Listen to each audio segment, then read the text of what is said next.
Chapter 13:21. The team continued to move forward. In the evening, they found a spacious place to set up camp and sent out scouts to spread out in all directions. In the middle of the night, the scout at the front came back and reported that he had found signs of human activity in the area. There was the light of torches. Zhang Xiaobao and Wang Wan did not expect to be so close to the other side. According to the distance and the time it took for the scouts to travel, they estimated that they had only traveled about 20 miles. While telling the scouts to rest, Zhang Xiaobao got up to discuss with Wang Wan. What's there to talk about? Who said that all people can only live together? 3,000 people. Do you think this lousy place is suitable for so many people to live together? What the scouts saw should be a small group of people with a bad status in the group. They are arranged to live outside. When they encounter danger, they have to report to the people inside. If they encounter an enemy, they can resist for a while. Moreover, there must be flat land around the people inside, suitable for farming. Wang Wan analyzed from the social hierarchy. Zhang Xiaobao thought about it and said, if it were me, I would be very willing to live outside, especially the river next to it. I would rather guard it than go back and live with more people. I don't need many, just give me 100 people to manage. That's enough. You stay, we'll go back. You use salt to hire 100 people. I'll come and see you in 3 years. Wang Wan smiled and said to Zhang Xiaobao. Bickering, what I mean is development. What development can we get by staying in a ditch? How can we expect a Brahmaputra river? Every year, the floods will confuse them, not to mention how to use it. What is this place? Look, it's going to rain again. The weather is so stuffy. They live here and really rely on the weather to make a living. It was not easy to grow wheat, but when the heavy rain comes, it will be washed away. Who cares? It's different outside. For example, on the road we came here, there is a large plain formed by the river. This river is not very wide, the current is not very fast, and the deepest place when crossing the river is only about 4 meters. Find a place with a more stable mountain to build a house, then raise cattle, sheep, pigs, and poultry, such as ducks and geese. Build terraced fields on the mountains opposite, plant wheat, and grow rice in the alluvial land below. Is it better to set up wooden rafts on the river, hang fishing nets, dry the fish caught in the nets, and store the food than not being close to the river? How good is your life? Zhang Xiaobao went along with his own thoughts. He felt that the locals did not know how to live and would not become rich. They threw away all their advantages and squeezed there to live. Now that there was no strategic location there, why bother? As Wang Wan listened to Zhang Xiaobao, she suddenly thought of Sanshui County. At that time, it was only a medium-sized county. The river did not connect to the capital. Life at home was not bad. It was close to the mountains and the water. The life of a farmer was far worse than that of the people in the capital. What should be used was not used. It was not that the locals did not want to use it, but they did not know how to. They were used to a way of life. If they wanted to change, they needed a lot of courage and courage. If it were not for her and Xiaobao, perhaps the life of a farmer would still be the same. Sanshui County would still be the original Sanshui County. How could it become the first county of Tang Dynasty? Wait for the future. Wang Wan heard the thunder outside, but she was not worried. When they set up camp, they had already considered this situation. There was no danger at all, even if it was raining heavily. Wait for the future. Zhang Xiaobao began to put on his coat. During the day, he was not tired sitting in the carriage. At night, he had rested enough. Now was the time to take a look at the camp, especially the little ones. When they saw the rain, they ran out excitedly. Wang Wan also put on her coat. She was not wearing the normal clothes of this era. Those kinds of clothes were strenuous. Now, it was popular to use buttons and chains. After putting on her coat, she said to Zhang Xiaobao, when we occupy this place in the future, you can tell the Tang people your idea and let them build it. They can even build a simple dam. We can't count on the locals. They don't know how to build dams. Our Tang people are smart. When there is no cement and steel, they can build dams one after another. Why do we need special high-grade cement to reinforce the canals? Wisdom. That's right. We are so smart. India is so poor. After more than 1,000 years of development, they want to compete with us? It will tire them out. But it is because they are stupid that many species that have disappeared from our place are preserved. Our people are too smart. Animals and plants are no match for us. Today, there is one species, tomorrow, there will be 2 pairs. Then, when we talk about something, we look at Bangladesh and India. I really can't say whether it is right or wrong. Zhang Xiaobao really looked down on the people here. He felt that they were not a threat and could be bullied whenever he wanted. After so many years of development, China did not even have a place of its own. India still had a large area of empty land and a large population. How could it be crowded? The most interesting thing was that as a Buddhist country, they did not have their own historical records. They had to write their own history based on other people's records. How sad was this? An ordinary civilization could not do this. Thinking of history, Zhang Xiaobao could not help but laugh. Wang Wan was puzzled. When she walked out of the tent, she asked, "Are you very happy?" "Just a so-so." When the little monk came, he made people speechless. He called him Mahayana God, liberating God, and so on. Later, when I write a travel book, India will use it to compile its own history. Now, let's have someone write a history and tell the Indians that they used to be slaves of the Tang Dynasty. They should continue to be slaves. Anyway, they still have the slave system now. How much trouble can we save, right? Zhang Xiaobao chuckled as he spoke of his idea. It was as if he was very happy to be able to fool others. Wang Wan stood outside and looked at the sky. There was no trace of the moon and stars. It was pitch black. The sound of the diesel generator could be heard. The searchlight shone up and dark clouds could be seen rolling in the sky. After hearing Zhang Xiaobao's words, she curled her lips. How free. If you have the time, why don't you let people write books? Our textbooks are much worse, especially the basic language. There are very few good articles. Children learn from the moment they are born. Their intelligence can't keep up. Do you think they are like Xiaoyuan? Children waste a lot of time on the basics of language. Why don't you design more books for language teaching? To put it more bluntly, when they grow up, they can slowly learn more things. When that time comes, those who don't want to learn don't learn. It's not necessary to write the book of songs to be amazing. You can also launch satellites into the sky. That's where you are wrong. People who have the ability to launch satellites have a good foundation in literature.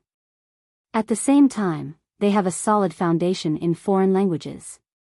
For example, people like me are better at learning foreign languages. Zhang Xiaobao praised himself without blushing. You are trying to fool people, not to launch satellites. Oh, you can also say that you are trying to launch satellites. Do you know Indian?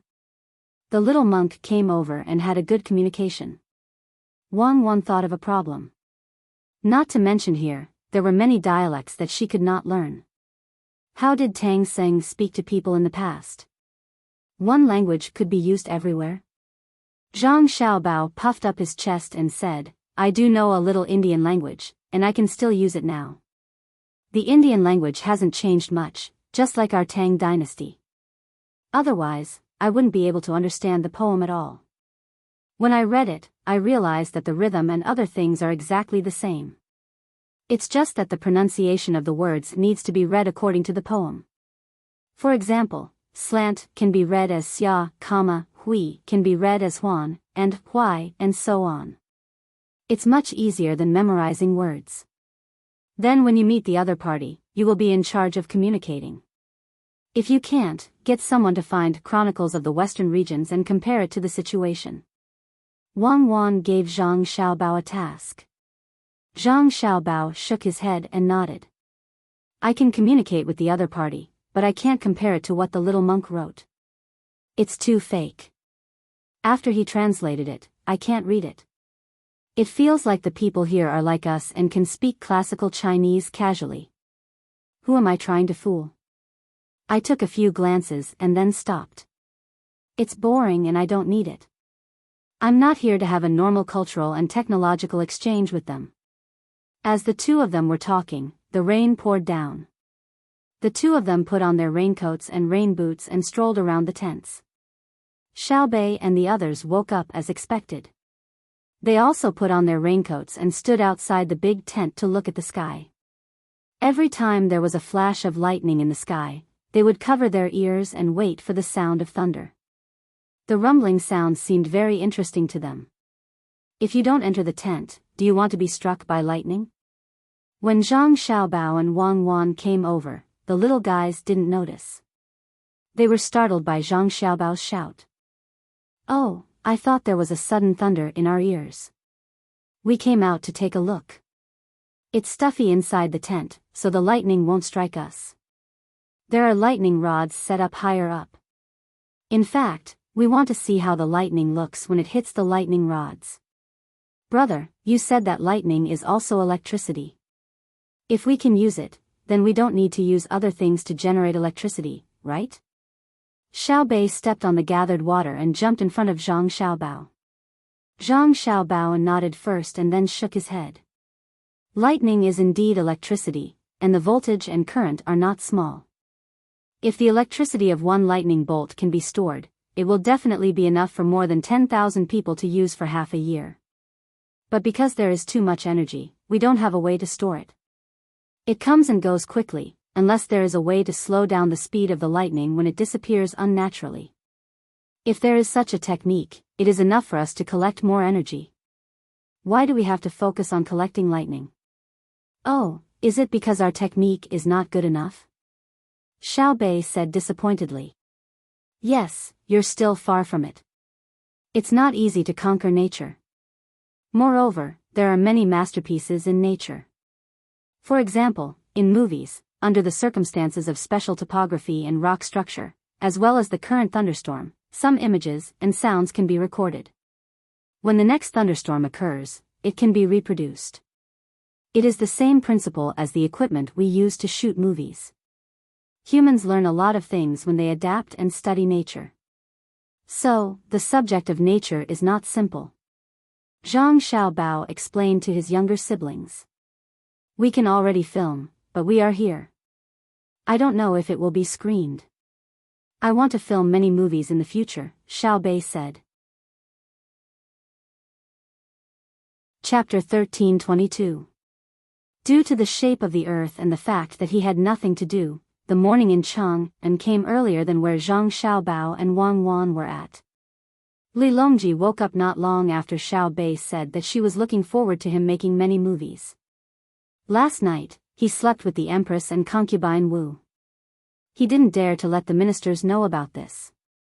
Otherwise, they would definitely postpone other matters during the morning court session and start discussing etiquette with the emperor.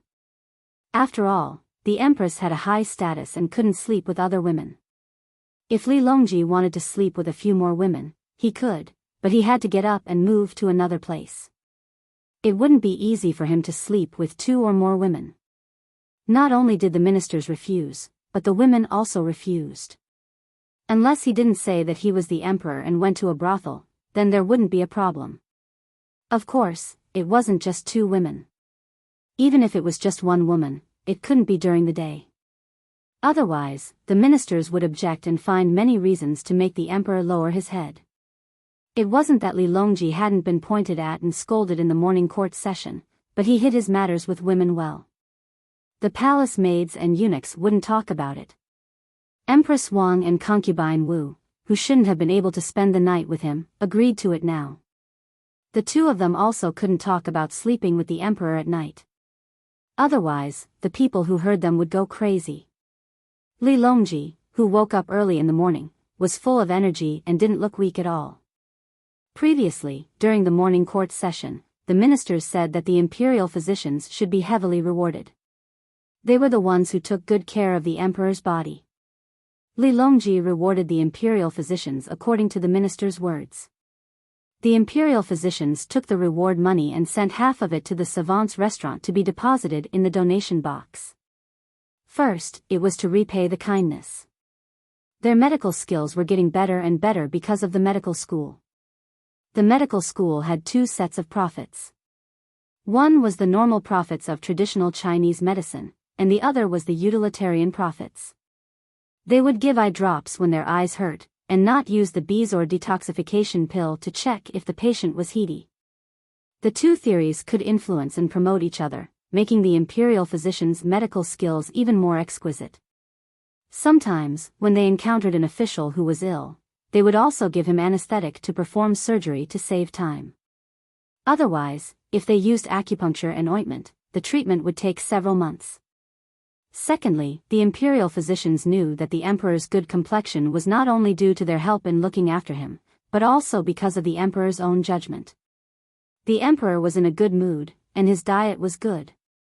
He was not tired usually, and when he had nothing to do, he would go out of the palace for a stroll. Of course, he would be healthy. However, the credit didn't fall on their heads. It was Xiao Bao and Cuckoo who planned it well. Unlike the previous emperor, who was washed away by water today and had no money or food, and who was crushed by snow the next day and had no people or goods, the ministers came up with a plan. They needed to repair the river banks and pave the roads. The national treasury was still in debt. In addition, the people in various places were playing the game of rebellion, and the surrounding countries were attacking the passes and border areas. When the imperial physicians thought about it, they felt scared and worried to death. That was why they said that it was not easy to be the emperor. However, with Xiao Bao and Cuckoo, things became simple. As long as the local officials were not stupid and not greedy, they would follow the procedures and the losses would be very small. For example, when it was raining heavily, the local officials would ask the people to evacuate and wait for the flood to come back. When the houses collapsed and the fields were flooded, the local garrison would be mobilized. They would treat it as training for the construction of fortifications and would fix it for you. If you lost something valuable at home, if you reported it, the fund would compensate you. If you wanted to cheat others, once your neighbor exposed you, the problem would be serious. The surrounding countries had been properly dealt with by the two of them over the years, so now the emperor didn't seem to have anything to worry about. Based on these 2 points, the imperial physicians donated half of the money. They didn't dare to take the full credit. They also knew that the donated money didn't belong to the Zhang family and the Wang family. They wouldn't use it themselves, but at least it would make them take less money when they took out money. When Li Longji knew of this situation, he was very gratified and relieved. Otherwise, he would really consider changing the imperial physicians. It was not a good thing for the imperial physicians to be too selfish. He decided to give the imperial physicians some benefits, so he spoke first during the morning court. After the officials greeted each other, Li Longji returned the greeting. In the past, it was rare for the emperor to not greet the officials in front of everyone. Today, he was very happy because yesterday evening, he heard that 80% of the people from Xinhua and Japan who had brought their children to participate in the competition had decided to stay in the Tang Dynasty before the competition ended. Xiao Bei and the other 9 little fellows had suggested that Xiao Bao and Huanhuan's plan to replenish the troops had succeeded. Those who remained would be sent back after half a year. In the name of being dispatched, they would be sent to spread the good news of the great Tang. Coupled with the invasion of the people's livelihood, it would take at most a year for Xinhua to collapse first, followed by Japan. This year's autumn harvest was still Xinhua's cotton. They didn't exchange it for food, but for money from the Tang Dynasty. Japan also planted special economic crops, not food, and they also exchanged it for money from the Tang Dynasty. There didn't seem to be any disadvantages. With the Sinangxi's research, productivity increased. The Tang Dynasty's food was cheap, very cheap. The Tang Dynasty's money could buy food that was much better than the local food of the two countries. However, the problem lay in the human nature that Xiao Bao and Cuckoo said. To them, the Tang dynasty's money was foreign exchange. Foreign exchange could be used to buy food, and they wouldn't be able to finish it even if they ate. In reality, the ruling class wouldn't buy food. They would use the money to buy luxury goods. The result was that the common people did not have enough food. The common people were not fools. They knew how much grain the great Tang could buy with the money they had spent on 1 mu of cotton.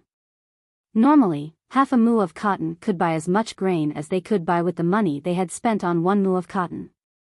Under such circumstances, if they planted cotton and realized that they were hungry in the end, what would happen to the money? They would know that the money was changed into beautiful clothes and ornaments by the people above them. At the same time, the descendants of the people above them would take the money to the Tang dynasty to enjoy life. The hidden danger of the people's hearts had been buried for several years. This year, they would work harder. He didn't believe that they wouldn't give up their traditions and completely submit to the Tang dynasty. The more Li Longji thought about it, the more excited he became. He only doted on 2 women at night. Empress Wang and Wu Huifei were also happy about this matter and accompanied the emperor for half the night. I'll say 3 things first. Li Longji, who was happy and spoke first, said into the microphone. The officials began to look for a seat. There were small tables, stools, tea, and fruit juice behind them, but there were no snacks. They had to be prepared by themselves. But when it was time to eat, they would call you. Don't choke. Most of the officials sat down. They knew that today's morning court would take a long time. If they were tired from standing, they wouldn't have the energy to do serious things when they went back. Only a small number of newly promoted officials participated in the morning court for the first time today. They didn't expect that the morning court would be like this because no one told them. Sit down. I feel annoyed when I see you standing. Those who stand may not be respectful to me, and those who sit may not be unsupportive of me. You'll get used to it in the future. Right now, Li Longji liked this kind of atmosphere. He had been standing there for 4 hours, and when he turned around, he had taken what he should have taken. What was the use of him feigning compliance? Xiao Bao and Cuckoo had always not stood if they could sit, and they didn't sit if they could lie down. On the surface, they didn't seem to be respectful to him, but they did things beautifully. How much less did it make him worry? Those who were standing didn't dare to continue standing. Since the emperor had spoken, those who were standing might not be respectful. One by one, they sat down curiously and nervously. Then they looked at the others nearby. Some were drinking water while others were secretly eating. It was really a morning court. Unfortunately, they didn't bring anything to eat. They didn't dare. Who knew it could be like this? Those who are secretly eating, pay attention. There will be more food after the morning court. Don't regret it. The crab is coming. Today's soup dumplings provided by the Success House. Li Longji added. Those who were eating nodded and didn't stop eating. There was still a long time before the morning court ended. They couldn't wait hungry all the time. They would eat first and talk later. The newcomers were stunned. So this was what the morning court was like? They were even given a meal. The Success House was the restaurant of the Zhang family and the Wang family in Sanshui County. No wonder they both wanted to be officials in the capital. Of course, they didn't dare to be presumptuous because of the emperor's easygoing attitude. When they came, they sat in the carriage that made a lot of noise. However, when they saw the former officials standing on the Vermilion Bird Avenue, they all cried out miserably. It was said that the oldest one had been standing for several years and was still alive. The first thing is to commend, no, it's the autumn harvest. This year's autumn harvest is very important. We need to provide large amounts of supplies to the soldiers on the front lines. The soldiers are fighting in the front lines. When the new grain comes, send it to them first. We eat the old grain. I'll eat first. I won't eat new grain until the war stops. Li Longji basically wanted to talk about commending the imperial physicians, but when he said it, he realized that he should talk about proper business first. The autumn harvest. Your Majesty is wise. A voice suddenly sounded and echoed in Hanyuan Palace Hall. The others didn't make a sound. They sat upright. Those who were eating also stopped. Those who were drinking put down their cups. At this time, they couldn't eat and drink anymore. The emperor had spoken. It was disrespectful to eat and drink. The person who shouted had a flushed face. He was new and thought that everyone would shout. However, he found that the surroundings were too quiet. For a moment, he didn't know what to do. Li Longji smiled and said, "Those who are new to the court, remember not to say such useless words. Of course, I'm wise. The second thing is to reward the imperial physicians with a chance to film a movie. We'll publicize the deeds of the physicians in Tang Dynasty." The crowd didn't make a sound. It wasn't a big problem. It was just a movie. After all, Zhang Xiaobao and the others were paying for it. If they wanted to film a movie in the future, they could find Xiaobao and Cuckoo. The third thing is that my movie is already out and there are many copies. Why don't we go to the movie theater that I built first to watch it together? If no one objects, we can eat soup dumplings first and then go together. Li Longji swallowed twice as he spoke. He was also hungry. This subject dares not agree. Yuan Rong stood up and looked directly at Li Longji. There's no harm in you saying it. Li Longji knew that things wouldn't go so smoothly. This subject hasn't discussed the matter at hand. It's not good to go watch a movie now, right?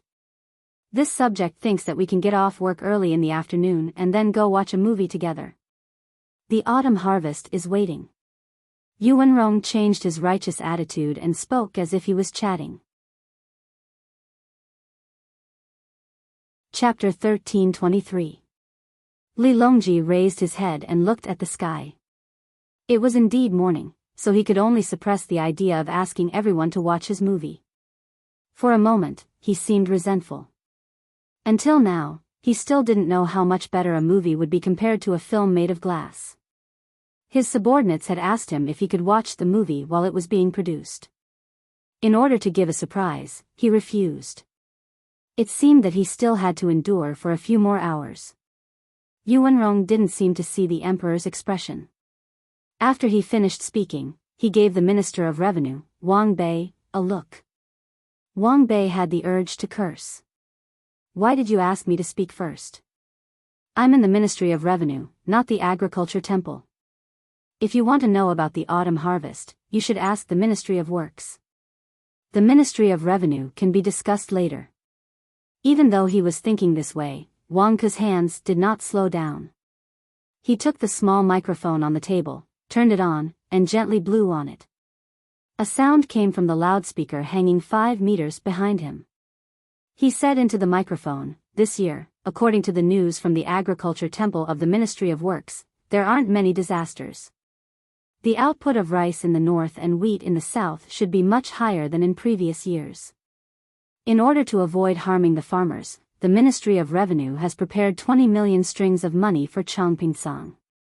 When the main crops are harvested, Changpingsang will stabilize the grain price of our great Tang. At the same time, the peddlers from all over the country will cooperate to prevent the grain price from being artificially lowered." After speaking, Wang Bei immediately turned off the microphone, as if it was burning his hand. When the officials heard this, they were satisfied. Moreover, they knew that the peddlers from all over the country had nothing to do with the peddlers. They were all powerful merchants. With them cooperating to stabilize the new grain price, there shouldn't be any problem. Li Longji didn't consider the problem of the new grain price at all. He didn't think that anyone would dare to lower the grain price at such a critical time. This was because Pan had said that Baby Candy House had stopped making cakes for some time in order to support the previous war. In other words, if they didn't touch Changpingsang, the Great Tang would have enough grain. When the new grain came, as long as Xiaobei and the others gave the order, Baby Candy House would be able to use a lot of the new cakes. Hearing Wang Bei's words, Li Longji felt that Wang Bei was implying something. He asked, Wang Bei, did you notice any bad signs recently? Someone wants to destabilize the price of our great Tang's new grain? Wang Bei turned on the microphone again. After thinking for a while, he said, Your Majesty, ever since Xiaobao proposed the national policy of allowing the locals to organize and sell the food in various places and then use the money to pay taxes, the food production has indeed increased to a certain extent, just as he had predicted at the beginning. What's a certain degree? Li Longji asked. It's because all the people are concentrated in the production. From farming to field management, to fertilizing and weeding, and now the harvest in most areas, the output is estimated to be 30% to 50% higher than before when each household worked alone. Wang Ku replied. He really didn't want to reveal this data. This was all thanks to Zhang Xiaobao. Before this, no one would have thought that when implemented according to the policy, it would produce such good results.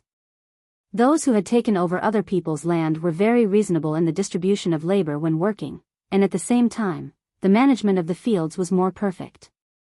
Many officials were unaware of this matter.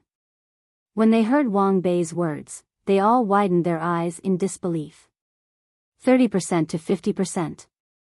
Although there wasn't a specific number because the harvest hadn't been completed yet, it was clear just by looking at the estimated data.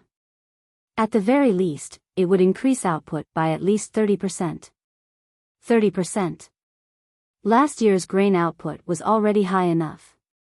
Compared to 10 some years ago, the current annual grain output was more than 3 times that of last year. If this foundation was increased by 30%, the Great Tang's grain supply would be assured. The land was the same, and it was just that the agriculture temple had been doing better and better in recent years. However, the sudden increase in grain output was still inconceivable. Why is that so? Li Longji asked, feeling very happy. Wang Bei took a deep breath and replied, This subject has asked someone.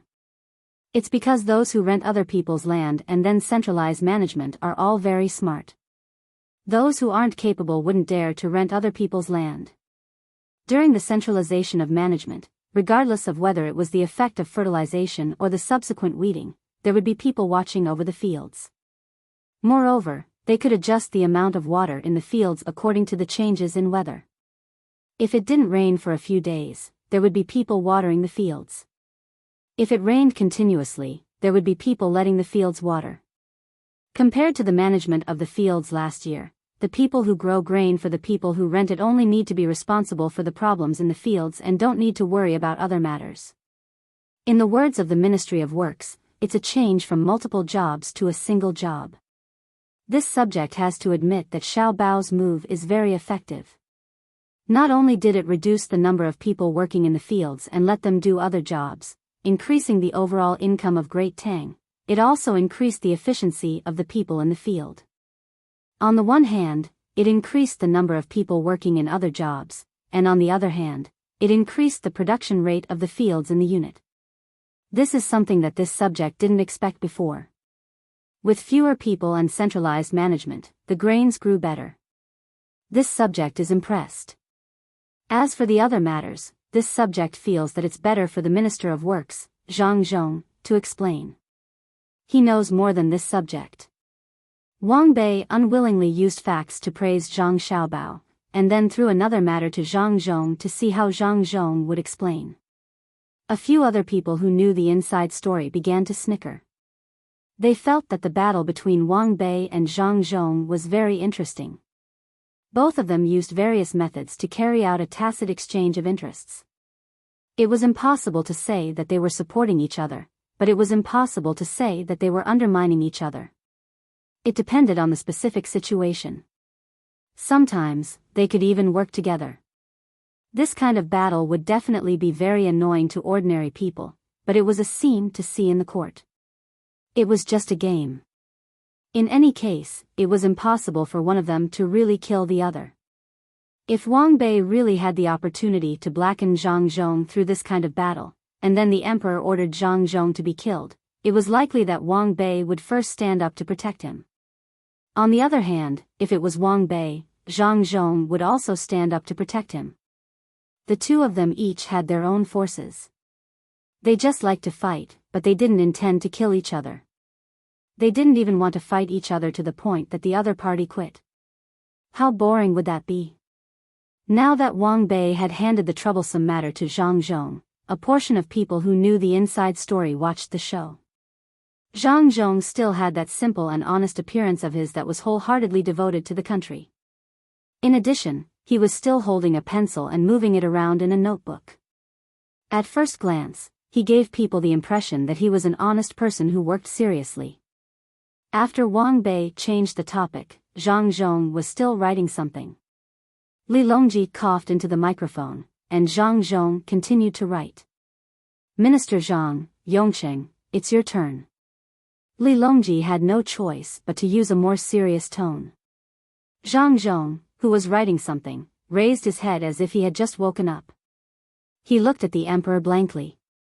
Li Longji was puzzled and said, Minister Zhang, stand up that notebook of yours and let me see. Zhang Zhong didn't dare to disobey and could only stand up helplessly. The people nearby and across from him saw that there were a few cute cartoon pigs drawn on the notebook. There were even circles of lines that the pigs were saying. The words weren't small, so Wang Bei, who was beside Zhang Zhong, deliberately read it out loud, I am a good little pig. I sleep early and wake up early. When I eat until I'm full. The flowers and birds smile at me. Brother Yongcheng, good poem. I didn't expect that the top scorer, Brother Yongcheng's writing is better than before. When the others heard Wang Bei read it out loud, they couldn't help but laugh. Even Li Longji couldn't help but laugh. This was someone who had once been the top scorer in the imperial examinations. How could he write something like this? Zhang Zhong's honest face blushed slightly, and he hurriedly explained, I wrote a children's song for my family's auspicious luck. Xiao Bao and Cuckoo aren't around, so my family's inner court has been taking care of it. As a father and uncle, I should write something for my family's Xiao Bao and Bei Bei. I would like to write, today's spring is waiting for autumn, the flowing water and floating clouds should be like this, but the little ones have to be able to understand. If Xiao Bao and Yao Wan were here, I wouldn't have to practice such ugly stick figures. For the sake of the children, so what if I'm the top scorer? After Zhang Zhong finished speaking, everyone stopped laughing at him. Even Wang Bei, who was nearby, gave Zhang Zhong a blessing smile. Everyone knew that Zhang Zhong's son and daughter-in-law weren't able to play with their younger siblings at the moment. They were fighting for the country at the borders. Thus, the education of the four little fellows had to be handed over to others. However, the results couldn't compare to Zhang Xiaobao and Wang Wan's personal education. This was a sacrifice. If anyone was unconvinced, they could take a look at Bei Bei's 9 children. At that time, they would understand everything. Yongcheng, you've worked hard. Now, let's talk about the consequences of Xiao Bao's policy. After the royal court, I'll personally visit the 4 little fellows and bring them to watch a movie together. We're very willing to do something for the soldiers at the front lines. Li Longji looked to the west and sighed emotionally as he spoke to Zhang Zhong. Zhang Zhong put away his notebook and smiled embarrassedly at the others. He asked in a low voice and knew what Wang Bei was talking about. He said, Xiao Bao's policy has increased the production efficiency of our great Tang's various industries to a certain extent. However, due to the policy, it has also revealed a portion of the smart people.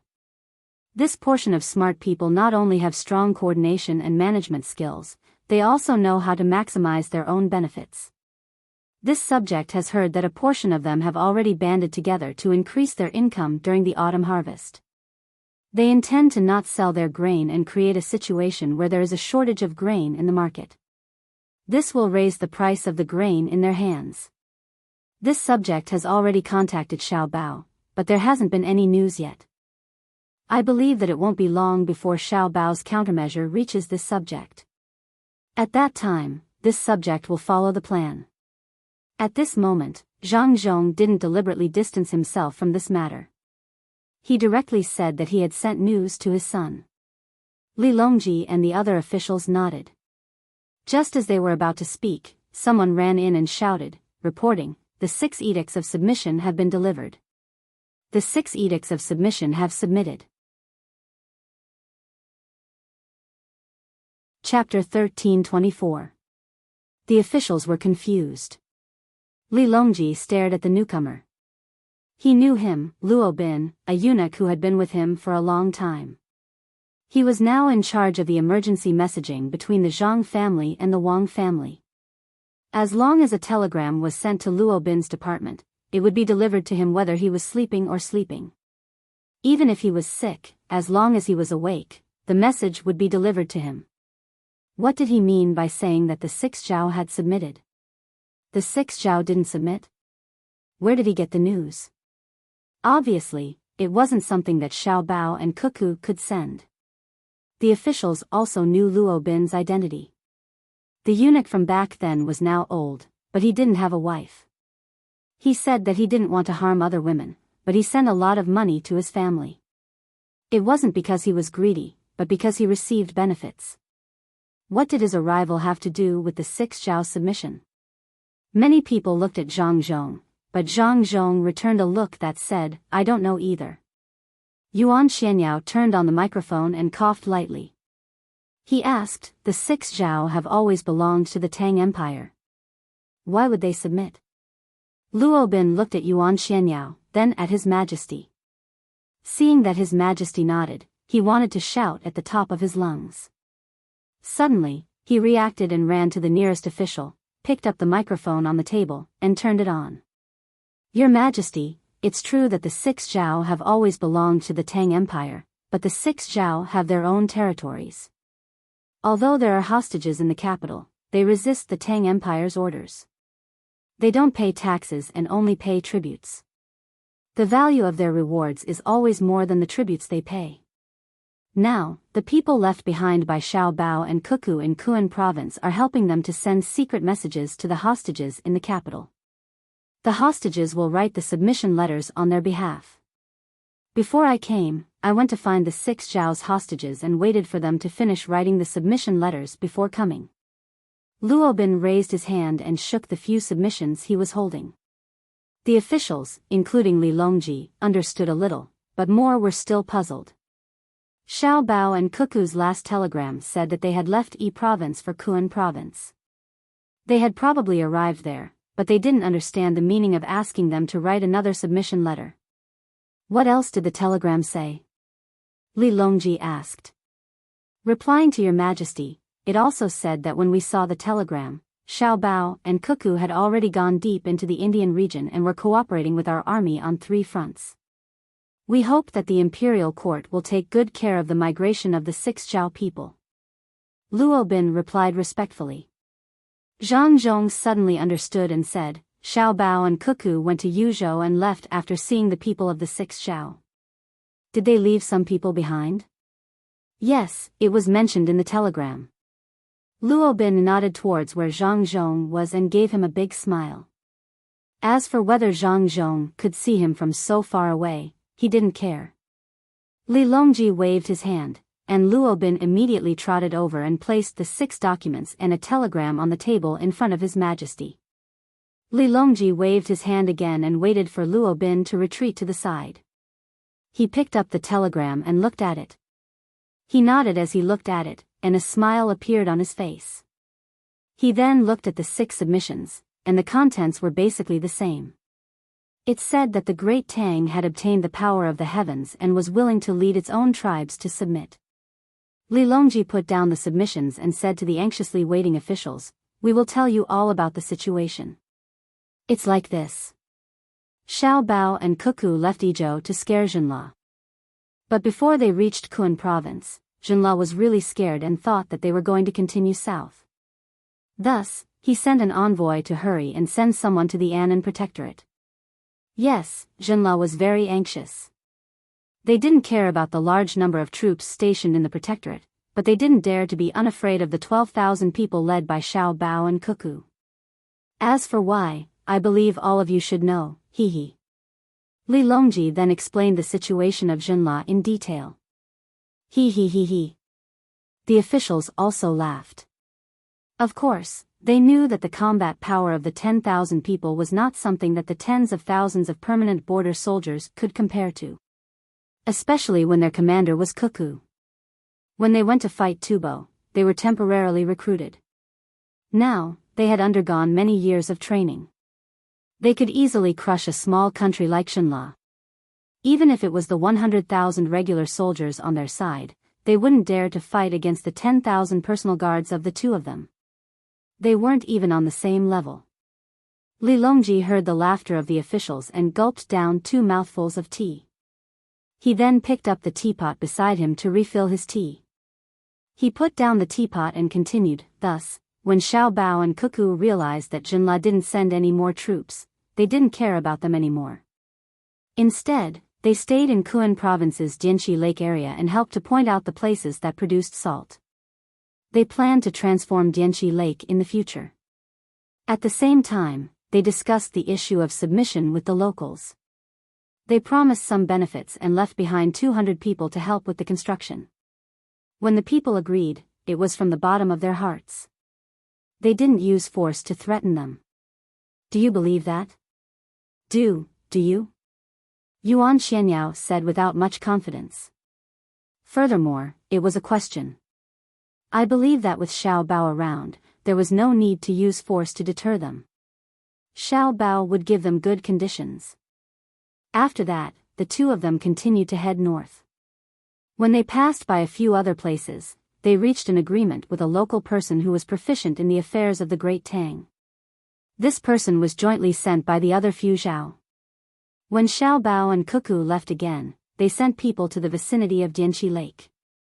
After discussing with each other, they used the telegrams in the hands of the 200 people left behind to send secret messages to their permanent hostages in the capital. Li Longji told the officials like he was telling a story. As the officials listened, they all had complicated emotions. They looked at Zhang Zhong with jealousy in their eyes. Wang Bei, in particular, was full of criticism. Wherever they went, it was peaceful. When they wandered around the Great Tang, everywhere they went, the local development would definitely speed up. When they wandered around the border, all the mountain people and barbarians would submit to them. What others could not handle, they would not have a problem when they arrived. It was the same for Lu Zhou. Back then, he thought that Zhang Zhong was powerful, but he was deceived. The real powerful ones were Xiao Bao and Cuckoo. At that time, they were still very young. They solved the problem of the mountain people in Lu Zhou. Now, they had become Lu Zhou's wolf army that supported his family. Later on, they developed well in Shu province. When they were sent to Wing province, many officials, including himself, thought that Zhang Zhong was sent to work. In the end, not only did they complete the logistics preparations for the frontline battle, but they also personally went to battle and won. The local villages in Wing province were also changed by them. It was also from then on that many people found out that Xiao Bao and Cuckoo were powerful. Later on, they went to Buxin County and arranged for others to go there. All the people in the surrounding counties were dealt with, including the Japanese. From then on, the Great Tang had the Chaoyang operation. After a series of exchanges of interests, they were arranged to the northern area of Hebei province to manage Jili province. The ethnic situation there was complicated, and the relationship between the surrounding countries was complicated. There were many mountains, the land was barren, the population was small, and it was cold and bitter near the sea. However, such a place could not stop their rise. They gathered a large number of people in the surrounding area, suppressed all the local ethnic groups, opened ports, engaged in seawater farming, and conveniently cheated Xinlua, making countless resources there suddenly valuable. They also sent troops to distant places to bring back many seeds. They controlled the entire northern area of Hebei province. If they wanted to rebel, the Great Tang had no soldiers to fight against them. The winter there was too cold. Now, they went to Yi province casually. Zhenla bent down and watched the other side take away the envoy he had sent out from the royal city. Not only did he not dare to retaliate, but he also came to ask for punishment. He borrowed the 6 edicts and submitted the letter of surrender. Zhang Zhong, how did you give birth to a child? We are both ministers, but why do people always think that I am inferior to you? Is it because you are capable? Isn't it because your son and daughter-in-law are there? What else do you have except for giving birth? After criticizing for a while, Wang Bei looked at Zhang Zhong with eyes full of resentment. Other people also had mixed feelings. They could not find an excuse to restrict Zhang Xiaobao and Wang Wan. They were good at political struggles in the imperial court and supported the imperial power. At the same time, they were constantly making plans for the benefit of the people. They were also good at expanding the territory and stabilizing the border. They were also very thorough in the study of science and medicine. If such people wanted to find a fault to impeach, the result would be miserable. Even if His Majesty did not say anything, Zhang Xiaobao and Wang family would withdraw the benefits of this person, and the impeacher would inevitably be isolated. What kind of situation would it be to be isolated in the officialdom? The impeacher could ignore the benefits of Zhang Xiaobao and Wang family, but other people could know the attitude of Xiaobao and Cuckoo through the withdrawal of this benefit. It was too terrible. If one was isolated among colleagues, one's subordinates would naturally be isolated. Who would dare to follow one's lead? You are an official of the capital, but you have offended Xiaobao and Cuckoo. If local officials like us continue to follow them, we will end up in the same situation as what happened to Lu Zhou's provincial governor, Su Mingyang. There are countless delicacies in the city, but we can't eat a single grain of rice at home, and the people will refuse to sell to us. Everyone was thinking about their own matters. For a moment, Hanyuan Palace was quiet. The newly promoted people to participate in the morning court finally felt the power of Xiaobao and Cuckoo. They were thousands of miles away, but their influence on the imperial court was so great. Life was like this, and there were no regrets. Li Longji sat on the throne and slowly tasted his tea. The new tea that had just been delivered for more than a month, Westlake Longjing, was named by Xiaobao. It was not considered a tribute.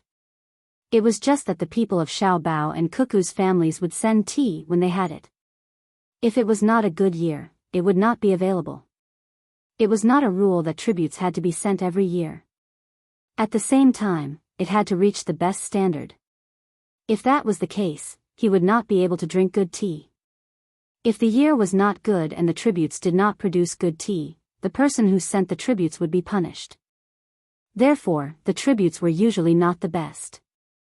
Xiaobao was right. There was no need for tributes. If the weather was good this year and there were good things, they could send them over if they were willing to. If there was not or did not want to send them next year, they would not have to send them. They would always be able to enjoy good things. The Longjing tea that he was drinking now was sent by the logistics of Xiaobei's precious candy house. It was said that it was for Uncle Emperor to drink good tea. He did not know how much hardship the little fellows had suffered following Xiaobao and Cuckoo on the long journey. As Li Longji drank his tea, he thought of Xiaobei and the others. The corners of his mouth unconsciously curled up, and there was a trace of longing in his expression. As for the silence in Hanyuan Palace, Li Longji did not care. It would be fine in a while. If there was a delay, he could just postpone the movie. After a while, Zhang Zhong broke the silence of the morning court. Your Majesty, this subject would like to know, what is the difference between this time's submission and the previous submission? Chapter 1325. Zhang Zhong's words echoed the thoughts of the others who had just regained their composure. Indeed, they should ask clearly. Before, the 6 Zhao were also vassals of the Tang Empire, and they had been conferred the title of king. Now, they were saying that they would submit. If there was no difference from before, it would be useless even if they repeated it 100 times. The officials also admired Zhang Zhong for this. Zhang Zhong did not suppress the doubts in his heart just because the people who sent the letters of submission were his relatives.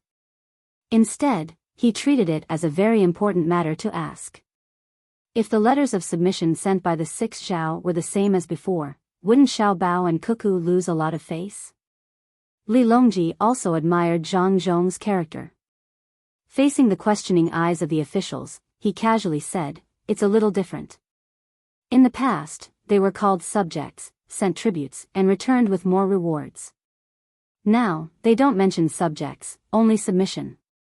Besides the kings of the sixth Zhao, the other important people in charge will be coming to the Tang Empire." Li Longji said it casually, but the others were not. They were actually sending people over, and important people at that. From His Majesty's words, it seemed that many people were coming.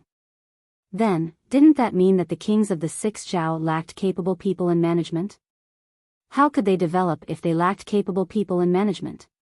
Had the kings of the sixth Zhao all become fools? Your Majesty, there's one thing this official doesn't understand. The kings of the sixth Zhao sent their capable subordinates to the capital as hostages. Are they preparing to make their own people suffer? Yu Wenrong asked.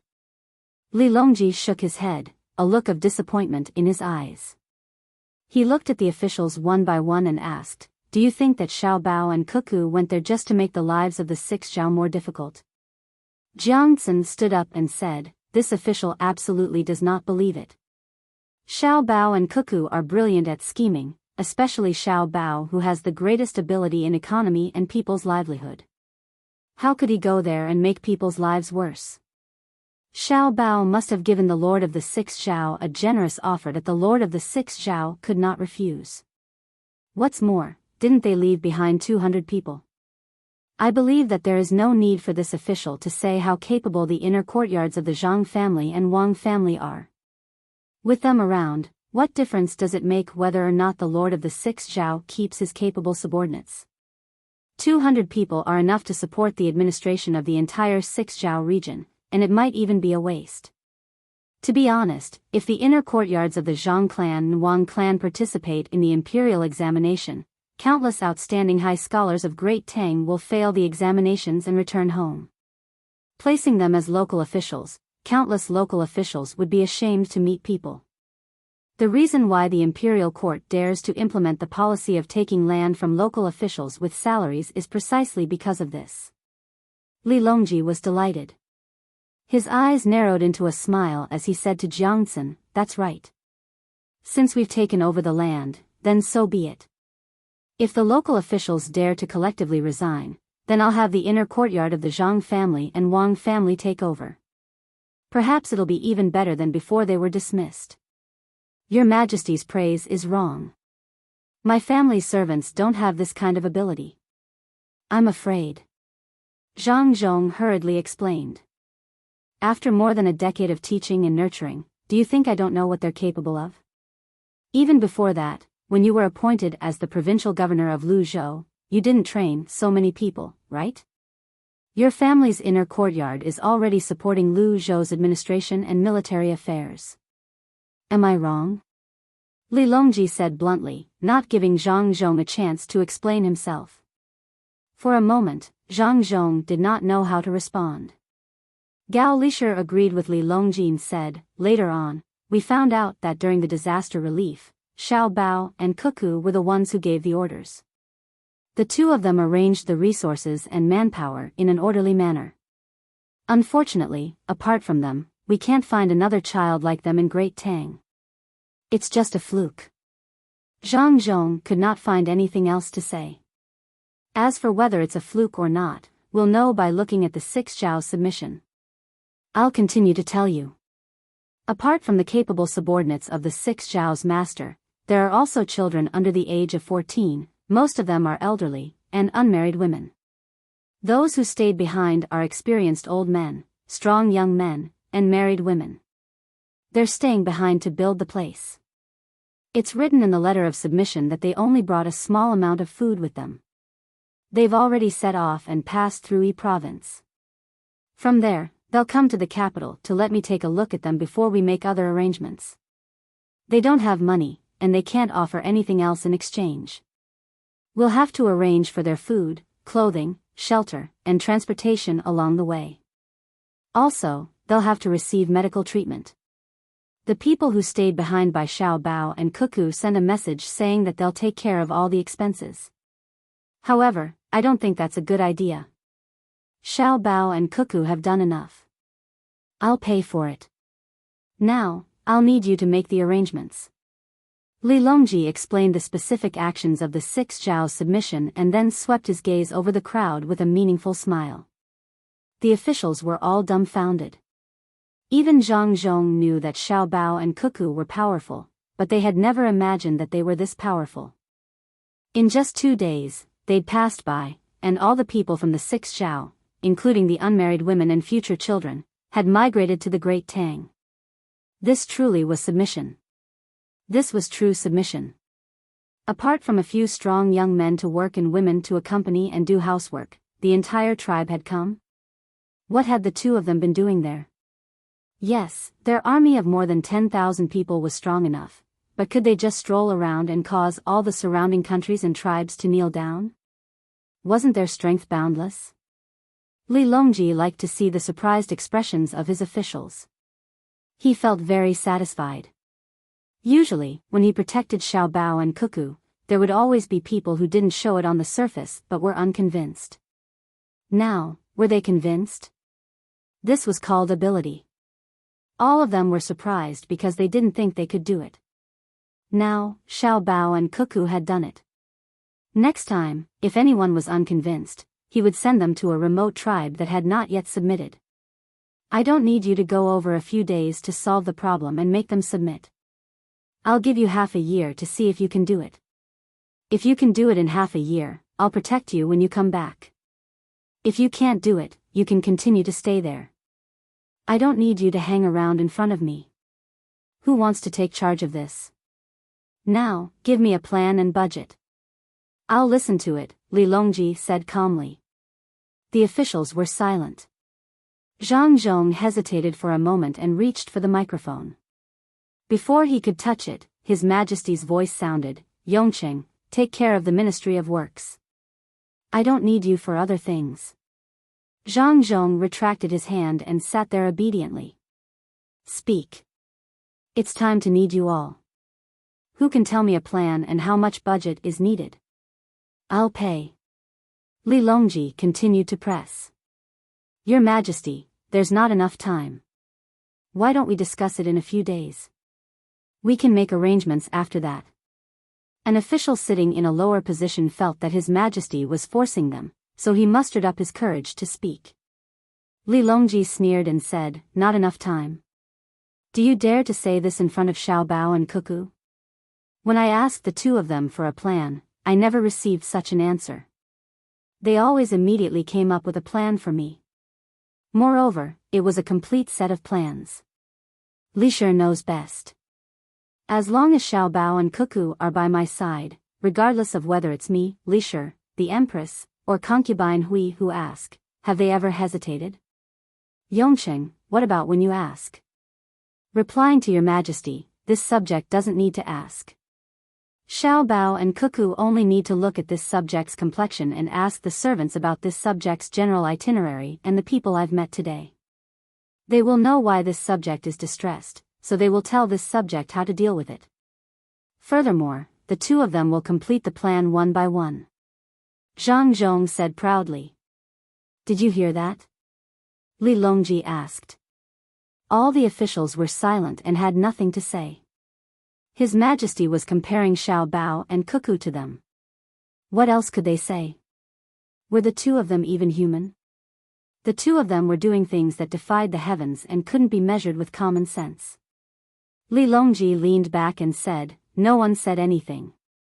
Recently, there have been people in the streets getting beaten up because these people say that Xiao Bao and Cuckoo ran to the border to raise troops and maintain self-respect. They're vaguely dividing the borders from the imperial court. Who instigated this? Raising troops and maintaining self-respect? Don't tell me they're not self-respect. What borders?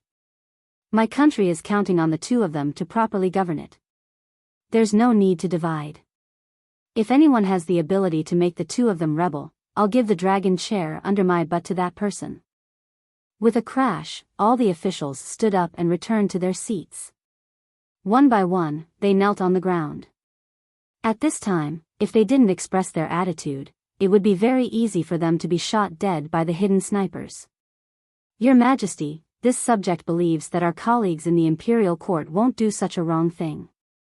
I hope you shut up. They're bullying you, yet you're still pleading for leniency. Li Longji scolded Zhang Zhong. Zhang Zhong could only shut up. The others didn't think that His Majesty was angry at Zhang Zhong. Rather than calling it a reprimand, it was actually another kind of protection. Li Longji didn't let the crowd rise. He leisurely sipped his tea and said, I know that you didn't arrange for people to incite, but I also know that some people are playing the game of watching the fire burn across the river. The people who incited this matter are a little stupid. In the Great Tang, they spread the news of possible disagreements between Xiao Bao and Cuckoo. They even went to the tea house and the entrance of the zoo to spread the news. They were almost caught and fed to the animals by the zoo people. They beat them up and sent them to the capital office. I didn't get any information from you, so the people who were caught weren't even sentenced. Some people are hiding behind the scenes to watch the show, but why don't you think about it? Don't I have my own spy system? Are the spies of the Zhang family and Wang family just decorations? They didn't say anything because they were waiting for me to deal with it. I didn't say anything because I was waiting for you to say something. Did a small group of people think that I would listen to their words and transfer Xiao Bao and Cuckoo back? Did they think that Xiao Bao and Cuckoo would stop moving forward after knowing about this matter? I didn't even have time to greet Xiao Bao and Cuckoo. Xiao Bao and Cuckoo didn't care either. Their speed of advancement was still so fast. Their personal guards were so adapted to the environment and terrain. You have disappointed me too much. When Xiao Bao and Cuckoo come back, I will personally talk to them. When the time comes, the knife will fall on anyone's head. Don't say that I don't care about others' feelings. Innocent +5 ranks. Don't you think so, Yongcheng? The newcomers didn't know what was going on. They only knew that His Majesty was angry. From His Majesty's words, it seemed that someone had instigated the relationship between Xiao Bao and Cuckoo, and someone in the court had acquiesced. But the result was obviously different from what those people had expected. His Majesty and Xiao Bao didn't care, and the instigator was beaten by the people. The person who was beaten was indeed very stupid. What a joke to spread this in the Great Tang. Everyone began to look at Zhang Zhong to see what he would say. Just as His Majesty said, His Majesty's intelligence department knew, so the spies of the Zhang family and Wang family couldn't not know. Chapter 1326. Zhang Zhong had no choice but to speak again. My family knows that someone is causing trouble, and we have already confirmed that it's the Japanese. It's Fengxiao Shoji, Watanabe Jichiro, Yamamoto, and Yamanji behind this. All of them are Japanese. My family has already informed Xiao Bao and Cuckoo, but they didn't reply. I feel that they don't care, but my family's think tank thinks that Xiao Bao and Cuckoo are hinting for us to take the final blow. Therefore, my family didn't interrogate them in private. Instead, we left them be and let more Japanese show their faces.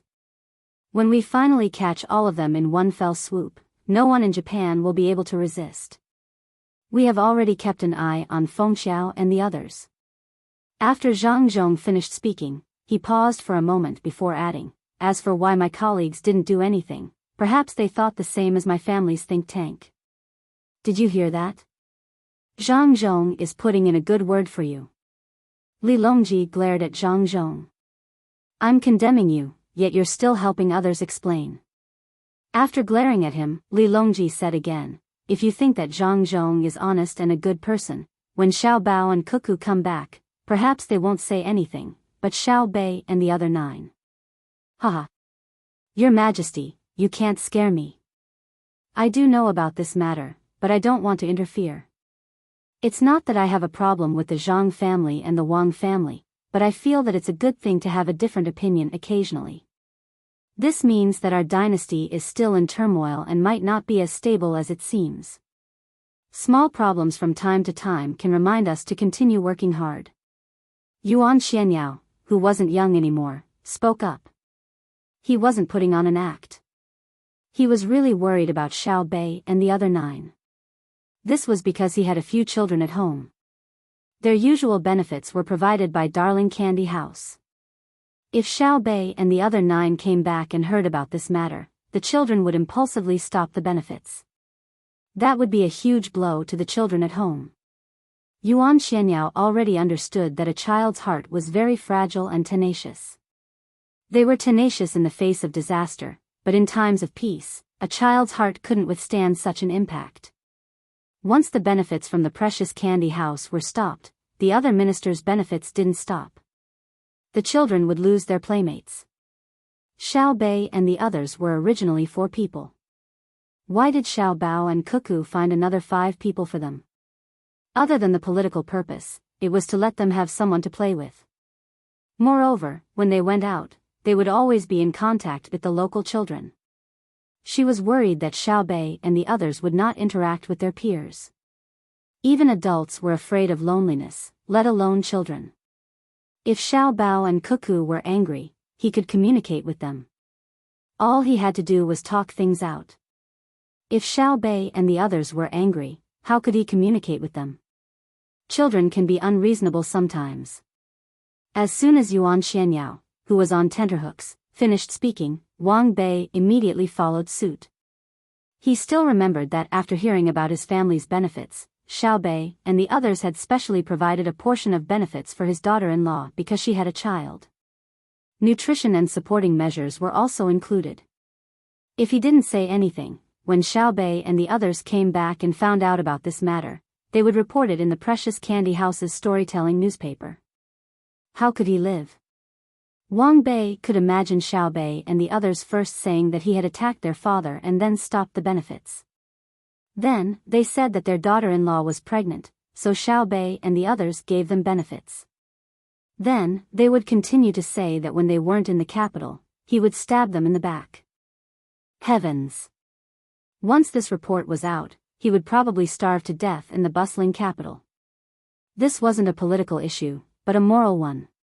What would the people think? Therefore, Wang Bei felt that he had to make things clear.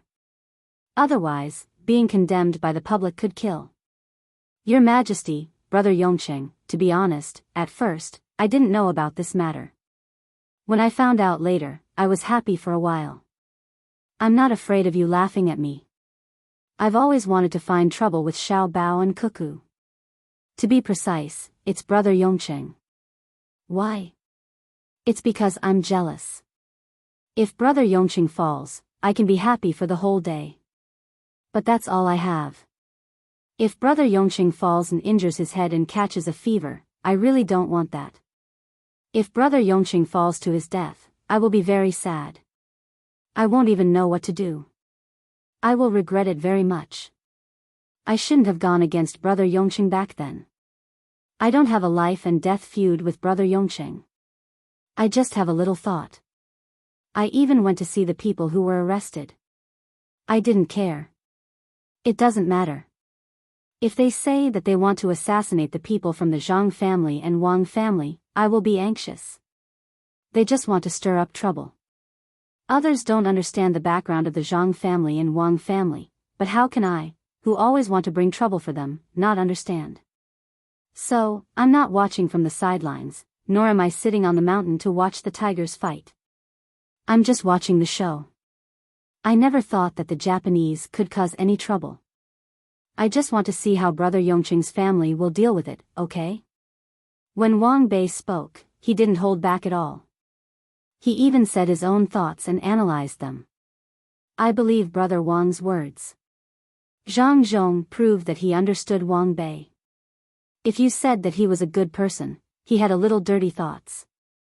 If you said that he was a bad person, he really didn't want to kill anyone. When you walked with him, he hoped that you would fall and then secretly laugh. But if you fell and there was a sharp stone pointed at your head, he would rather stretch out his injured arm to block it for you. He didn't want you to never get up again. He was such a person. There was one disadvantage to being friends with such a person. Usually, when you were unlucky, he would laugh at you. The advantage was that when you encountered a life and death situation, He was willing to risk his life to help you. He was a very contradictory but very real person. Li Longji naturally knew what was going on with his Minister of Revenue, Wang Bei. He nodded in agreement. Wang Bei heaved a sigh of relief. With the understanding of Her Majesty and Zhang Zhong, it seemed that Xiao Bei and the others wouldn't target him after they returned. With Yuan Xianyao and Wang Bei taking the lead, the other ministers also gave their reasons. Their words made the new officials feel that they weren't afraid of Zhang Zhong, Her Majesty, or Xiao Bao and Cuckoo. Instead, they were afraid of Xiao Bei and the 9 children. It was really too strange. Why weren't they afraid of the real power holders but worried about a group of children? After thinking about it carefully, some of the newcomers understood. They could communicate with the adults. At most, they would just admit their mistakes. However, they couldn't communicate with the children. Children with huge power and authority were the most frightening. Li Longji watched coldly as his subjects expressed their opinions one by one. As he watched, he began to laugh. He pointed at them and scolded, "A group of cowards. Look at you now. Do you still look like ministers? A group of cute Xiao Bao babies scared you to this extent. It seems that I didn't do anything wrong. I gave Xiao Bei and the others a lot of power. They are still a deterrent to the great Tang's officials. Innocent plus 5 levels. That's right. No matter how smart the officials are or how much evidence they destroy, as long as they are caught by Xiao Bei and the others, they won't have a good ending. Your Majesty is wise." The ministers all said in unison. "That's right. I'm indeed very wise. Since the Yongqing family already has a plan, you can't leak it out. Otherwise, it won't be as dirty as the court. Xiao Bao and Cuckoo will think that you are betraying the country. That way, it won't be Xiao Bei and the others who will do it. If you really challenge the political stability of the Great Tang and force Xiao Bao and Cuckoo to do it personally, you should understand that I can't protect you. Even if the Crown Prince made the same mistake and caused Xiao Bao and Cuckoo to be unable to tolerate it, I can only watch." Li Longji's expression was solemn as he spoke. He wasn't trying to scare them.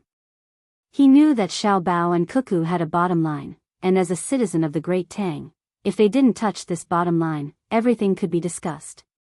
Xiao Bao and the others would leave a line. If they touched it, there was no turning back. The ministers didn't speak, but from their expressions, it was clear that they were also serious. They weren't afraid of Xiao Bao and Cuckoo, but as citizens of the Great Tang, they had their own code of conduct and morals. Continue to the next topic. Li Longji felt that this matter had basically been resolved. As for who would be responsible for welcoming the 6th Zhao, there was no need for the court to worry about it. He had deliberately asked earlier to let the ministers know the gap between them and Xiao Bao and Cuckoo, so that they wouldn't always be unconvinced. For Li Longji, it was fine if they were unconvinced, but they had to show their true ability. Just saying that they were unconvinced was not enough. Who didn't know how to retreat in the face of a little difficulty and advance in the face of benefits? He didn't need those kinds of people who could follow him around and flatter him when they had nothing to do. When it came to crucial moments, he needed people like Xiao Bao and Cuckoo. If he really wanted people who could make him feel comfortable, Xiao Bei and the others were more suitable. Who would dare to steal food from him when flattering him? Xiao Bei and the others could fight over a piece of meat, and in the end, no matter who ate it, everyone would be happy. He had the ability to deal with natural disasters as soon as possible, and when his life was at stake, he could take advantage of the disaster to rebuild. No setback was a problem, and he would become stronger when facing a strong opponent. But in all of the Great Tang, only Xiao Bao and Cuckoo had this ability. It was especially relaxing when he was with them, as if none of the problems were problems. The two of them even had time to joke around, and Xiao Bao could even find time to cook. When would the Great Tang have more people like Xiao Bao and Cuckoo? They didn't need to be half as good, just half as good. Your Majesty, this subject intends to build dams on the rivers around the capital this year to generate electricity. The Ministry of Works has recently developed a generator that can be used in rivers with low flow. If electricity can be used, many specialized products will appear accordingly. For example, there's a process called electroplating. There's also the decomposition of oxygen and hydrogen. The airships that the Ministry of Works built some time ago are much faster than hot air balloons, and they're filled with hydrogen. Oxygen can be used for welding, and there's also the medical aspect. The current production capacity is very low, and welding doesn't use oxygen, so the results are much worse. When it came to serious matters, Zhang Zhong spoke first. Oh, I've used oxygen before. The weather wasn't good a few days ago, and it was stuffy. I caught a cold, and my stomach wasn't feeling well either. In the end, I couldn't breathe after eating, so someone gave me an oxygen bottle. It was very comfortable, and I wanted to use it continuously, but the doctor said that I can't. If I use it for too long, my body won't be able to adapt to the lack of oxygen. Li Longji proved that he had agreed. Your Majesty, this subject wishes to build a city in the extreme north to station our great Tang's people. It can withstand the cold and fend off external enemies. Someone found an opportunity to interrupt. Li Longji frowned and looked over. No, what city? In the future, I won't build outer cities, only houses.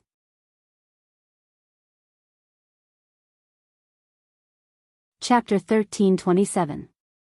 The topics discussed in the imperial court were passed one after another. There were no major issues.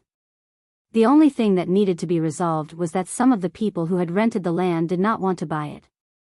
The officials had no good ideas. The people had already paid the taxes, and they did not want to sell the grain, so they could not punish them. Moreover, this year's autumn harvest had been estimated in advance, and the output would be very high. Some of the people who did not want to sell the grain would leave it at home first. Would they sell it in the end if the grain price did not go up? If they did not sell, they would keep it. It could be considered a cost. If it did not flow, it would depreciate. There was also a small problem. Who would be in charge of accepting the immigrants from the sixth Zhao? It was not suitable for important people to leave the capital, but it seemed not important for unimportant people to go out. In the end, it was decided that the Assistant Minister of Revenue, Pei Yaoqing, would go. He was a good person, and Li Longji believed that he could do the job well. He could not be too warm to the people of the sixth Zhao and make the people of the Tang Empire feel inferior to outsiders, but he could not be indifferent to the people of the sixth Zhao. They had left their homeland to come to the capital of the Tang Empire and were full of yearning for the life they had come for. Calling them over and then not treating them well, would that not be cheating? If the people did not listen to you, you would bury the seeds of unrest wherever you put them. Pei Yaoqing was capable and upright. His rank was not low, and he happened to belong to the Ministry of Revenue. Along the way, he could also see the situation of the local people.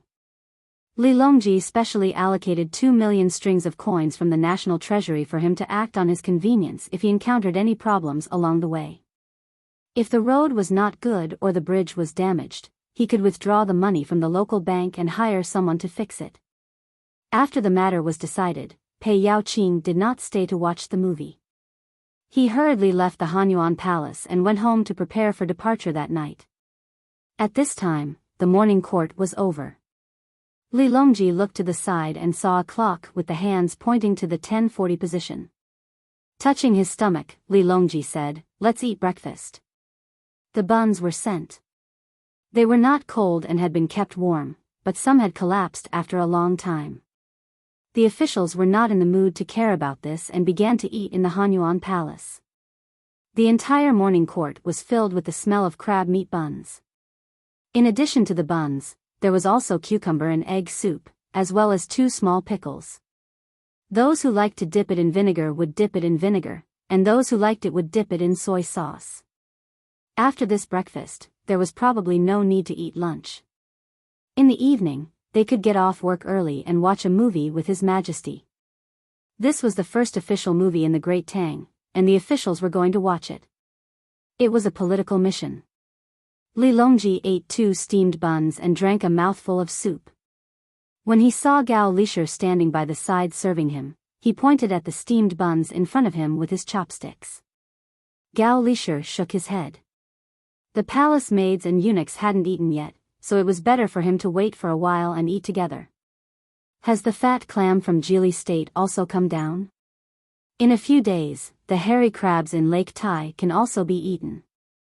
Are the lotus flowers in Hangzhou's West Lake blooming with green leaves or budding? Li Longji seemed to be asking Gao Lisher, but at the same time, he seemed to be muttering to himself. However, he did not turn off the microphone, so the ministers below could hear him clearly. They lowered their heads and continued eating, pretending that they did not hear him. Gao Lisher helped Li Longji add another spoonful of soup and said, "Your Majesty, many of the animals that were sent to the zoo in the capital this year have adapted and are very lively. 2 pandas have given birth. Why don't we go and have a look tomorrow? It's said that you can always see mirages in Penglai near Dengzhou in Hunan province. It's a good place to fish." Li Longji ignored the zoo. "Your Majesty is right. Many species of sea fish can be seen there. A few days ago, a group of sea fish were found in the artificial salt lake beside the capital to test. Unfortunately, they all died. It was too salty and the fish could not stand it. However, there are no reefs on the artificial beach there. The weather is just right now. Why don't we go and have a look tomorrow?" Gao Lisher went along with Li Longji's words and talked about the artificial saltwater lake. It was a very big project. If the capital suddenly ran out of salt, they could take out the water and boil it. The capital would immediately stabilize and have enough food to eat. Li Longji nodded. "Speaking of salt, it's more convenient to dry it.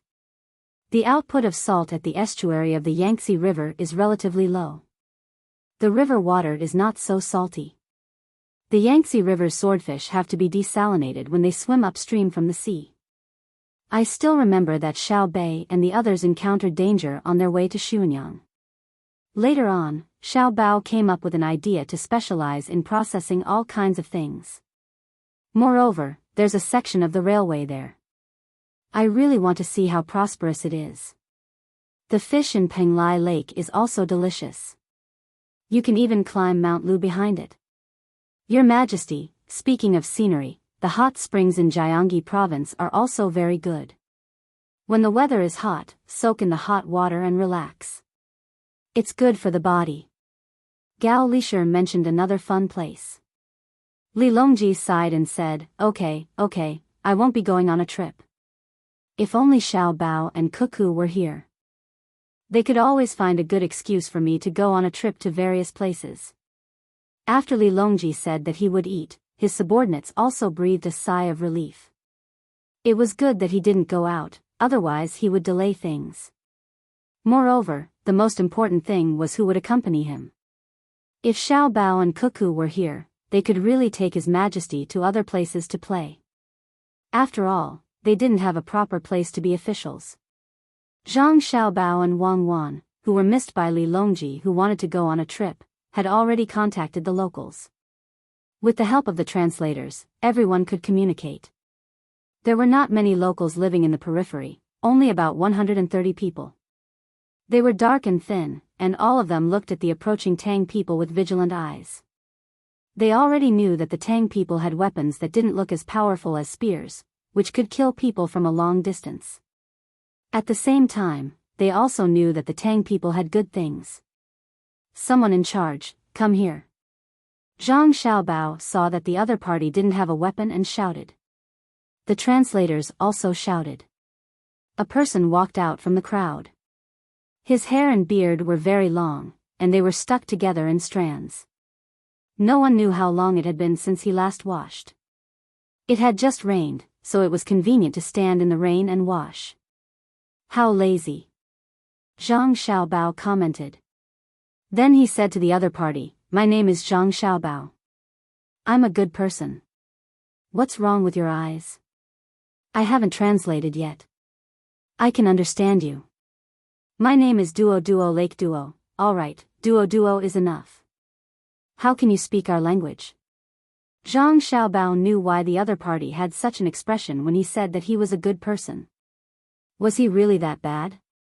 Even people thousands of li away had heard of him.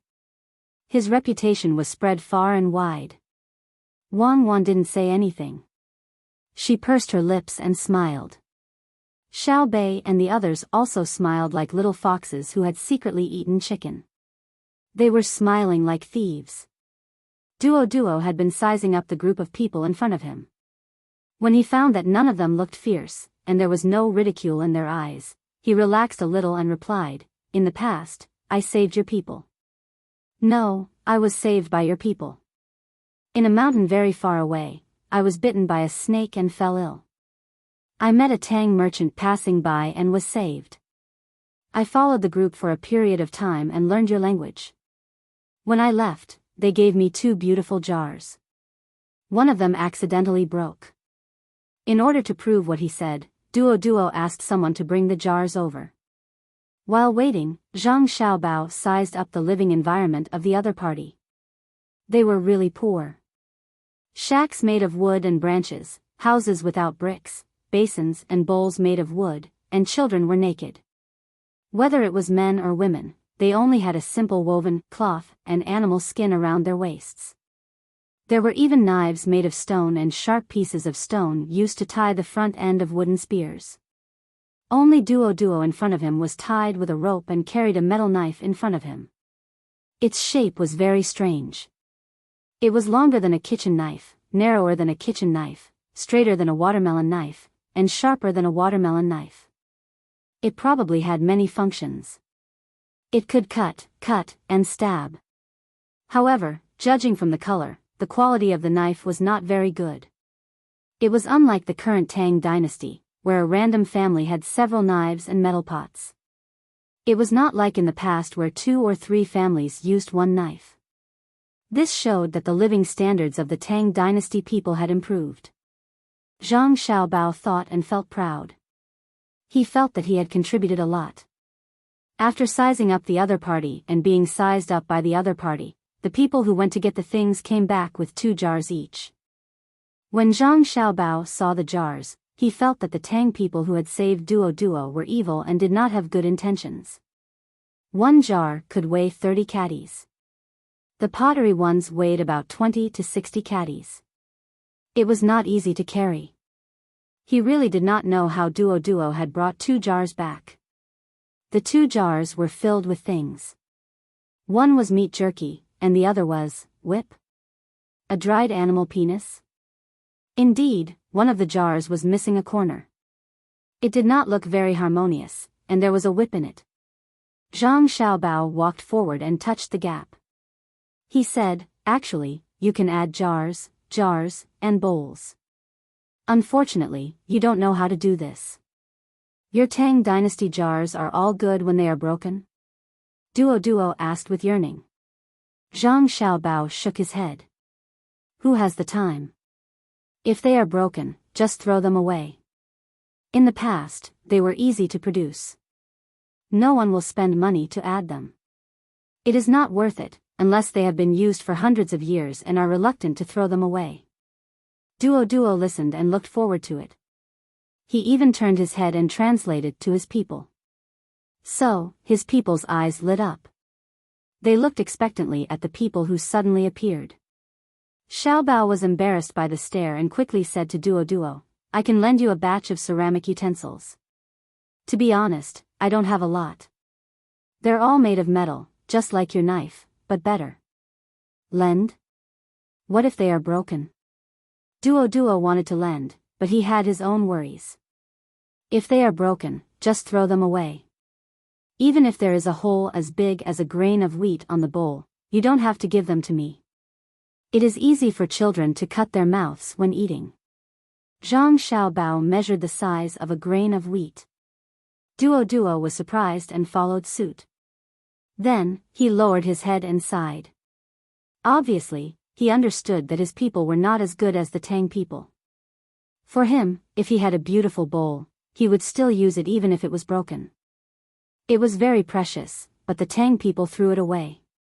He translated it to his clansmen, and they all cheered as they looked at Zhang Xiaobao, their faces filled with enthusiasm. They are a group of honest people. They are welcome to give benefits. Zhang Xiaobao thought and waved his hand. Someone immediately brought the things over. Zhang Xiaobao took a bowl with golden flowers. After hesitating, he handed it to Duo and said, "I will lend you this, but I need your help."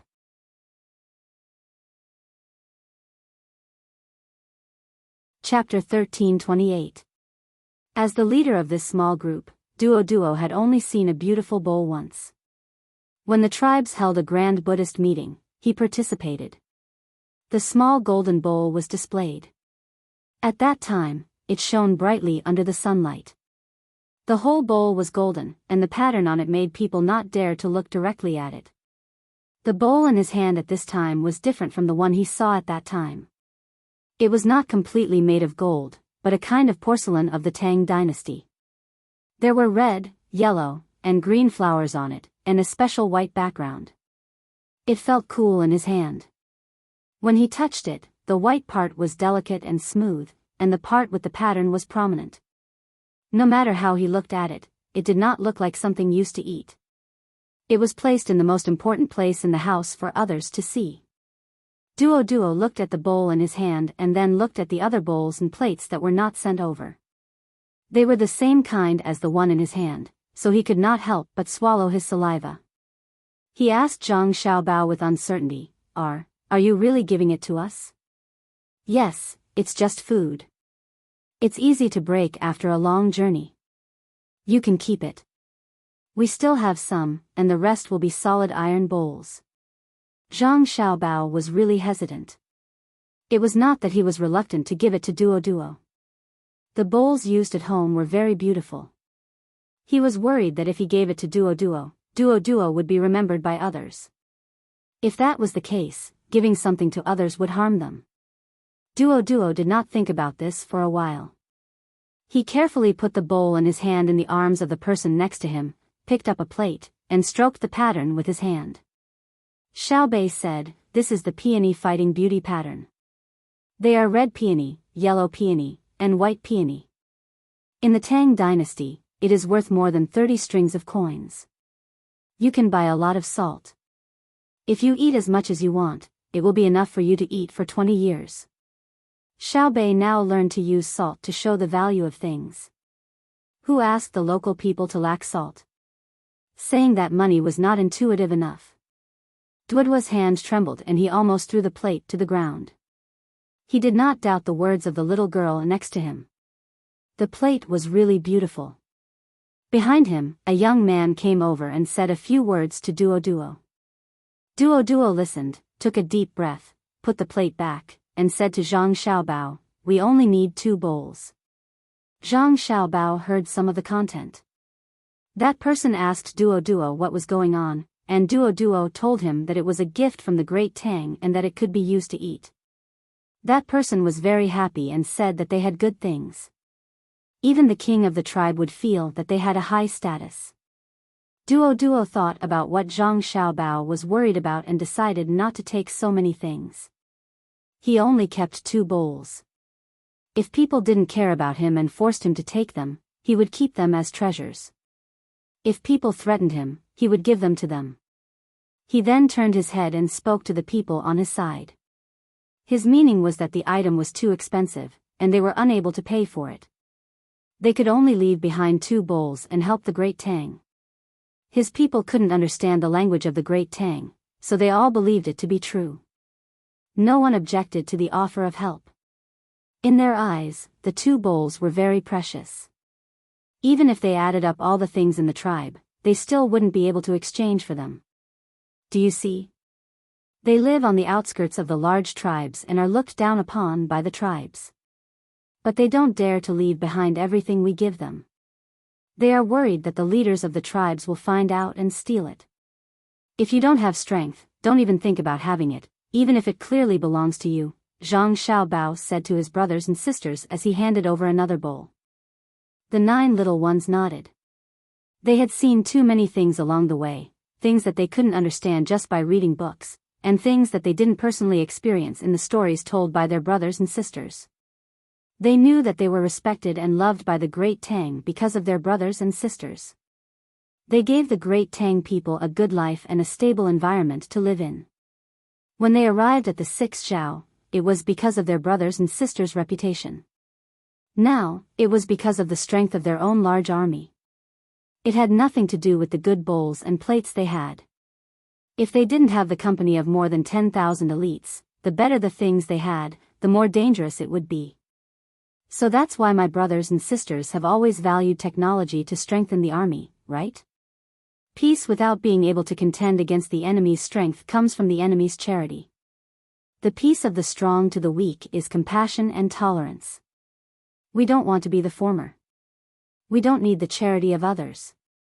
Xiao Bei waved his little fist and said seriously. The other 8 little ones nodded. Duoduo was also listening. A trace of embarrassment appeared on his face, but he still said, yes, we don't dare to steal your things. We will agree to any conditions you raise as long as they don't harm our lives. The weak can't negotiate with the strong. It's really not easy for you children to follow us. It's very tiring, but we've learned a lot. What we see with our own eyes is more realistic than what is recorded in books. It's not just the interactions between people, but also the flowers, trees, mountains, rivers, and all kinds of animals we see on the road. Not all children have this opportunity. Ji Xiang Rui and the others can't follow us. They're too young, so we can adapt, so we were brought along by my brothers and sisters. Oh, Ji Xiang Rui is our younger brother and sister. They're very cute.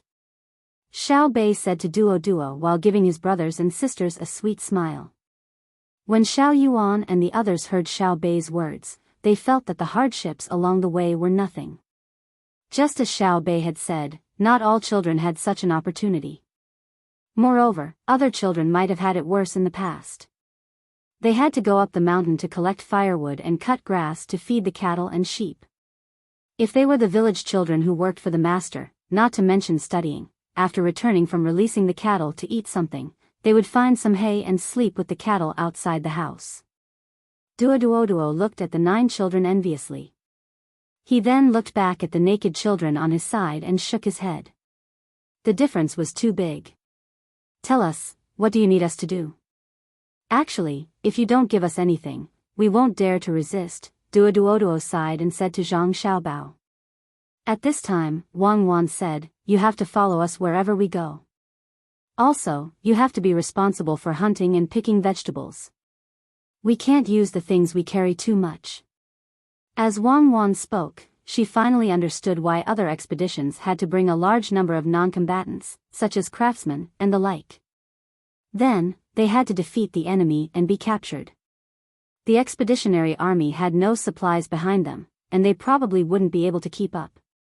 When they went deep into the local area, they could only rely on the things carried by airships. It would be great if they had a group of long-range heavy transport aircraft. Countries without such tools couldn't fight long-range wars. They could take advantage of the good weather to hold on for food, but what about ammunition? It was no wonder that when aircraft carriers and heavy transport aircraft came out, the surrounding small countries were nervous. Wang Wan thought for a moment. When she was done, Duo didn't respond. He didn't look at her and looked at Xiao Bao. Thus, Wang Wan snorted in dissatisfaction. Zhang Xiaobao coughed and said to Duo, this beautiful and charming woman is my wife. As for me, I can't control this team. I can only control the people in the team who don't fight. As for her, everyone with guns listens to her. Do you know? Duo opened his mouth blankly and looked at the beautiful woman in front of him again. So this woman was the one who killed people. Duo looked at Zhang Xiaobao again. Why are you staring at me like that? She's the one who calls the shots. Don't you understand? Zhang Xiaobao said with a glare. You can't beat her? Duo asked. Normally, I can beat her, but I can't. She's my wife. Do you understand my wife? She's the woman who will live with me for a lifetime. Why would I beat her? After the fight, I can't live anymore. Even if she can't beat me, she won't give in. I know her better than you. But when it comes to fighting, I'm really not her match when leading the same people and weapons. In other words, she's better at leading soldiers than me. The more soldiers she leads, the stronger she is. As for me, the more money she gives me, the stronger I am. I can't explain it clearly to you. In any case, you remember that the relationship between me and her is different from the relationship between you and your woman. Zhang Xiaobao explained over and over again. After all, he needed the other party's help, so he had to make things clear. Duo actually didn't understand why a man would give the military power to a woman. If he could beat her, he would beat her until she became obedient. If she didn't, he would continue to beat her. He kindly advised Zhang Xiaobao, "You can." Wang Wan stepped forward with her left foot, exerted force on her waist, and kicked Duo with her right foot. Duo flew up and heard the woman's voice, "You talk too much nonsense." Then there was the sound of "Walla" from his side, "Don't move." After landing on the ground, Duo felt that his body was about to fall apart. Ignoring the pain in his chest, he shouted to his people, "Listen to them, don't move. Get up, get your people ready, and follow us." Wang Wan said with a cold face. "Oh." Duo responded, turned over, and rubbed his chest. He began to prepare the 120 people in his small tribe for migration. Zhang Xiaobao raised his arm, and the people in the team put away their guns. He said to his younger siblings, "See? People always know how to cherish the time when they are not injured after they are hurt. So brother, you don't dare to hit sister. You're afraid of getting hurt, right?" Little Bei looked up and asked. Zhang Xiaobao patted his sister's head. "When you're older, you'll know that when husband and wife fight, the physical harm will never be as great as the distance between the hearts of the people. Most importantly, if I don't kill your sister, but she risks her life, I'll get hurt easily. A life and death battle only takes a moment. In theory, the speed of a passive reaction can't compare to the speed of an active attack, especially when the distance is very close." Xiao Yuan, who was beside Little Bei, said to her brother as if she had found a confidant, "I'm always bullied by Little Bei. My heart hurts. Then I won't bully you in the future." "I'll bully others," Little Bei said with a pout. "Then I'll make the people you bully hurt all over their body," Xiao Yuan said threateningly. "Look at how you teach your younger siblings." Wang Wan rolled her eyes at Zhang Xiaobao and walked over to instruct the people of Duoduo's tribe to pack their military backpacks. There were many things they needed to carry. Zhang Xiaobao turned his head to look at his younger siblings and said, "My heart hurts now too. He, brother, you and sister are so fun." Little Bei hugged her brother's waist and twisted her body to act like a spoiled child. Zhang Xiaobao picked up his sister and held her on his right elbow. He followed Wang Wan and walked over. "She's already 1.3 meters tall. She's getting heavier and heavier. I can't carry her. Let's go and take a look." Duo rubbed his chest with one hand and kept pointing with the other, telling his people to move faster. Wang Wan told him not to let the people of the tribe carry wooden weapons and stone tools. Wooden bowls and basins were also thrown here. Duo was very obedient this time. He thought that he couldn't beat the woman in front of him. When he was being beaten just now, he couldn't make any defensive movements at all. When he dodged, his chest first felt stuffy, and then he flew. Perhaps this was why the man called Zhang Xiaobao was afraid. But when he saw Zhang Xiaobao coming over, he overthrew the guess in his heart. He saw how Zhang Xiaobao was holding his sister. His right arm was bent and raised horizontally, not sticking to his body. That little girl was sitting on Zhang Xiaobao's arm, one hand hugging Zhang Xiaobao's neck. Her two legs were swinging in the air. How strong was her arm? Especially Zhang Xiaobao, who looked relaxed and didn't care at all. Duo pondered. If it was Zhang Xiaobao who kicked him just now, would he fly higher and farther? "Come, let me see. Are your bones broken?"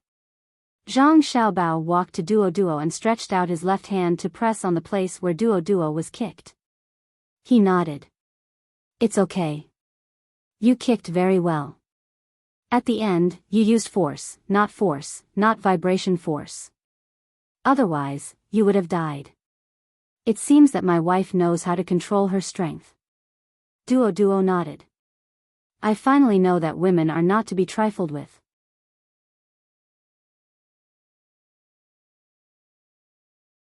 Chapter 1329. Duo's small tribe had a total of 126 people, including all the adults, the elderly, and the children. They packed up their things and threw away everything that should be thrown away. Otherwise, each person wouldn't be able to carry a hill-sized backpack. Although there were few people and they lived a poor life, they had a lot of daily necessities. The group of people was ready. The people of the tribe took one last look at the place where they used to live and followed Zhang Xiaobao and Wang Wan's team to the local, central, tribe without any reluctance. Xiao Bei and the other 9 people called Suilong and also got busy.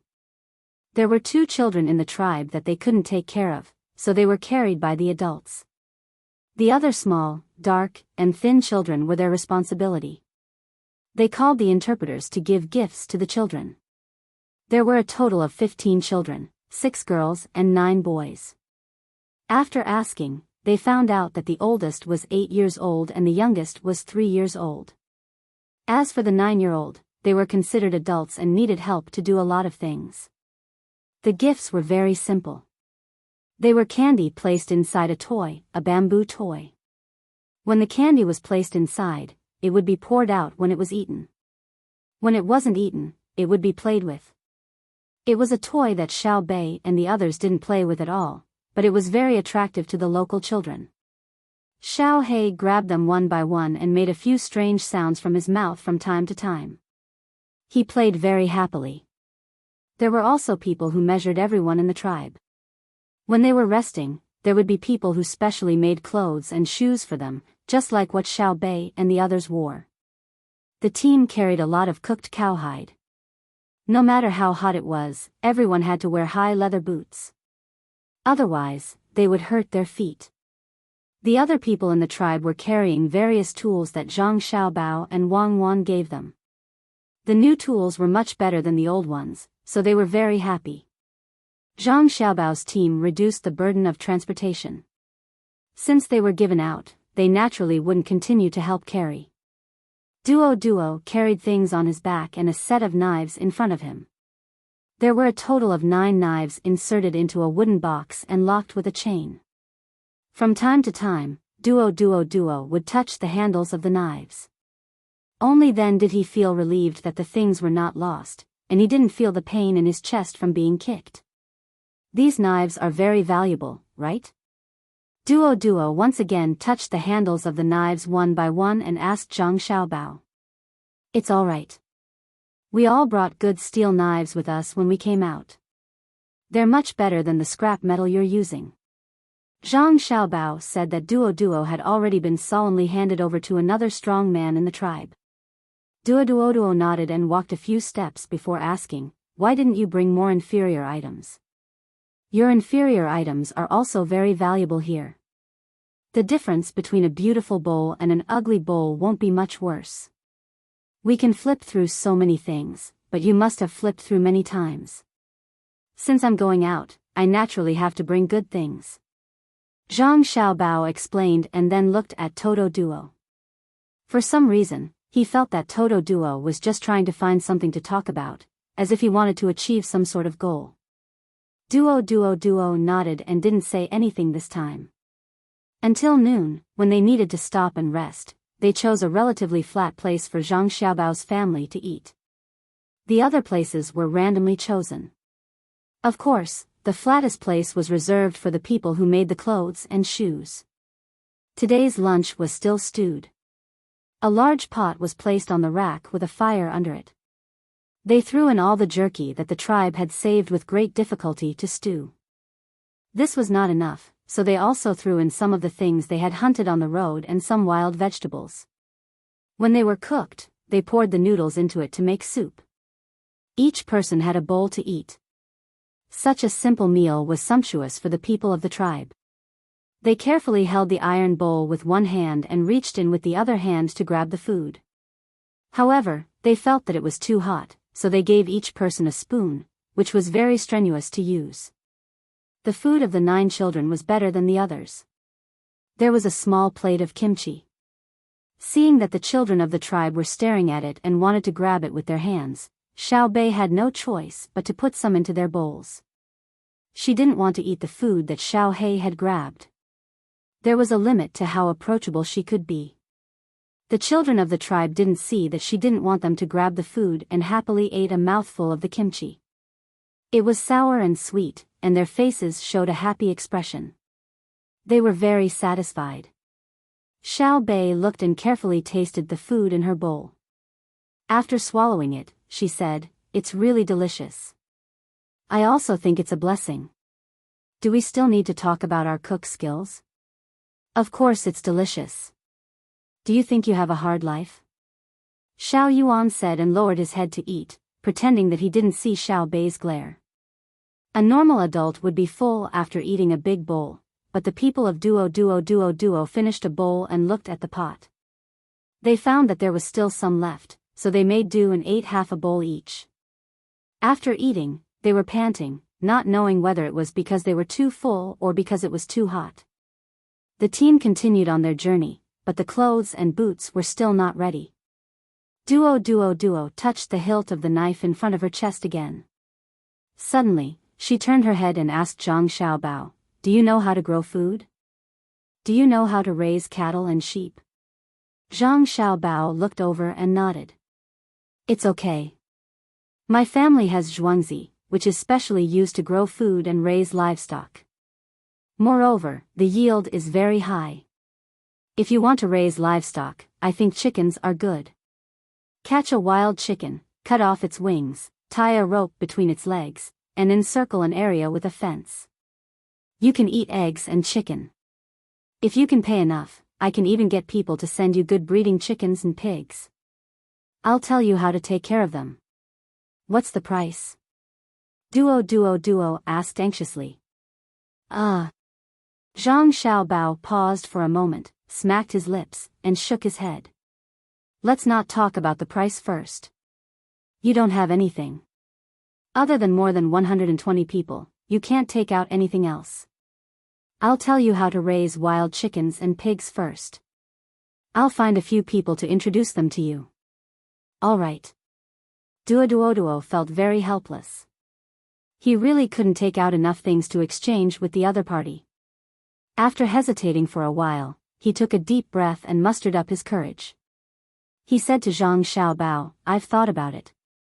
If I go back to the big tribe, they will take away my knife. They will take away the clothes and shoes you made for us. I can't resist at all. They will kill all of us. I intend to stay away from them, go to a place where they can't find me, and live a peaceful life with my people. But we don't know how to grow food, and we don't know how to raise things. We used to trade with them every few days with game and fish that we caught. If you can teach us, I won't have to worry about not having anything to trade. If you leave us some of your good tools, I'm willing to do anything for you." This time, Zhang Xiaobao understood that Duo was also ambitious. He also wanted to resist exploitation and oppression. It was just that he didn't have the ability in the past. Now, he felt that if he found a temporary backer and learned some skills, he would not be controlled by the big tribes. Zhang Xiaobao didn't answer immediately. He was thinking about how to solve the current problem of Duo's tribe while he was on the road. Until night fell, when they would arrive at the area where the big tribes lived, Zhang Xiaobao still couldn't figure out a solution. He seemed to be very confused. During dinner, he personally roasted the meat of a deer that he had hunted on the road for his younger siblings. He also cooked roasted deer belly and steamed rice for the children in the tribe to eat together. Together with the 4 injured members, he and Wang continued to eat together with the rest of the team. Duo was very puzzled. He pointed to the 2 large portions of food and rice and said, "You can eat. We can't eat." Zhang Xiaobao seriously replied. "You are the leaders." Duo emphasized. "Yes, but we are not the wounded and the children. Zhang Xiaobao replied again. Duo shook his head. Obviously, he didn't understand why the leaders of a group couldn't eat well. Zhang Xiaobao didn't expect Duo to understand. After dinner, he went into the tent with Wang Wan and began to discuss the matter mentioned by Duo during the day. I really don't know how to arrange it. Zhang Xiaobao sighed. You have the ability to help them, but you feel that you can't get enough in return. Because they are not the people of the Tang Empire, you are hesitating whether to integrate them into the Tang Empire. You consider that they are not among the 56 tribes, so you naturally exclude them, right? Wang Wan analyzed Zhang Xiaobao's thoughts and said. Zhang Xiaobao admitted, indeed, I always treat them as outsiders. And they are too backward and don't understand the Tang Empire. If I want to integrate them into the Tang Empire, I have to put in a lot of effort.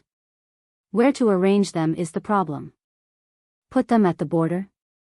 Their lives will improve, and at the same time, they are still them, not the people of the Tang Empire. If they are separated, they will not be able to adapt. They are almost a family, and it is very immoral of you to separate them. Then how can you arrange the 6 Zhao, the original Tubo, and the people at the border who were tricked into becoming hostages, the Turks, the Silla, and the other remote areas? Wang Wan asked suggestively. Because they are. Alright, they are one of the 56 races. It could be 57, or 58, or 85. I just didn't get it right for a while. Then, if I help them, I will help myself. Together with the people of the large tribes, I will take away the authority of the leader and return them to the Tang Empire. Zhang Xiaobao thought it through, and the previous problem was no longer a problem. Wang Wan smiled and said, we cannot kill the leader, but we can't let him have trusted subordinates. According to the plan, we will first take them away and let them be our logistics personnel. Slowly get to know them, and as time goes by, their leader's authority will gradually weaken in the hearts of the people of the tribe. If they play tricks, we will use this as an excuse to kill them. If they are honest, we will let them live. I hate it the most when I accept a group with its original management. It is the same for the military, the government, and the business. I hate it too. Let's sleep. Tomorrow, we will not tell Duo all the plans. Just tell him that we will help him. When we arrive at the place, we will trick everyone to follow us. Zhang Xiaobao yawned and pulled the blanket over himself and Wang Wan. He listened to the sounds of the little ones playing as they couldn't sleep and fell asleep. The next morning, the people of Duo's tribe changed into new clothes and boots. After breakfast, Zhang Xiaobao pulled Duo aside and whispered to him.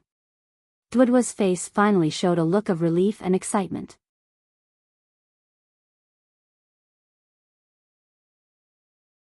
Chapter 1330. Duo, who had been promised by Zhang Xiaobao, jumped up and down as he walked. His head kept looking back and forth. Several times, he wanted to tell his tribesmen the good news, but he restrained himself. He was afraid that if he told the news, when his tribesmen met the leader of the big tribe, someone would accidentally spill the news. If the leader knew, he would be angry and kill all 126 of his tribesmen. Even though he had come with the Tang team, who could guarantee that the tribe leader would kill him in a fit of anger? Even if the Tang people helped him take revenge, he would still be dead. Duo was happy, so he asked the strong men in the tribe to work hard to hunt. They all pulled their bows and arrows and worked very hard.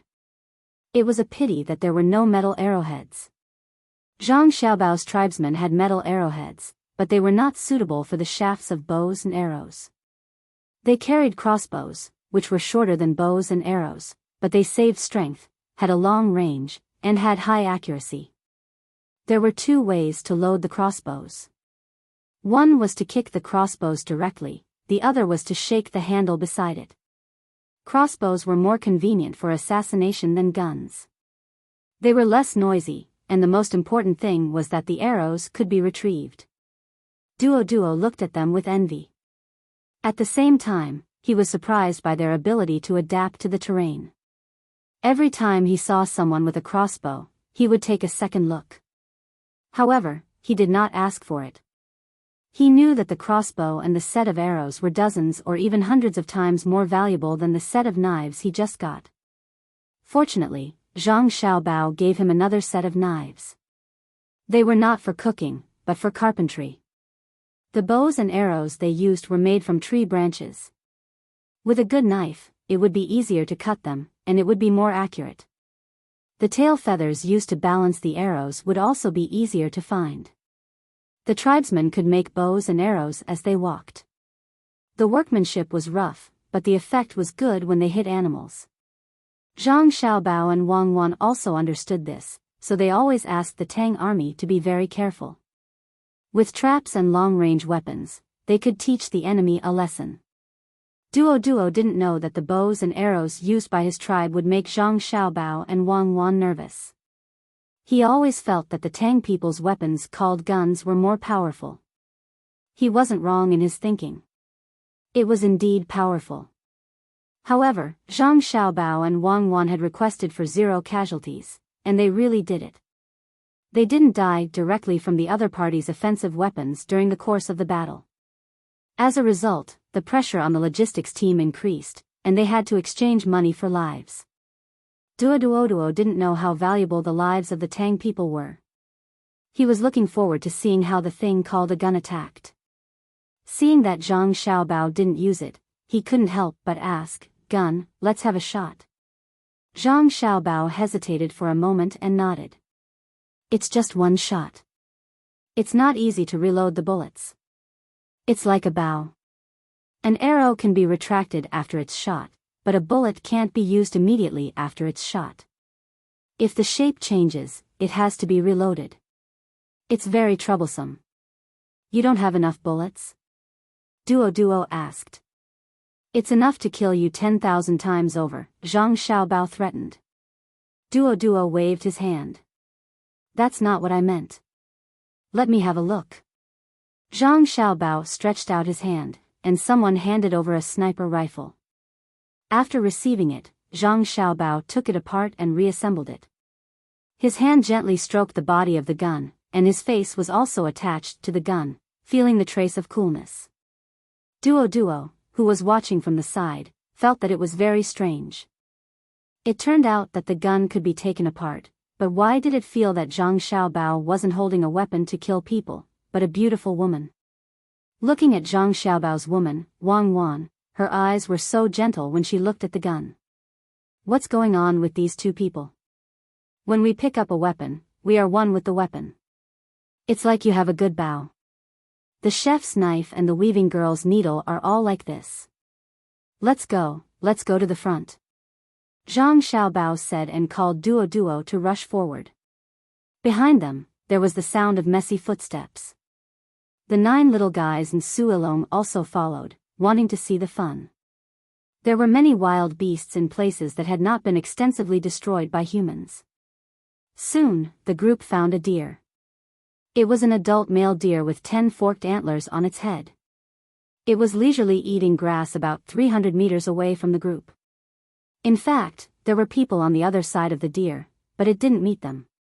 They were scouts, and they had to advance 20 miles. Zhang Xiaobao chose to shoot while standing, and he didn't have any support. Just as he was about to aim, someone beside him pulled his clothes. "Brother, let me do it, okay?" It was Xiao Nan who spoke. "Okay." Zhang Xiaobao handed the gun over.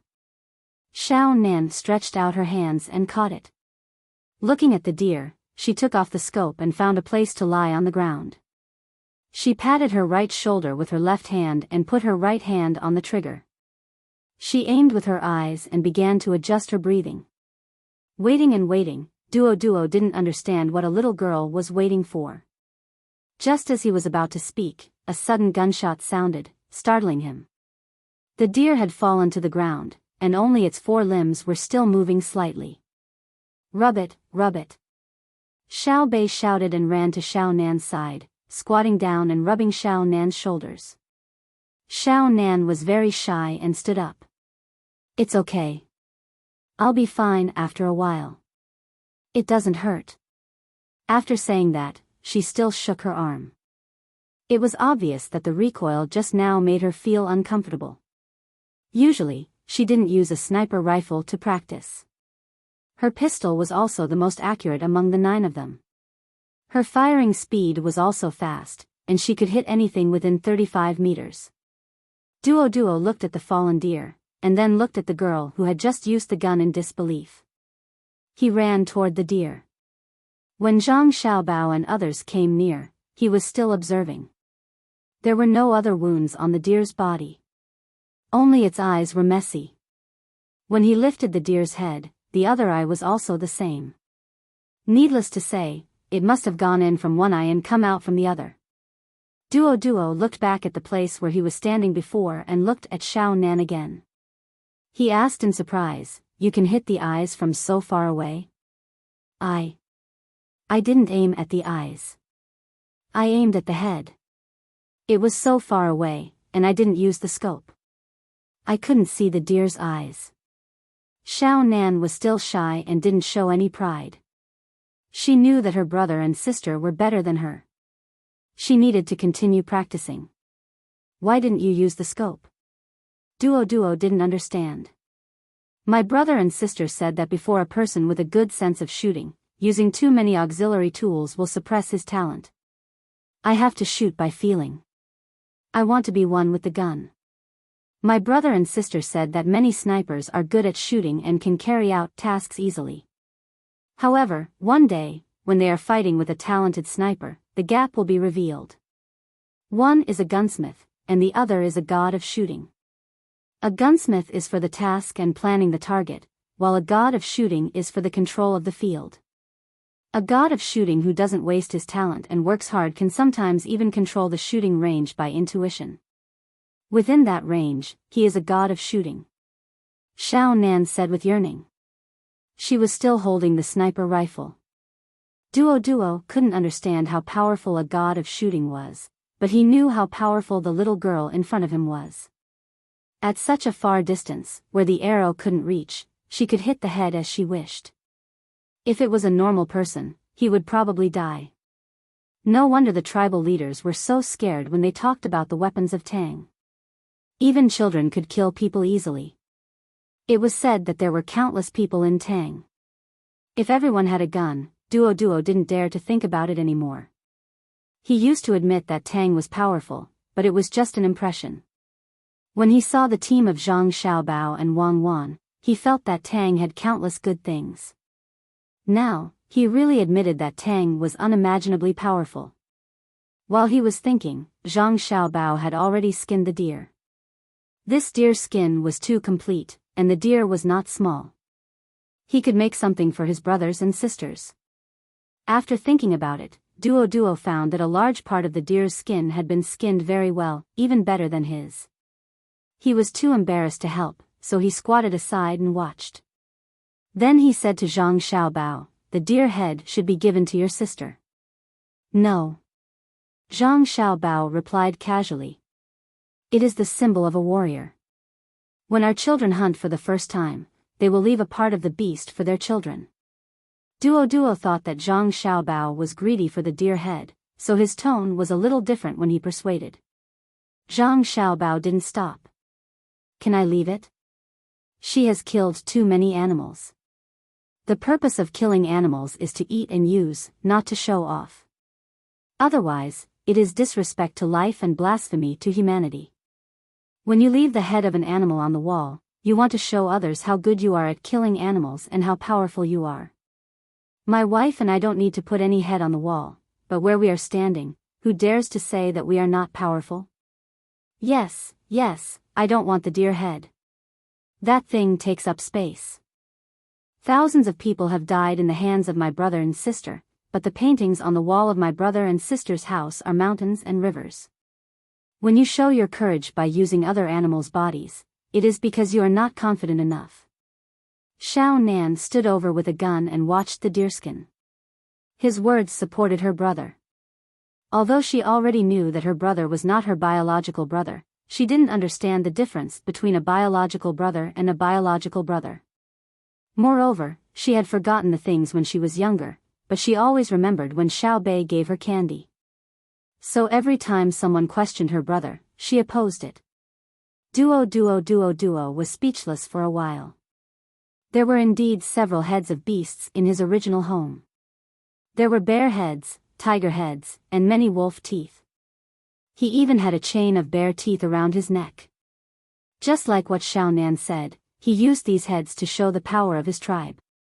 Later, he left with the Tang team, so it was not convenient to carry them. No matter how precious the heads of animals were, they were not as precious as a set of knives. He put his hand on his neck and secretly exerted force. When he struggled again, his neck hurt, and the chain of bear teeth was pulled off by Duo. He used his wrist and threw it into the barley next to him. Only then did he feel relieved. "What are we eating tonight?" Zhang Xiaobao asked when he was packing up the deerskin. Xiaobei didn't need to be reminded to know that he was asking about them. He came over to look at the bloody deer and asked, "Didn't we arrive at the tribe's place at night? If I am not satisfied with their hospitality, I will. If I had known earlier, would have brought our guards. They can be used as training. They are very old, the oldest one is already 20 years old." Xiaobei wanted to say that his guards were not good enough to receive his people, but when he thought about it, he realized that he didn't have any guards that belonged to him. They were all his brother and sister's guards. His 9 guards were still undergoing training, so he was very depressed.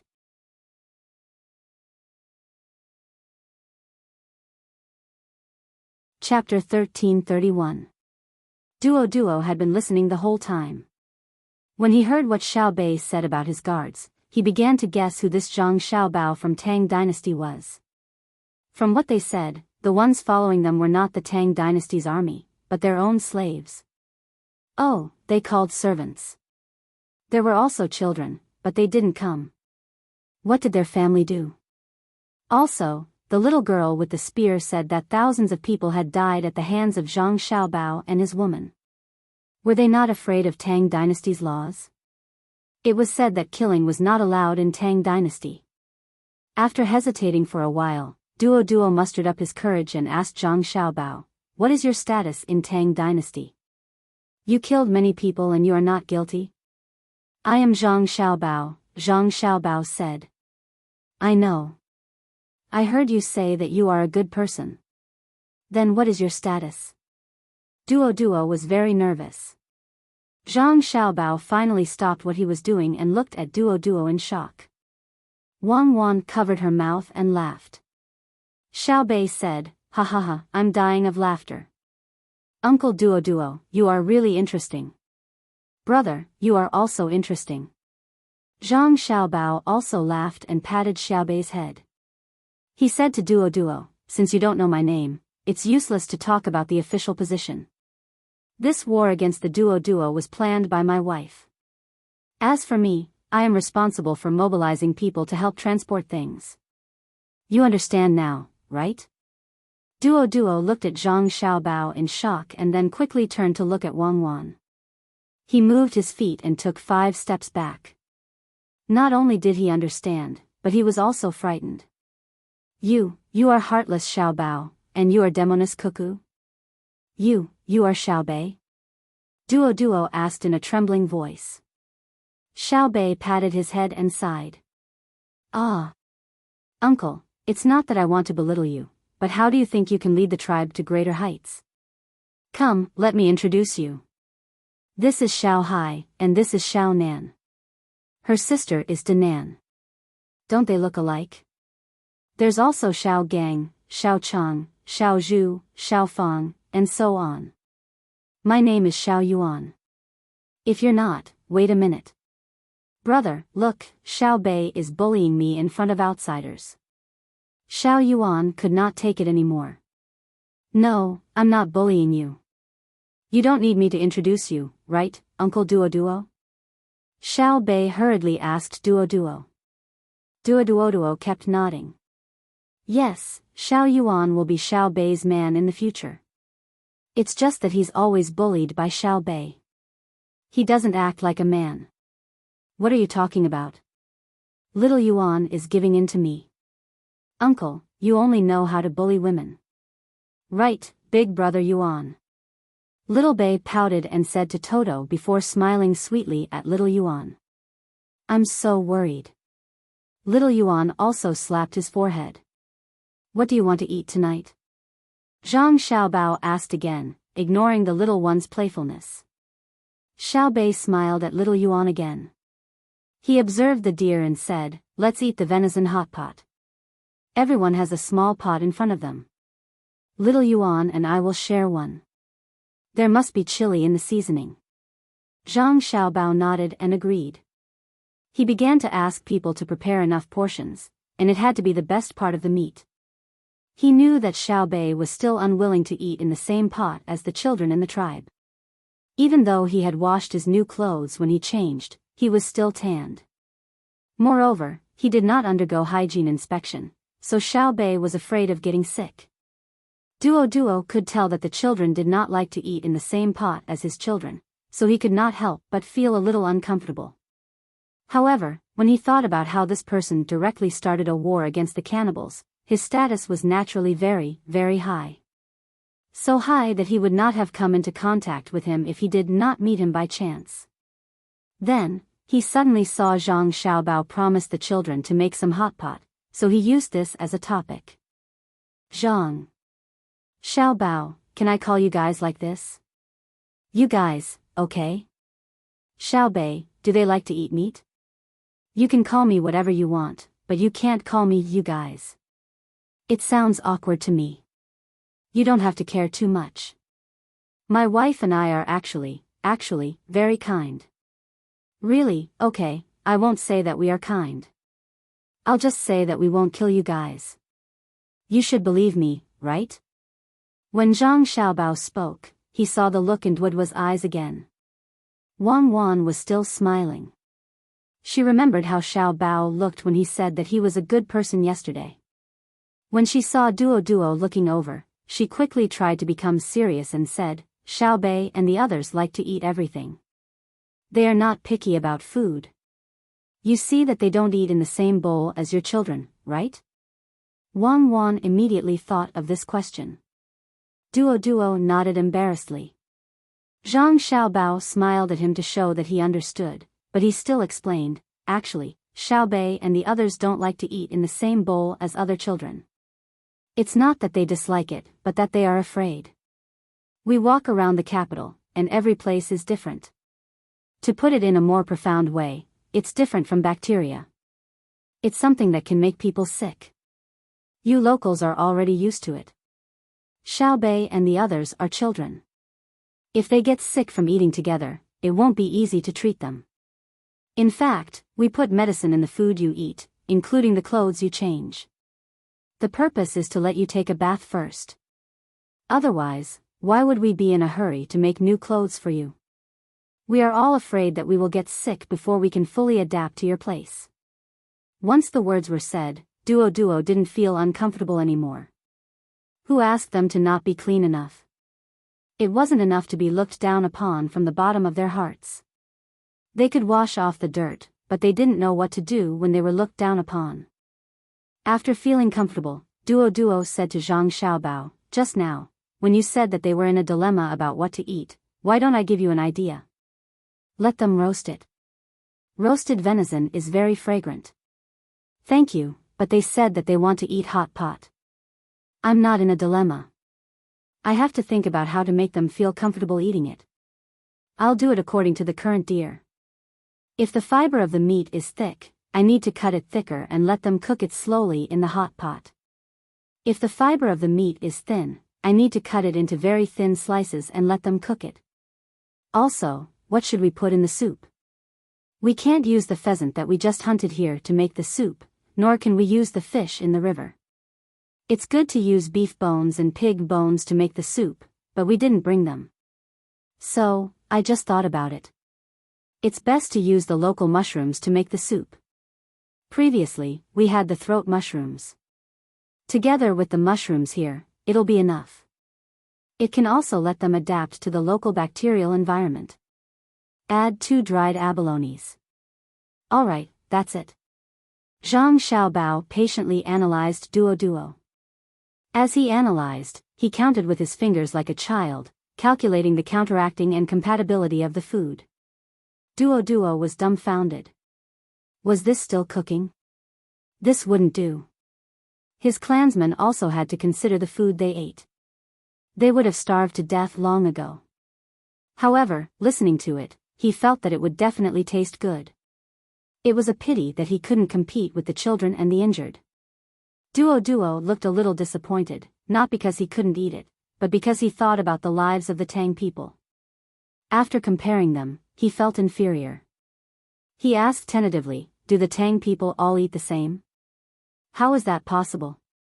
Xiao Bei raised his head and continued, "If only all the Tang people could be like this. Not to mention venison, we don't even have a lot of mutton. We eat pork every day. If we don't have enough pig meat, we have to exchange it with chicken and duck meat. It's good enough if we can eat pork ribs in half a month. If we want to eat venison every day, we have to raise deer like we raise pigs and chickens. Their lives are really tough. My family has a restaurant business, so the food there is better. It's a little better." Xiao Bei felt embarrassed as he spoke. Duo suddenly understood. He had heard of restaurants before. People who ate there had to be rich, and the food tasted good. He couldn't help but feel envious. If there was someone in his family who worked in a restaurant, the meat is good. It's very delicate. Cut out the tenderloin and chill it. Don't let it run. I don't want to make cold jerky for them. I want it cold and fresh." At this time, Zhang Xiaobao had already checked the meat for himself and instructed. Naturally, someone went to get saltpeter and chill the venison. Duo didn't know what chilling was, so he didn't ask. Otherwise, he would be even more surprised. Now, he felt that Zhang Xiaobao shouldn't be so serious. He advised, "Just make food. Don't worry too much about the children." "Yes, that's what I said. If you don't want to worry, then don't raise them. Even raising horses knows how to be careful, let alone raising children. Look at the wild vegetables under your feet. You can't just eat venison." Zhang Xiaobao began to pay attention to the path under his feet again. When he saw wild vegetables that weren't poisonous, he would pick a piece and put it in his mouth to chew. He wanted to see if the taste could match with the venison and seasoning. Every time he confirmed something, Duo would pick it. There were many wild vegetables in the mountains. He was usually very careful when he ate them, afraid that they would be poisoned. Small root vegetables? Sure enough, it's time to eat. "Babies, what should we do?" Zhang Xiaobao suddenly found many small roots of garlic. The scientific name was allium white. He dug one out of the soil and tasted it. He asked the little ones. The 9 children began to feel awkward. They knew that if they had small root vegetables, they would also have cat ears. Then, they could eat the small root vegetables with cat ears soup. It was very delicious. If they added a small plate of sliced cucumber with some salt, it would be even better. But someone had already gone to prepare the venison. What should they do? One by one, they frowned.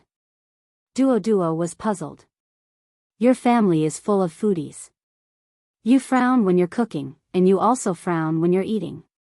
It's as if you're in a dilemma. Is it more difficult than fighting a war? You can put the two together and eat them both. Duo felt that he was very smart and proposed a solution. Without waiting for Zhang Xiaobao to speak, Xiao Bei shook his head. No, venison is warm and nourishing. The small root vegetables are spicy and also nourishing. The cat ears are earthy and can suppress the slight spiciness of the small root vegetables. Together with the cucumber, it will improve the taste and clear the stomach. It's a good combination. Therefore, we can't eat it together with venison. Otherwise, we won't be able to taste the venison. Also, after eating, should we take cold medicine to digest, licorice to balance, or medicine to warm the spleen and stomach to stabilize? It's just a meal. It's not like we're risking our lives. Do you want to eat us to death? It's like chili mixed with ice. Can that be eaten? It's also impossible to add licorice. Those who dare to prescribe such a prescription are either quacks or divine doctors. Didn't you see that brother is looking for vegetables to neutralize the venison? Yes, yes. Illness comes from the mouth, and disaster comes from the mouth. We have to be very careful, Xiao Yuan echoed. Duo didn't understand at all. The only thing he knew was that it wasn't easy for Zhang Xiaobao and the others to eat. It sounded very dangerous. Thinking of the danger, he became nervous again. He said to Zhang Xiaobao, "When we see our big leader, you must not reveal your identities. If the big leader knows who you are, he might want to arrest you."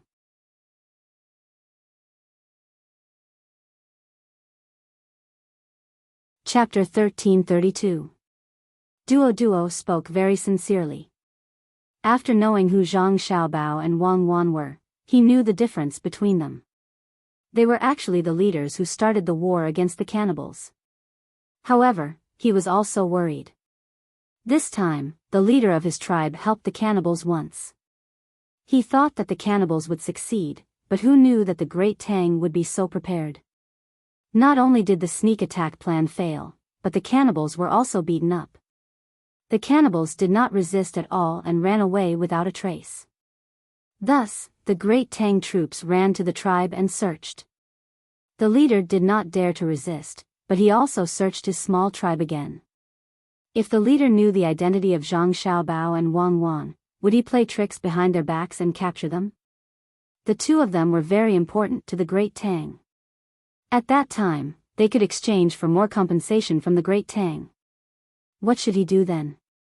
Zhang Xiaobao blinked and suddenly said happily, "Does it mean that if we perform a little worse and give your leader a good opportunity, he will make a move?" "Aya, this matter can be solved in advance, right, madam?"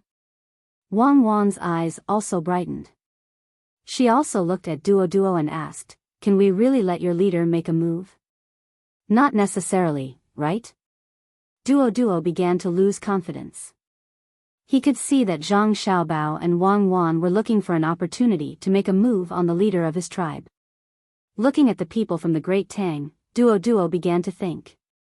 After a while, he gritted his teeth and said, "If you believe me and can give me enough things, I can trick them out. You can do it directly. This way, I will be responsible for persuading the others and making them listen to you." "What if you fail?" Zhang Xiaobao asked. "My life will be taken by them." Duo put on an expression as if he was not afraid of death. Zhang Xiaobao waved his hand. "Forget it. Let's just follow the previous plan and directly use a strategy to kill. Your people will not be convinced. I still need them to follow the team and do things. It is easy to kill people, but it is hard to change their minds. We should pursue benefits and not force them." "I think so too." Wang Wan agreed. "It's easy to kill people, but difficult to make them work for you. Force has always been used to conquer, but not to rule. Then be careful." At this time, Duo's recognition of Zhang Xiaobao and Wang Wan deepened. A large group with guns could have killed their way over, but they didn't. Instead, they chose another method. If he followed them in the future, he would definitely have a good life. How could his current leader use benefits to get what he wanted? He was clearly using benefits to coerce them. If over 100 of his clansmen didn't give them anything, they wouldn't give him any food either. When it came to an exchange, he would be at a disadvantage. The team continued to move forward. No matter what, they would be able to reach their destination before dinner tonight. In a situation where they did not plan to come into close contact with the other party, the team could increase their speed a little. They could hunt more wild beasts and store them to replenish the team's daily consumption. It wasn't that Zhang Xiaobao and Wang Wan didn't know how to protect nature. Right now, they didn't allow Great Tang to cut down trees and hunt animals. It was unlike before, when they didn't have enough strength to stop it. They could only follow Great Tang's national policy of destroying forests and opening up wastelands. Now that things had changed, they could influence Great Tang's policy. Of course, they couldn't continue to pretend that they didn't see it. Bamboo forests could be cut down, and after cutting them down, they would have to plant new ones. Bamboo had a short growth cycle, and the old bamboo forests couldn't be touched. That was a cultural and precious resource. In fact, it was fine to cut down trees, but they had to be separated into different types of forests. Take the old red pine forests for example. They couldn't bear to part with them and wanted to leave them for their descendants, let alone others. As for opening up wastelands, they had to clear up the wastelands first. How many people did Great Tang have? Wasn't there enough land for them to plant? If they felt that the land was too small, they could just expand. If people came over to plant them, they wouldn't have to pay a single copper coin in taxes. They could even give them subsidies. But this wasn't the Great Tang, and it was impossible to kill all the wild beasts in the area. If 12,000 people could kill all the wild beasts in the area, it meant that the wild beasts had been on the verge of extinction before. This was impossible. The group hunted as they walked.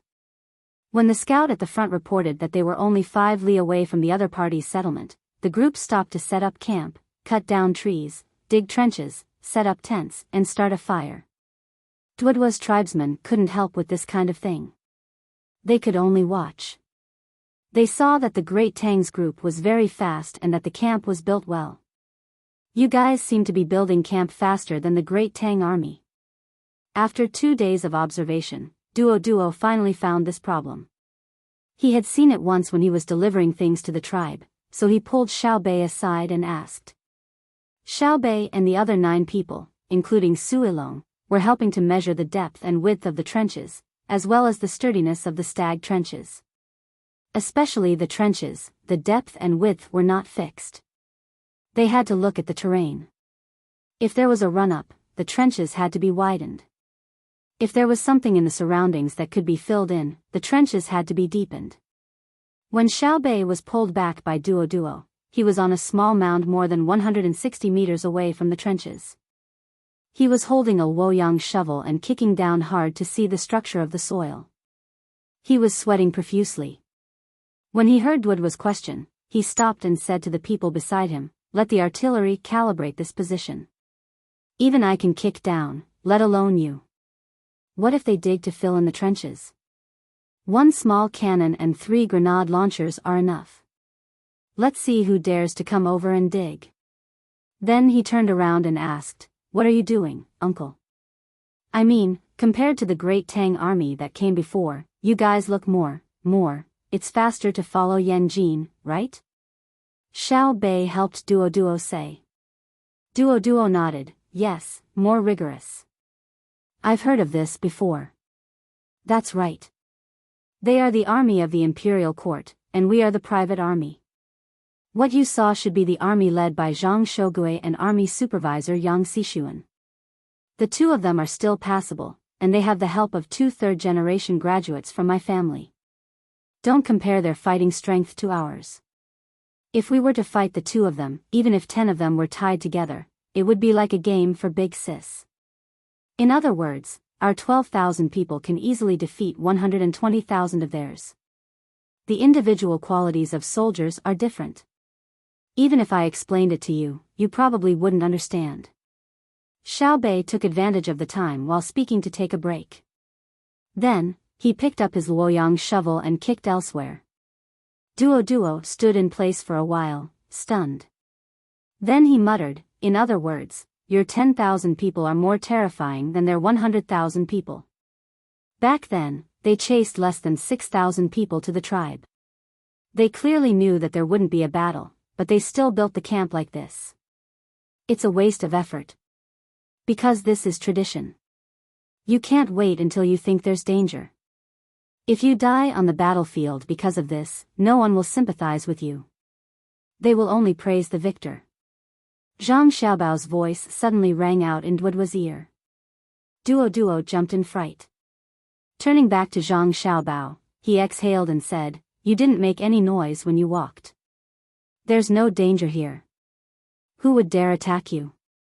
"I changed into rubber shoes and came over to watch others work." Zhang Xiaobao smiled, and then he said to Duo, "Many times in history, when the enemy believed it to be safe, a battle won by a small force. The great Tang can lose, even if it has advanced weapons. But my wife's and my team cannot lose. Do you want to strike at the confidence of the great Tang? Defeat our army and capture us. No matter what method you use, whether it's a direct battle or a scheme, as long as you succeed, all the industries of my great Tang will be in trouble, and the people will be shaken. My wife and I are the symbol of invincibility. If we are ambushed here, even if 10,000 of our enemies die, it's still a victory for them. So you won't give them a chance. You're standing beside me without anyone protecting you. Aren't you afraid that I'll capture you? Duo understood a little, but he still thought of a possibility and clenched his fists. Hee. Zhang Xiaobao laughed. Your chest doesn't hurt anymore? You don't even have a stick on you, and your nutrition isn't balanced. It's just that you don't control yourself when you eat. As for me, this is called a knife. Don't move. The knife is very fast, faster than the knife I gave you. As Zhang Xiaobao spoke, a small knife suddenly appeared in his hand. It was light black and had hemp patterns. He gently placed it beside Duoduo's neck, and with a flick of his hand, a pu sound came from a small tree beside them. Duoduo's pores opened instantly, and he felt much cooler. He turned his head to look at the small tree and walked forward. When he got closer, he shivered again. There was a 2-inch long red worm that was nailed by the knife. Zhang Xiaobao, can you really beat your woman? If you want me to beat my wife again, I'll beat you first. Hurry up and rest. I think your leader will come over when it's time to eat. I've already sent people there to trade for food. We've consumed too much food along the way. Zhang Xiaobao walked over and pulled the knife out of the worm's body. He then took out a white handkerchief and wiped it. The small knife made a light black mark on his hand, and then it suddenly disappeared. Duo looked at Zhang Xiaobao's back as he left. His feet seemed to be glued to the ground, and his expression was blank. He didn't understand what kind of person this person was. When he looked at his smile, he thought that he was very ordinary. He just looked a little better, and he didn't look that strong when he wore clothes. Why did he have the strength, the throwing knife, and the ability to cook good food, but he was willing to eat the same food as his subordinates? The most important thing was that he was afraid of women.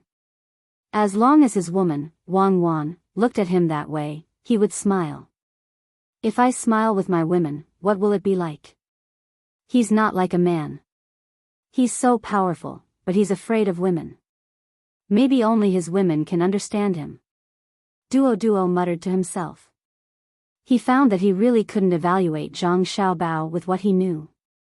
In fact, I don't know him very well. I only know a part of him. Of course, he doesn't know me completely, but he definitely knows me more than I know him. I plan to use my life to understand him. Don't just stand there. Organize your people. Your leader is here. Wang's voice was the same as Zhang Xiaobao's. She suddenly sounded behind Duo.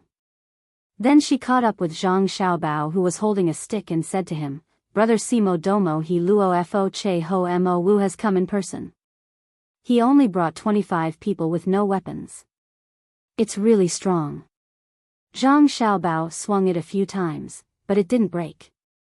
He praised it, and then asked Wang, who? What do they do? The local leader. Wang also came over and kicked the side of the deer. Aren't they the Mish tribe? There's no Mish in their name. Others call them Mish, just like the Japanese call us Shina. Do you have Shina behind your name? Who dares to call me that? I'll let him know why flowers. How many eyes does Ma Wangyi have? Japan was originally called Neon, okay?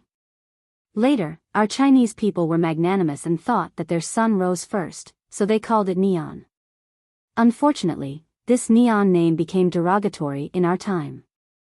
I feel sad for them. Come with me to meet some Moda people. Zhang Xiaobao threw down the stick and walked in the direction Wang pointed.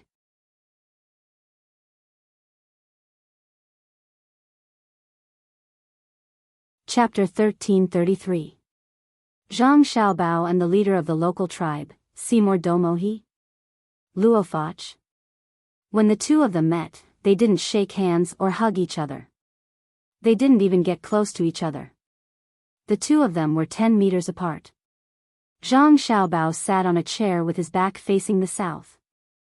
Seymour Domohi only had a stool and sat facing the north. When he looked at Zhang Xiaobao, he had to look up. It was not that Zhang Xiaobao was deliberately making things difficult for him. It was the rules that represented the dignity of the Tang Empire. How could a leader of a small tribe be on the same level? He was already being merciful by not making him kneel. As for why they could put their arms around each other's shoulders when they met, it was to show that they were close. When to be close and when to be dignified was decided by the person in charge. It was also decided by strength. At this moment, Zhang Xiaobao decided to be dignified. After all, thunder and rain were the grace of the emperor. Seymour Domohi below. Luofach. Brother Hima Wu, why are you here? Zhang Xiaobao asked in a sarcastic tone. Seymour Domohi. Luofach. Brother Hima Wu felt very uncomfortable when he heard this. He was not your subordinate. What right do you have to treat me like this? Although he was unconvinced, Seymour Domohi showed a respectful expression and replied, We see that the envoy from your country has traveled a long way and have worked hard. Therefore, we are here to greet you personally. After he finished speaking, he raised his head and looked at them, as if he was here to visit them, giving them a sense of being neither servile nor overbearing. Zhang Xiaobao, who was sitting on the chair, sneered, We are not here to visit you. We are here to kill. Since we are here, someone must die. Seymour Domohi took a deep breath and forced a smile. He asked, Who do you want to die? Those who stare at us, die. Those who bare their teeth at us, die. Those who are disrespectful to us, die. Those who do not listen to us, die.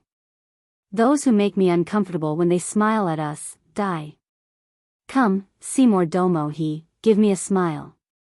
Zhang Xiaobao rested one leg on the armrest of the chair and leaned against it, casually saying to Seymour Domohi. Beside him, someone had already raised his gun and aimed it at Seymour Domo. Seymour Domo felt deeply humiliated. It wasn't just him. When everyone heard Zhang Xiaobao's words, they felt that Zhang Xiaobao was too much of a bully. He had come to take a look. Even if they didn't treat him well, there was no need to humiliate him. Facing the threat of death, Seymour Domo finally chose to compromise.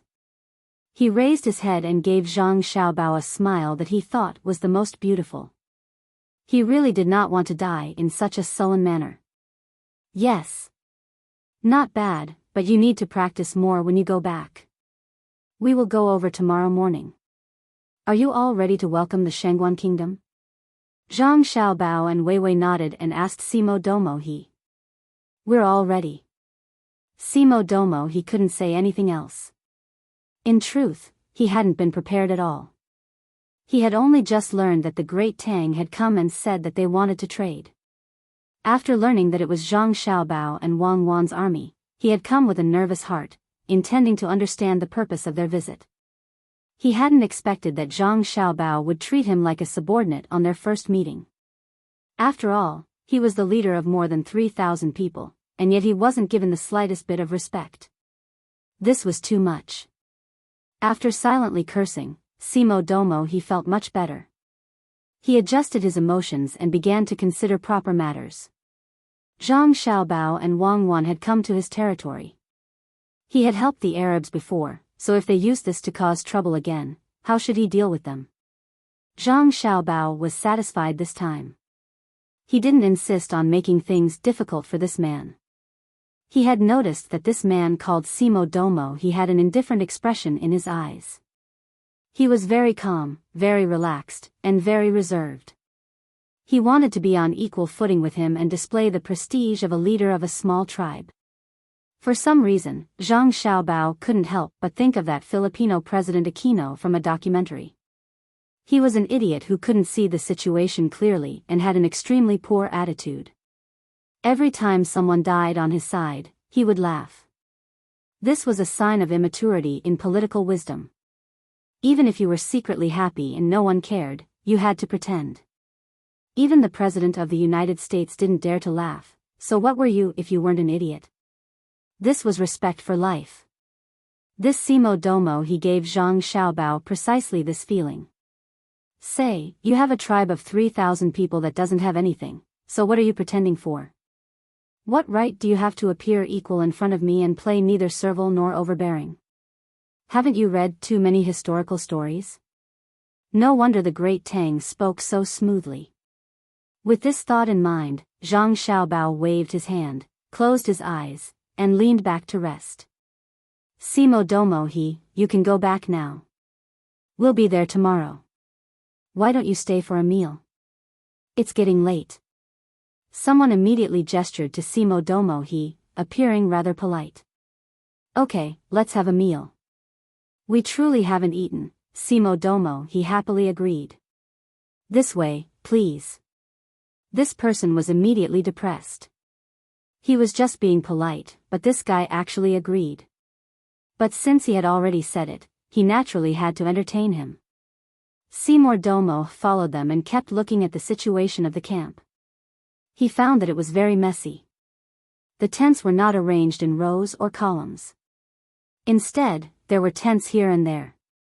It seemed like Zhang Xiaobao and Wang Wan's troops were really not good at marching and fighting. At the same time, he was thinking about what he had done wrong. According to the books of the great Tang, many of them said that when one went out to meet the leader of another place, he would be neither servile nor overbearing and would criticize the other party.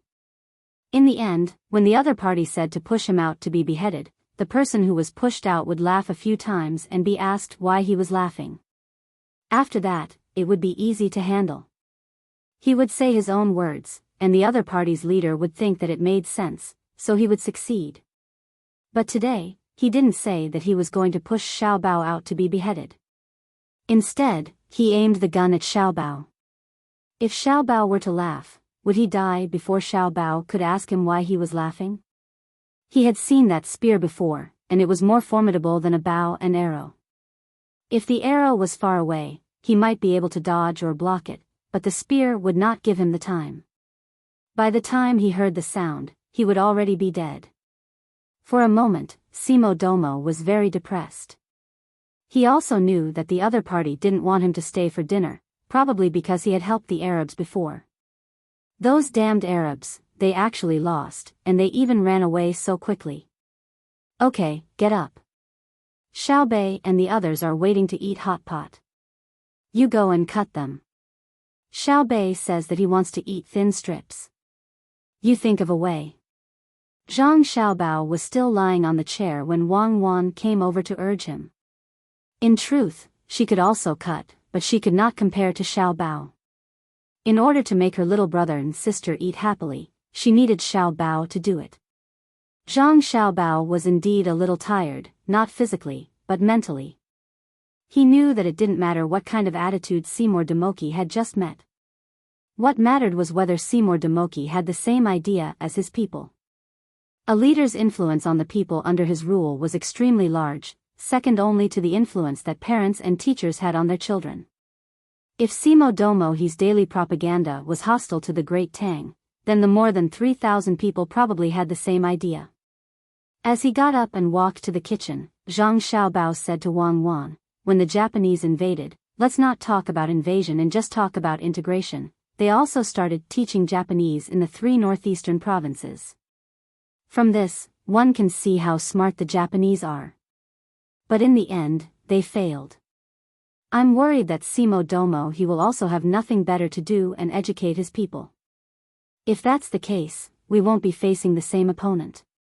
Wang Wan smiled and said, I can see that Simo Domo is using his cleverness in the wrong place. He probably thinks that we're always high and mighty and lack someone who dares to communicate with us normally, so he wants to play this role. In truth, he still has too little understanding of our Chinese culture. There's no such thing as equality, and no leader would be so cheap, including Li Longji. We really do treat him this way, but it's not because he lacks feelings in this aspect. It's because we can provide him with benefits. He laughed and was very happy when Xiaobei stole food from him, but without us, Xiaobei wouldn't have had a chance to steal food. Even if he did, would he still be happy? He's being magnanimous by not teaching Xiaobei a lesson, but he'll definitely teach Xiaobei's family a lesson. If Xiaobei was an ordinary person, Li Longji would teach a lesson to the local officials. As for us, we can communicate with the people of Tang equally, but Simo Domo he thinks that we're used to being high and mighty, so he wants to give us a special impression. Pooh. Well said. Where's the meat?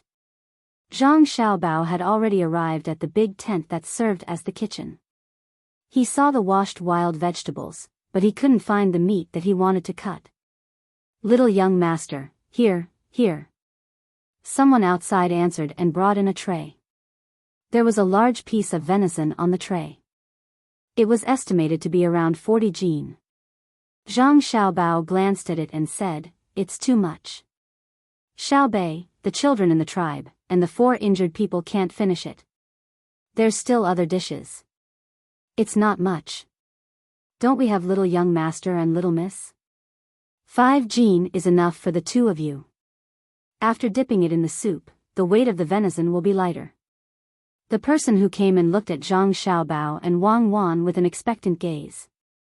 "We'll eat with you, little young master. We need someone to watch the little ancestors when we eat hot pot. Tonight, we have 2 dishes. One is braised with a variety of flavors, the other is wild vegetable dipping sauce, and the other is fish soup. It's not worse than hot pot. The main dish is hot dry biscuits." The person introduced what they were going to eat tonight. He meant that they didn't need to eat with them. They ate well, so they could accompany the little ancestors to eat hot pot. Zhang Xiaobao hesitated and looked at Wang Wan. Seeing Wang Wan nod, he said, "Okay, Cuckoo and I will be extravagant today. We won't eat with you. Find Duo and invite him to eat. He probably hasn't eaten our hot pot before." "That's great. Here, put the meat." The person answered happily and ran out. Zhang Xiaobao began to cut the meat. As for the strips that Xiaobei mentioned, he didn't care at all. If the meat in hot pot was cut into strips, it would disappear when it was put into the pot. Even thin slices like this had to be prepared for the children in the tribe. Otherwise, with their movements, the meat couldn't be picked up at all. It would become the bottom of the pot after a few dips. Zhang Xiaobao's movements were very fast. He cut the meat according to the horizontal lines. When he cut, he first destroyed the lines. When he dipped the meat, he slightly froze it and kept the moisture. When he cut it, Wei pulled, and it immediately became a roll. Wang Wan looked and had nothing to do, so she praised, "Good knife skills."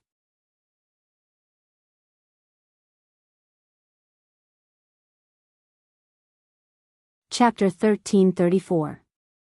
Don't just look at it and talk. Put it in the wooden tray over there. Don't let it melt later. It is not easy to form cold fresh meat in such a short period of time. If it is slightly frozen, once it is cut, it will become the taste of watery meat. Zhang Xiaobao did not stop moving his hands and instructed Wang Wan, who was standing at the side and watching without helping. Wang Wan had been admiring Zhang Xiaobao's knife skills. It looked very ordinary. He just made a cut and then lifted the knife. What was different was that the meat was rolled up instead of in pieces. It was obvious that he had added other movements when he was cutting. There was a hidden force. After all, cutting by hand was not like a meat slicer. Hearing Zhang Xiaobao's dissatisfied voice, she smiled and quickly went to get the wooden tray in the ice. She did not forget to put a few pieces of ice around it. After putting it on the tray, Wang Wan looked at the meat roll and praised, "The meat is so good. It is actually a small circle of white meat. It is almost like lamb.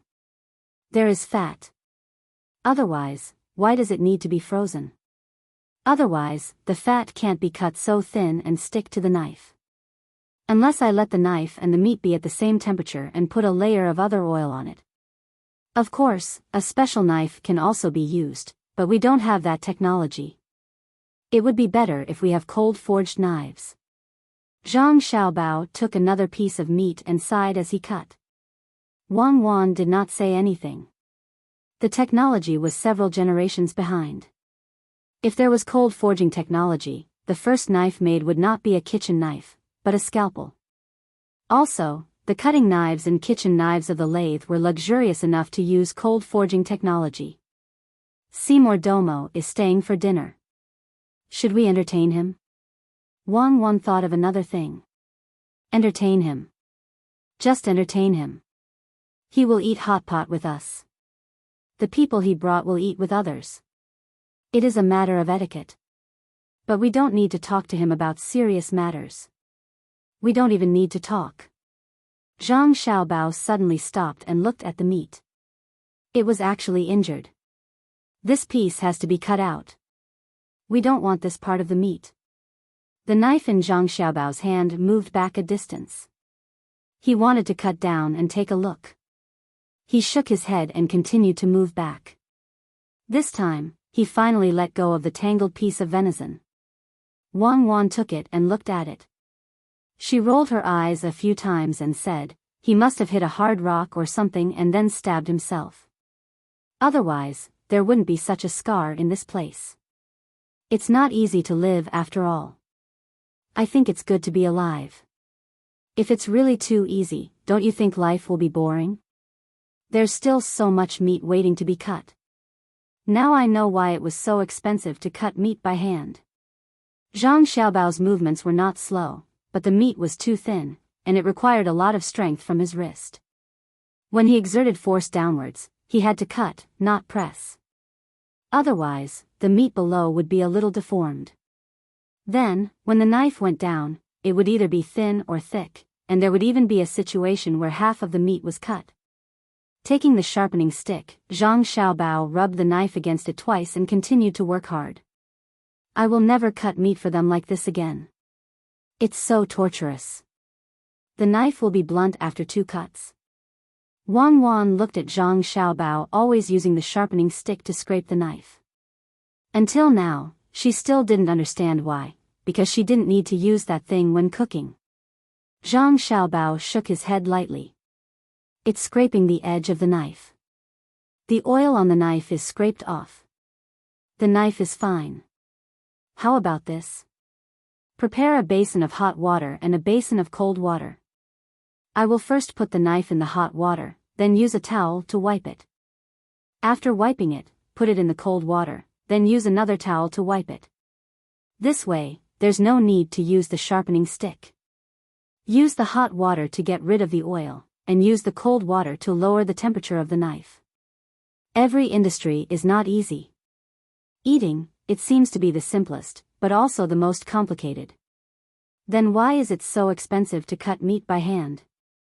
Is it because of manual labor?" Wang Wan asked suggestively. "Because you can't tell the quality of the meat when it's cut by a machine. The texture will be messy. If you ask, people will say that it's the machine. But when it's cut by hand, the texture will be there. No chef will cut the meat for you under the condition of destroying the texture of the meat. Otherwise, this chef won't be qualified. In this way, you can eat with ease. You can eat whatever meat you want. You don't have to worry about the mutton oil added to other meat.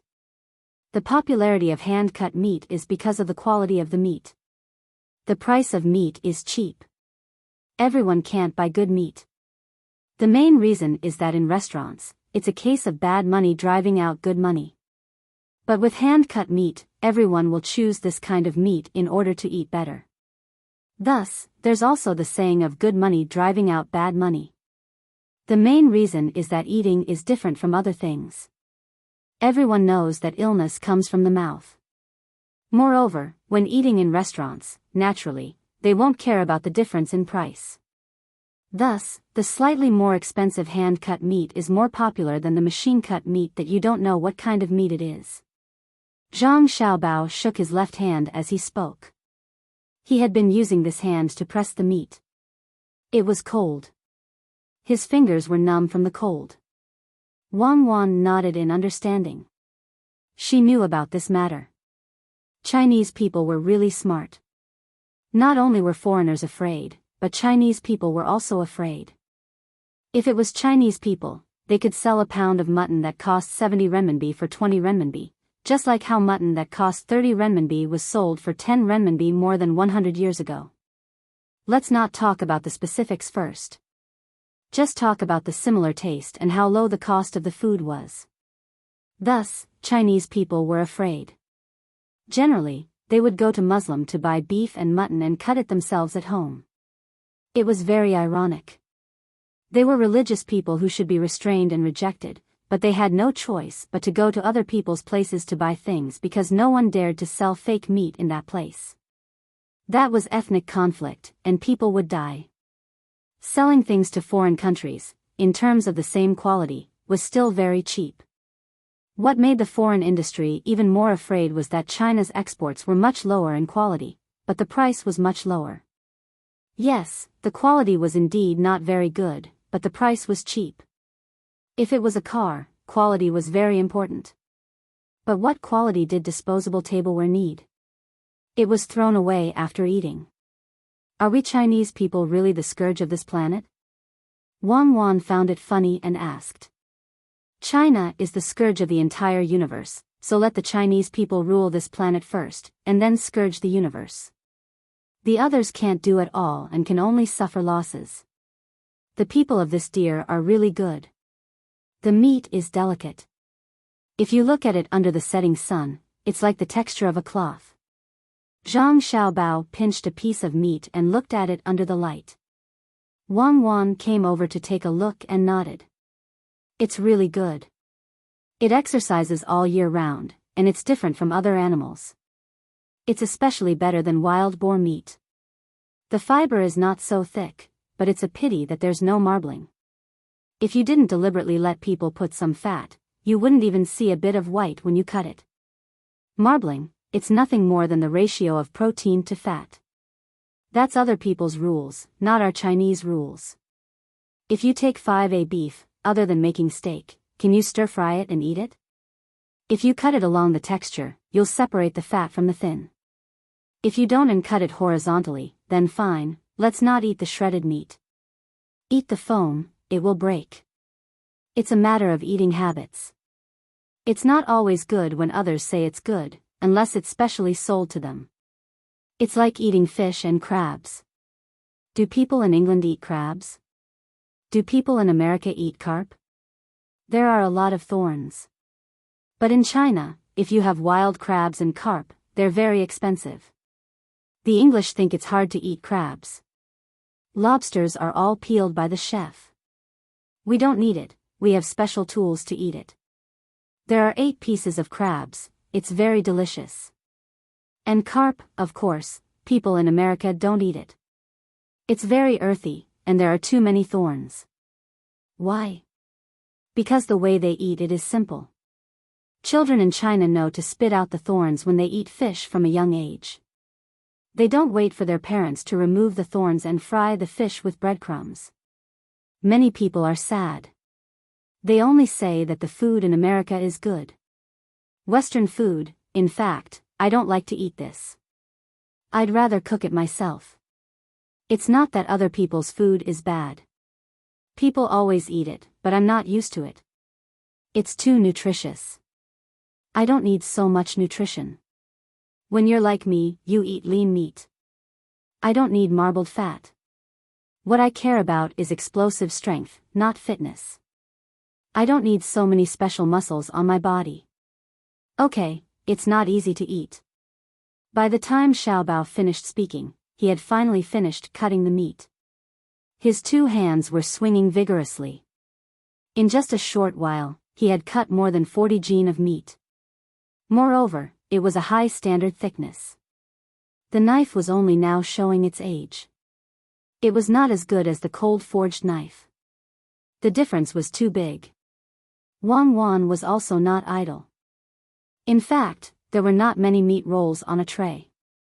Zhang Xiaobao cut them quickly, like magic. When you looked at him, he cut them again and again.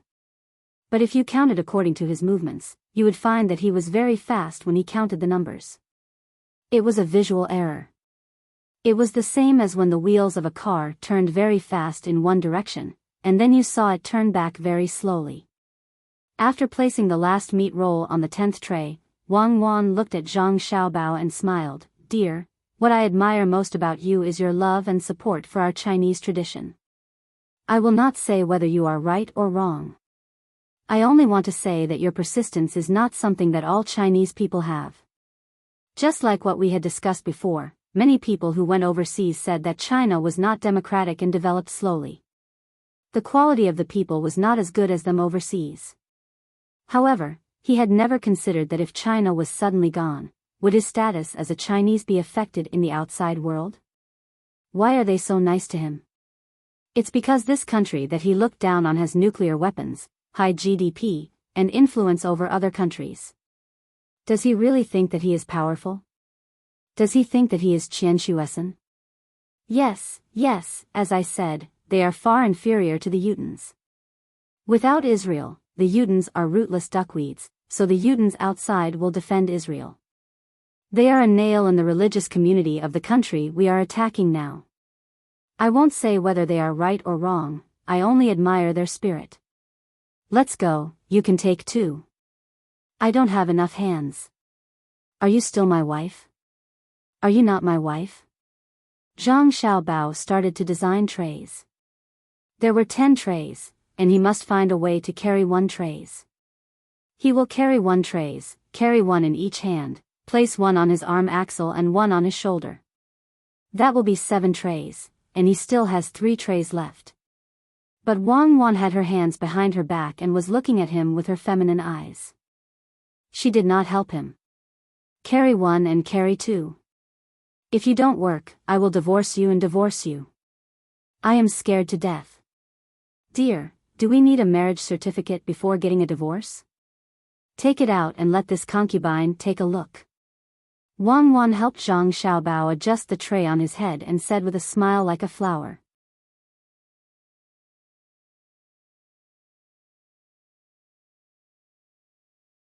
Chapter 1335.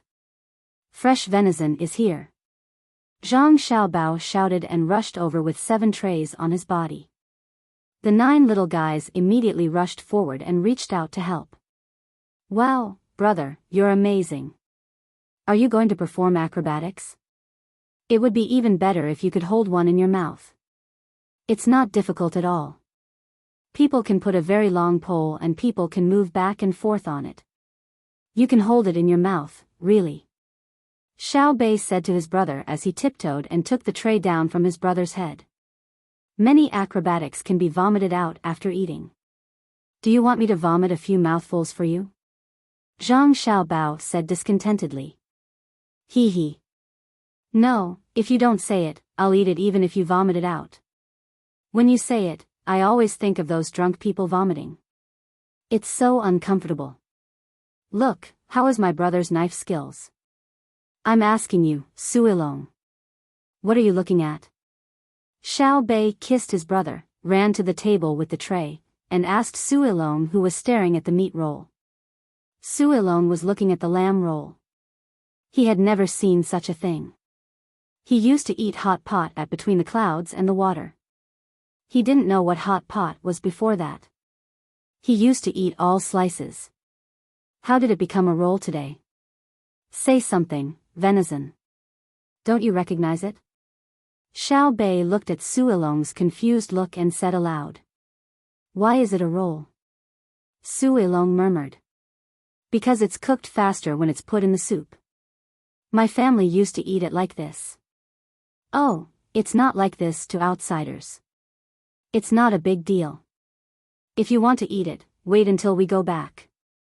If you eat in the restaurant opened by my family, you can ask for a roll. Xiao Bei made a gesture of boiling the venison and began to distribute the food. The children in Duo tribe were very honest. Each of them had a small hot pot in front of them, but they were a little far from the hot pot. When they wanted to eat, they had to stand up from the chair and walk to the front. Otherwise, they couldn't boil the food. During the process of eating, they had to go back because the small table with the plates was next to the chair. They were not the only ones. Xiao Bei and the others were the same. However, the 9 little fellows were already used to it. They would go there when they were cooking and come back when they were eating. They would just make a few more trips. Suilong frowned and said, "That's not what I meant. What I wanted to say was, why would the frozen meat be rolled up after being cut? It's just like the shaved ice you sold in the beginning. In fact, it's all rolled up and then broken. Why are you asking such a question?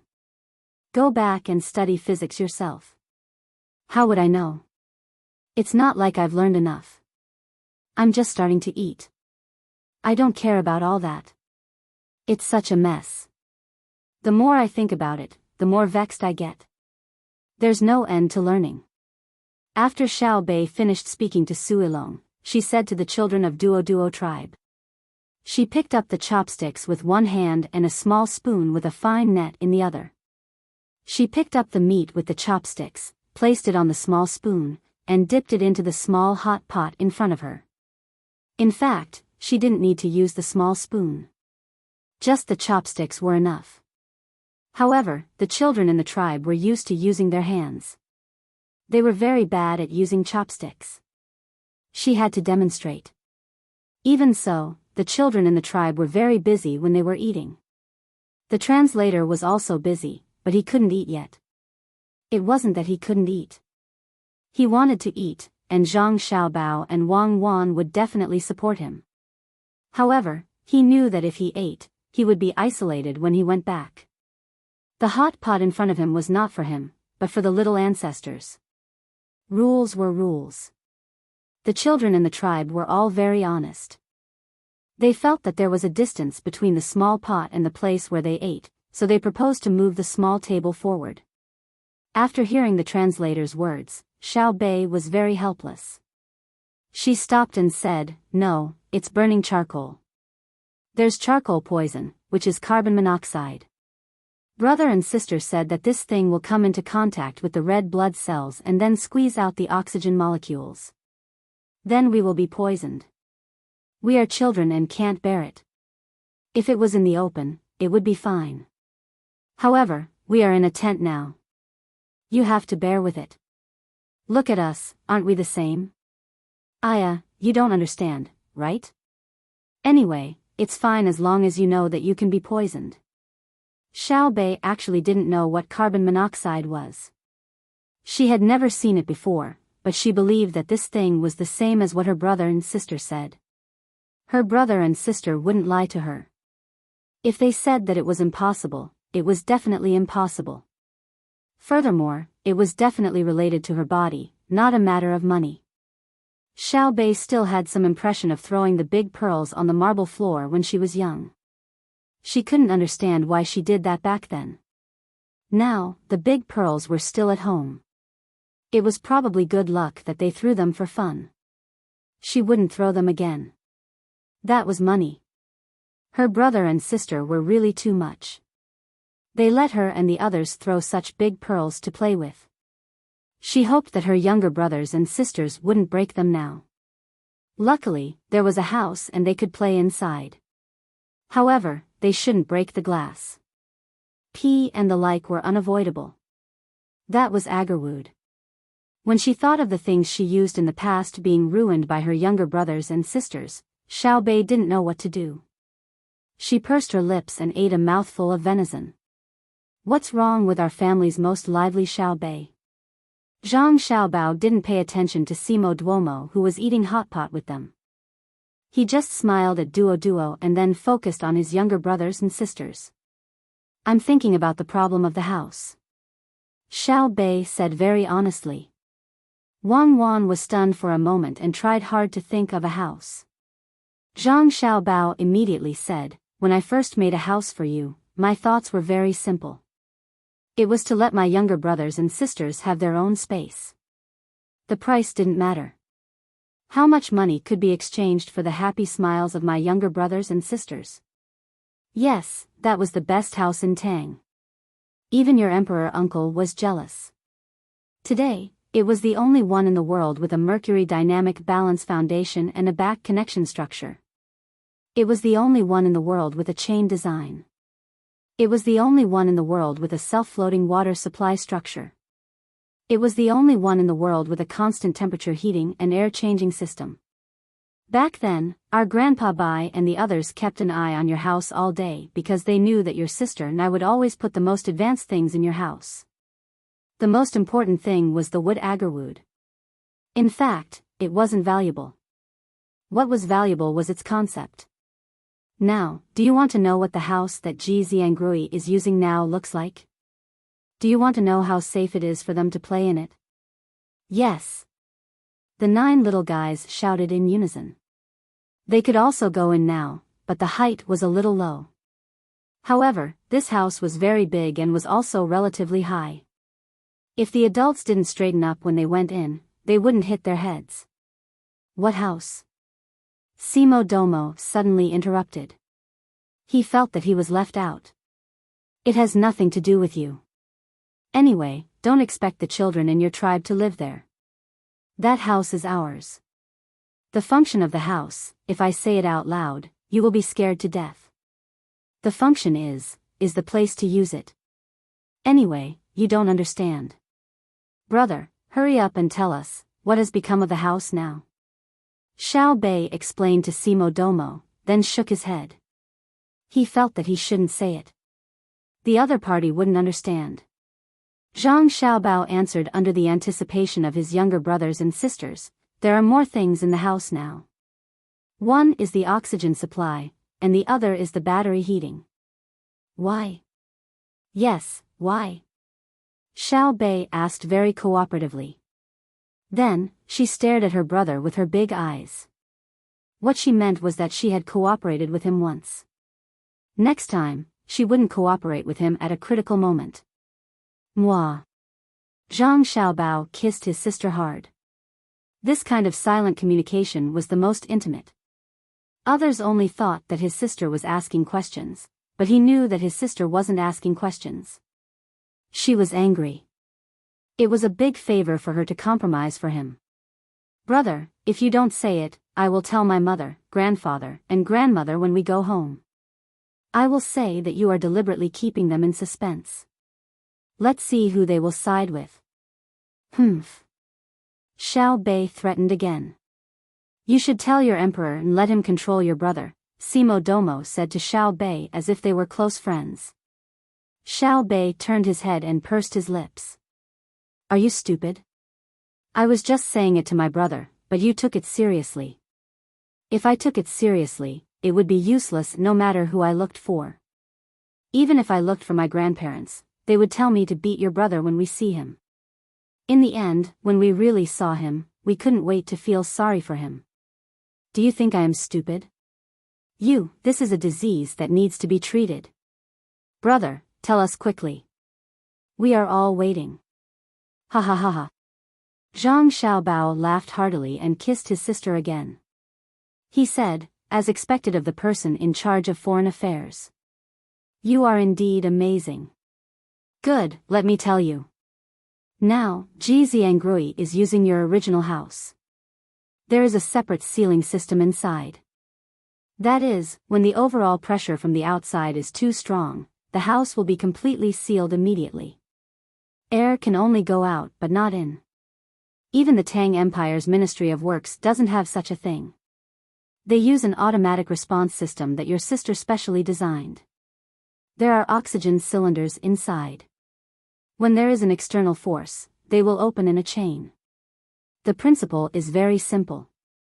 It is a passive lever structure and gears. Now, your sister and I are researching the light sensor system. That is, when the outside is dark, the house will immediately light up. There are batteries and light bulbs. This technology will scare people to death if it is taken out now.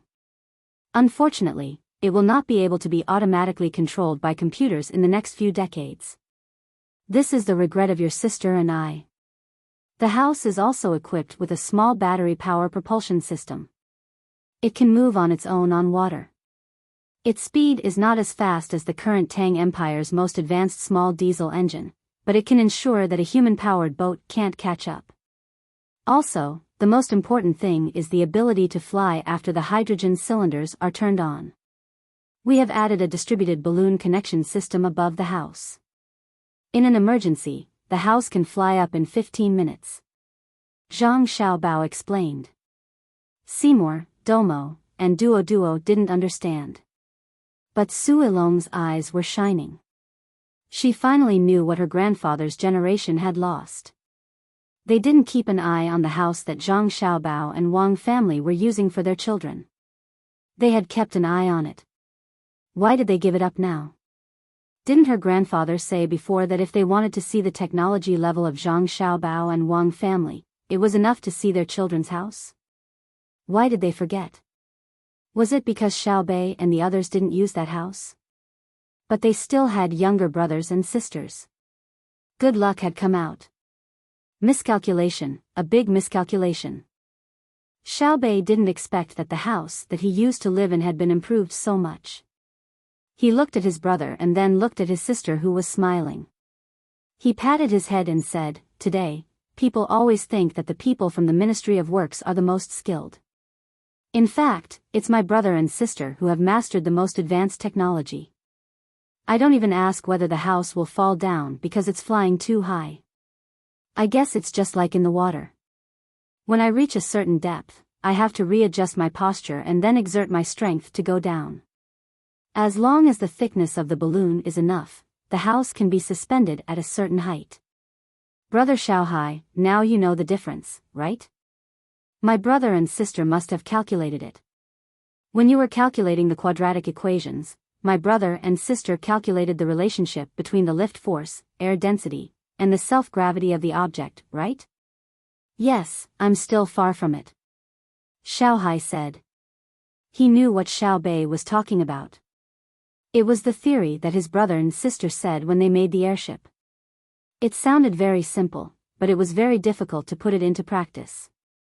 He didn't expect that his brother and sister not only applied it to the airship, but also to the house filled with passive gas that was not completely sealed. How much data was needed to support that? Don't think too much. When you learn this in the future, your sister and I will teach you. When we can't teach you anymore, it means that the technology of the Tang Empire has reached a certain height. Remember, never be proud and complacent, because the knowledge that you are proud of is actually the common sense of many people. When you think that you can stand at the peak of the world because of this bit of knowledge, those who regard this as common sense will think that you are so insignificant in the starry sky. When Zhang Xiaobao talked to his younger brothers and sisters with a smile, he picked up some bean sprouts with his chopsticks and put them into the mushroom soup. Normally, one shouldn't put bean sprouts into the mushroom soup when eating. However, when cooking meat, bean sprouts must be added, because it could remove the smell of meat with its own earthy smell. It was very magical. Xiaobei and the others began to ladle the soup into the small pot in front of them. They didn't forget to teach the children in the tribe. Most importantly, each of them was given 2 ounces of yellow wine, which was being boiled in the big pot. They could drink it when it was warm. When used as a medicine, yellow wine was neither harmful nor harmful. That was to say, for many medicines that required people to abstain from alcohol, it was fine to drink less yellow wine, because it could exist in the form of non-alcohol. It was a seasoning. If it was like the formula of the Yunnan Biyao brought by Zhang Xiaobao and Wang Wan, it was fine to drink yellow wine, because it could promote the efficacy of the medicine as wine. When it came to eating seafood with wine, Western cuisine used red wine, but it wasn't very good, because there would always be allergies. Chinese cuisine used white wine, but it wasn't very good, because there would still be cases of stomach upset, even if you ate a lot of garlic. The most authentic was yellow wine, drunk shrimp and drunk crab. If you said that you were drunk with red wine and white wine, it was not to ridicule you, but it was indeed more disgusting than drinking dry red wine mixed with Sprite. This was no longer a matter of taste, this was a matter of the intelligence of the entire family. Starting from your grandfather, there probably wasn't anyone with a high IQ. In this regard, Zhang Xiaobao didn't have to say anything, and Wang Wan handled it very well.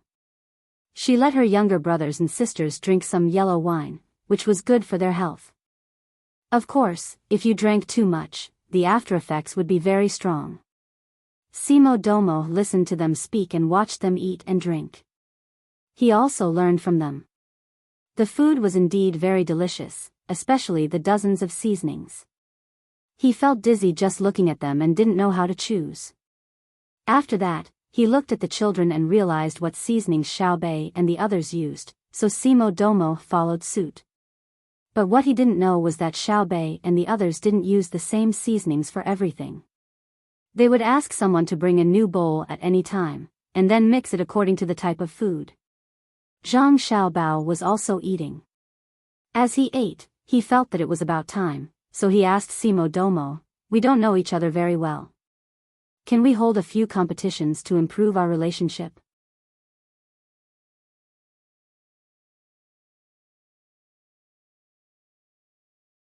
Chapter 1336. At this moment, Simo Domo's mind was in a mess. He wanted to find out why the great Tang had come to his side. He knew that helping the Arabs had angered the great Tang, and they had even stolen many of the things stored in his tribe. Fortunately, the current season was not bad. If they had stolen the things in the winter, many people on his side would have starved to death. A group of great Tang soldiers had just left, and now another group had arrived. There were even more people than before, and the ones leading them were the legendary Zhang Xiaobao and Wang Wan. The Arabs had told him that these two were ruthless. Most importantly, in their first meeting today, the two of them did not seem to be very friendly. It seemed that he had used the wrong strategy and should have lowered his head.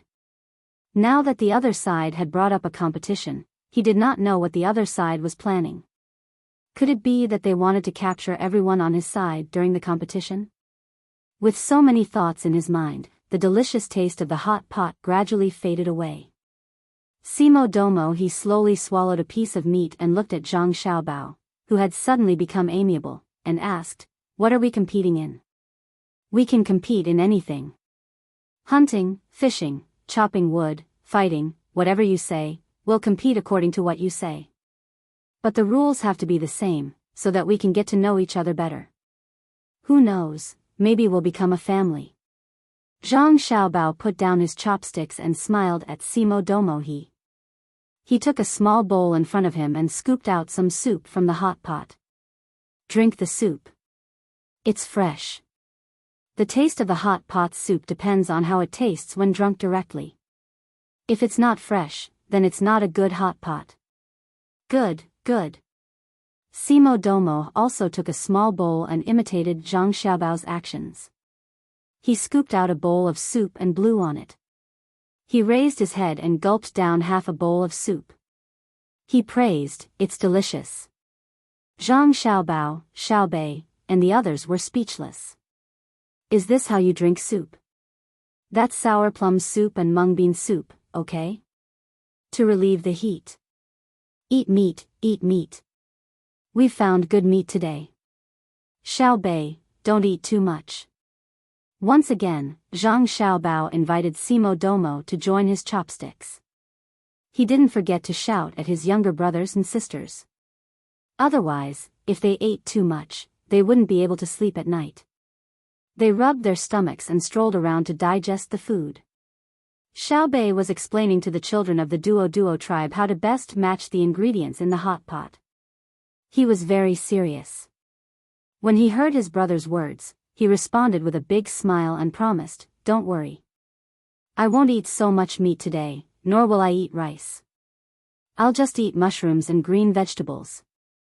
Also, I'll chew them up to help my stomach digest. Just now, I drank a bowl of soup to fill my stomach. When the soup is gone, I won't be full anymore." Zhang Xiaobao nodded. This was a good idea. He would drink the soup first, and when he felt full, he would stop and wait for the soup to be digested. He would feel better. Xiao Bei turned around, picked up a plate of mushrooms, and placed it in front of the children of the tribe. "Eat mushrooms. Eating mushrooms is good for the body. Don't just eat rice. I found that you guys can eat too much. Your appetite is comparable to people with big appetites. Immediately, an interpreter helped to explain to the children. The child in front of Xiao Bei quickly ate a few mouthfuls of rice. Only then did he put more than 10 mushrooms into the small hot pot. He smiled at Xiao Bei embarrassedly and continued to eat.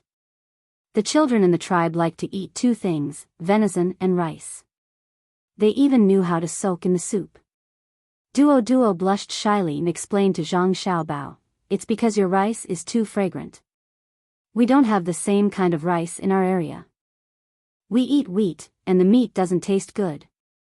Usually, we exchange the meat with the tribe. We can only eat one meal every few days. Sometimes, according to your calendar, we can't even see meat in a month.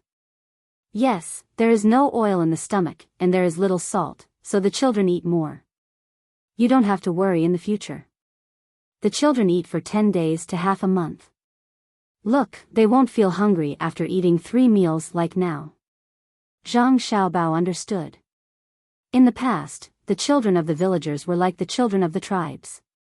One reason was that they exercised a lot and needed to grow up. Another reason was that they didn't eat much oily food. The more they ate, the poorer they became. The poorer they were, the more they could eat. Their productivity couldn't keep up, so it was useless to say anything else. When Duo and Zhang Xiaobao talked, Simo Duomo was unwilling. He admitted that he couldn't compare to the Tang people, and that he had used the wrong strategy. But he was the leader of the entire tribe. Unless he returned to the country, his status would be lowered. If he was afraid of the Tang people, how could he be on equal footing with the leaders of a small part of his tribe? So he glared at Duo and said, Duo, why didn't your people stay at the place I arranged? What are they doing here?" He was speaking in his native language. Zhang Xiaobao found it difficult to translate, but he still understood what he meant. He smiled and continued to eat the meat with his chopsticks. Duo was shocked and lowered his head. Then he realized, "That's not right. I won't be under your command in the future. What right do you have to criticize me? I don't have many people, 126 in total. But I'm following the Tang people now. I'm not afraid of you." Thinking of this, Duo suddenly felt very comfortable and happy. He drank a mouthful of soup and nodded in satisfaction. He pushed a plate of deer tendons in front of Simo Duomo and said with a smile, "Simo Duomo, leader Simo Duomo, try this. There's something called chili in it. It tastes very good. You're here as a guest, so don't be polite. Eat well and eat until you're full." The meaning of these words was obvious. Duo treated himself as the host and Simo Duomo as a guest. And not as Simo Duomo's subordinate. "You." Simo Duomo was dumbfounded. How could he not see Duo's attitude? He clearly wanted to leave the tribe. Simo Duomo couldn't say the rest of his words, nor did he touch the plate of tendons. He lowered his head, suppressed his anger, and began to think. Simo Duomo had to admit that he had never directly looked at Duo's small tribe of more than 100 people. In a small tribe of more than 100 people, there were old people, women, and children. There were far too few people who could participate in the hunt. Moreover, Duo's tribe didn't know how to grow wheat, nor did they know how to use nets to catch fish. When they finally managed to catch a few fish, they had to exchange it for wheat and salt. They were used to being bullied, and then they were sent to that outpost. He had never imagined that they would one day betray him. This was truly too infuriating. Duo, if you're not willing to go back now, I won't care. You can follow the Tang people for a while. Once the Tang people are gone, the things you earn will still be yours. I won't take them, Simo Duomo said to Duo after thinking for a while. Duo wasn't stupid. How could he not understand the meaning of his leader's words? He was clearly threatening him. Duo didn't say anything, instead looking at Zhang Xiaobao. Zhang Xiaobao had just finished rinsing a piece of meat and was about to put it into his mouth. When he heard the conversation between the two, he also used his rather poor Hindustani to answer. Leader Simo Duomo, you don't need to worry about Duo. We'll always lead his tribe. Once the Duo people are beaten into submission and obediently give us tributes every year, I'll bring Duo and the others back to the Great Tang to live a better life. You should think about the competition. What are we competing in? Simo Duomo was shocked. He originally thought that he knew a bit of the Great Tang language and could use the local language with Duo to get around this Zhang Xiaobao. Who would have thought that Zhang Xiaobao also knew the language of his people and even stood up to help Duo? He finally understood that he wouldn't be able to control Duo and the others in the future. Betrayal, this was betrayal. If I didn't treat you well, would you betray me? Simo Duomo glared at Duo again, but Duo responded with a sneer and straightened his neck, with an attitude that said, do whatever you want. Simo Duomo couldn't think of any other way. He took a pair of chopsticks and put it in his mouth to chew. The more he chewed, the more satisfied he felt. The spiciness and toughness of the tendon made his whole body feel comfortable. After eating the tendon, he said to Zhang Xiaobao, I think there's no need to compete. You guys go your own way. We can give you some things. No need to compete? Okay, then let's talk about how you helped our enemy, the Duo people. With your help, the Duo people dared to camp by the river and attack us, causing us great losses. A few people even lost their precious lives. How do you think I should settle this with you? Zhang Xiaobao slammed his chopsticks down and asked Simo Duomo with a gloomy face. The commotion around them suddenly disappeared, and everyone looked over. How could Simo Duomo have known that Zhang Xiaobao's mood would change faster than one could flip a book? He opened his mouth slightly, looked at Zhang Xiaobao, and then glanced at the various gazes staring at him. After a few breaths, he trembled and said, We helped them. In fact, it was them who threatened us. No, it wasn't us who wanted to fight with you. In other words, you were afraid of them threatening us and then causing us to suffer great losses because you weren't afraid of us, right? Zhang Xiaobao pressed. You didn't lose anything. We died, 6 people. Zhang Xiaobao grinned, revealing his teeth. I know that the 6 people who died weren't killed by the Arabs. They died of their own accord. Simo Duomo refused to admit it. They could have died if they stayed in their own homes. If you didn't help the Duo eaters, they wouldn't have set up camp by the river. If they didn't set up camp, we wouldn't have sent troops over. If we didn't send troops, there wouldn't have been a battle. If we didn't fight, how could our 6 people have died? And our supplies, the ammunition we used to kill the Duo eaters, isn't that money? In order to support us in this battle, some of the Great Tang people collapsed in the munitions factory from exhaustion. Others suffered heatstroke while helping to repair the road. The donkey that should have been pulling the mill didn't pull the mill. When they came here to pull things, someone had to pull the mill. Our losses were great. What did the Duo eaters threaten you with? Tell me, and I'll treat you like how the Duo eaters threatened you. Aren't you not afraid of my Great Tang? Zhang Xiaobao slapped the table as he spoke. It sounded very reasonable. Of course, Simo Duomo couldn't tell the truth. He could say that the Arabs had agreed to give them a lot of salt after taking over the salt-producing area.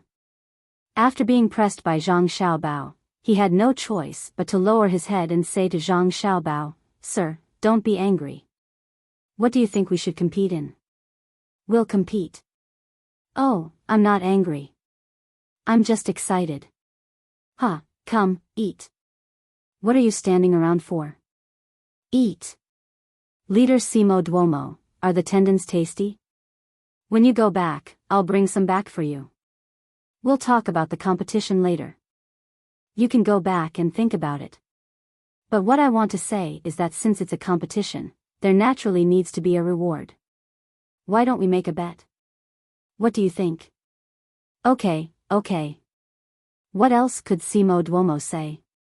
He only felt sullen. He had to endure Zhang Xiaobao's constant flip-flopping because he couldn't beat the Tang.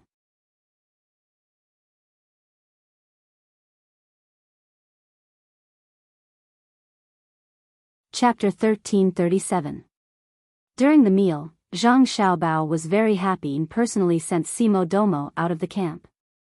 Seymour Domo was not full yet. He had many things on his mind. At the same time, he felt a lot of pressure, so much so that it was unbearable. The people who followed him here ate quite well, especially the salted vegetables prepared by the camp. Basically, each of them ate at least 2 plates. Finally, they saw salt that was free and not bitter to eat. They reckoned that they could drink water to their heart's content before going back to sleep. Walking back in the darkness, Seymour Domo was still regretting that he had chosen the wrong person. He shouldn't have been swayed by the Arab's words. Even if the king had ordered him to stay so far away, disobeying a little wouldn't have been a big deal. He had helped the Arabs, but he hadn't received any benefits. Now that trouble had come, the king had offered no help at all. He didn't believe that the king wouldn't be able to get some information. It seemed that just like how he didn't care about Wood's 100-some men, the king didn't care about him. The stakes are too high. You want to wipe out my clan? As Seymour Domoga walked, he remembered the last bet they had discussed. He stopped and looked up at the sky, muttering to himself. The sky was pretty good tonight. There were stars twinkling, and there was also a crescent moon. But Seymour Domo always felt very oppressed, as if there was going to be a heavy rain. The content of the competition was decided by him. When the time came, both sides would discuss the specific rules to ensure fairness. However, the stakes could not be changed. If the tribe won, they would be forgiven by the great Tang. Furthermore, in the future, large amounts of salt would be sent to them every year. Just like what they ate today, there was no bitter taste, just a comforting saltiness. If they lost, the tribe would have to follow the Tang people. They would hunt, carry things, and dig for wild vegetables. Of course, they would also be able to obtain salt. However, the food would depend on what the Tang people gave them. There was definitely no good rice, and there were other foods that they had never seen before. King, let's fight it out with them. He didn't know what had happened to the king, but he could feel that the king was not happy. That's right, one of the bodyguards said to Seymour Domoga. Using the light of the moon and stars, Seymour Duomo looked at the person who was speaking. The corners of his mouth moved as if he was mocking himself. He said, "Fight? More than 3,000 of us? They won't be afraid of us dying in front of them. They won't hesitate to kill us. Go back and have a good rest today. I'll think of something." The group sped up and returned to their home. The place where Seymour Domo lived was not bad. It was not a shack. He had a stone house, a courtyard, and a woman in the courtyard. Today, he was not in the mood to pamper the women. He knew that he had to think of a few good competitions to win against the great Tang people first. As for whether the great Tang people would be angry after winning, the worst result would be that he would lead his people to act together with the great Tang people as if they had lost. As for the children, they ate the candy and were taken care of by Xiao Bei and the others. He didn't betray the tribe, but the tribe didn't treat him as a member of the tribe. The happy Duo did not care about his own people when Zhang Xiaobao and Wang Wan were drinking tea. He joined in the fun. He had never drunk something that was a little bitter and then a little sweet. Zhang Xiaobao was in charge of making tea. He did not put out the kung fu tea. There was an outsider who did not understand kung fu tea. Zhang Xiaobao felt that it was better to just chat casually instead of explaining from beginning to end. It was just a teapot filled with tea leaves. He washed it and then poured it into the 3 people's tea bowls. Duo was not afraid of the heat. After pouring more than half a bowl, he drank it directly. He watched as Zhang Xiaobao refilled it and drank it again. The bitter taste in his mouth seemed to be very comfortable. "Fill it up for me. There's always a gap." Duo found that every time Zhang Xiaobao poured tea for him, there was still a gap between the bowl and the mouth. He felt that he was drinking less. Zhang Xiaobao still poured more than half a bowl for Duo and explained, "It's rude to fill the bowl with tea. It's not convenient to hold the bowl when drinking. In our Tang, it's called bullying the guest when the tea is full. When you go to the Tang in the future, you must be careful. What competition do you think Seymour Duomo will propose? Wang Wan slowly lifted her own tea bowl and drank gently. She tasted 2 small sips and then drank a big mouthful. She also thought about Duo. After all, the other party was the most familiar with the local traditions. Duo first felt that Zhang Xiaobao's words about not filling the bowl to the brim were very interesting. Then, he was stumped. He also could not guess what kind of competition the original chief would propose. It seemed that his people had no advantage over the people of the Great Tang. Competing in eating and drinking? The difference was too big. Competing in hunting? The Great Tang people had guns. Competing in fighting with warriors? When Zhang Xiaobao set up camp at night, the knife that suddenly appeared seemed to be very powerful. Shaking his head, Duo said embarrassedly, I don't know. Maybe it's a competition of strength to move big stones. Oh. Zhang Xiaobao nodded and began to ponder. He tried to determine if the people on Simo Domo He's side were strong or not. According to their race, daily nutrition and training, he found that the people on Simo Domo He's side did not have any advantage. There were a few strong people in his team who were born with great strength. There's no need to think about what competition. If there are rules, we can continue to talk. Wang Wan was very relaxed and did not seem to be anxious. That's right. If they want to move stones, we can add tools in the rules. I don't believe that their tools can be compared to ours. Zhang Xiaobao said with a smile. He raised his head and drank the tea in the bowl.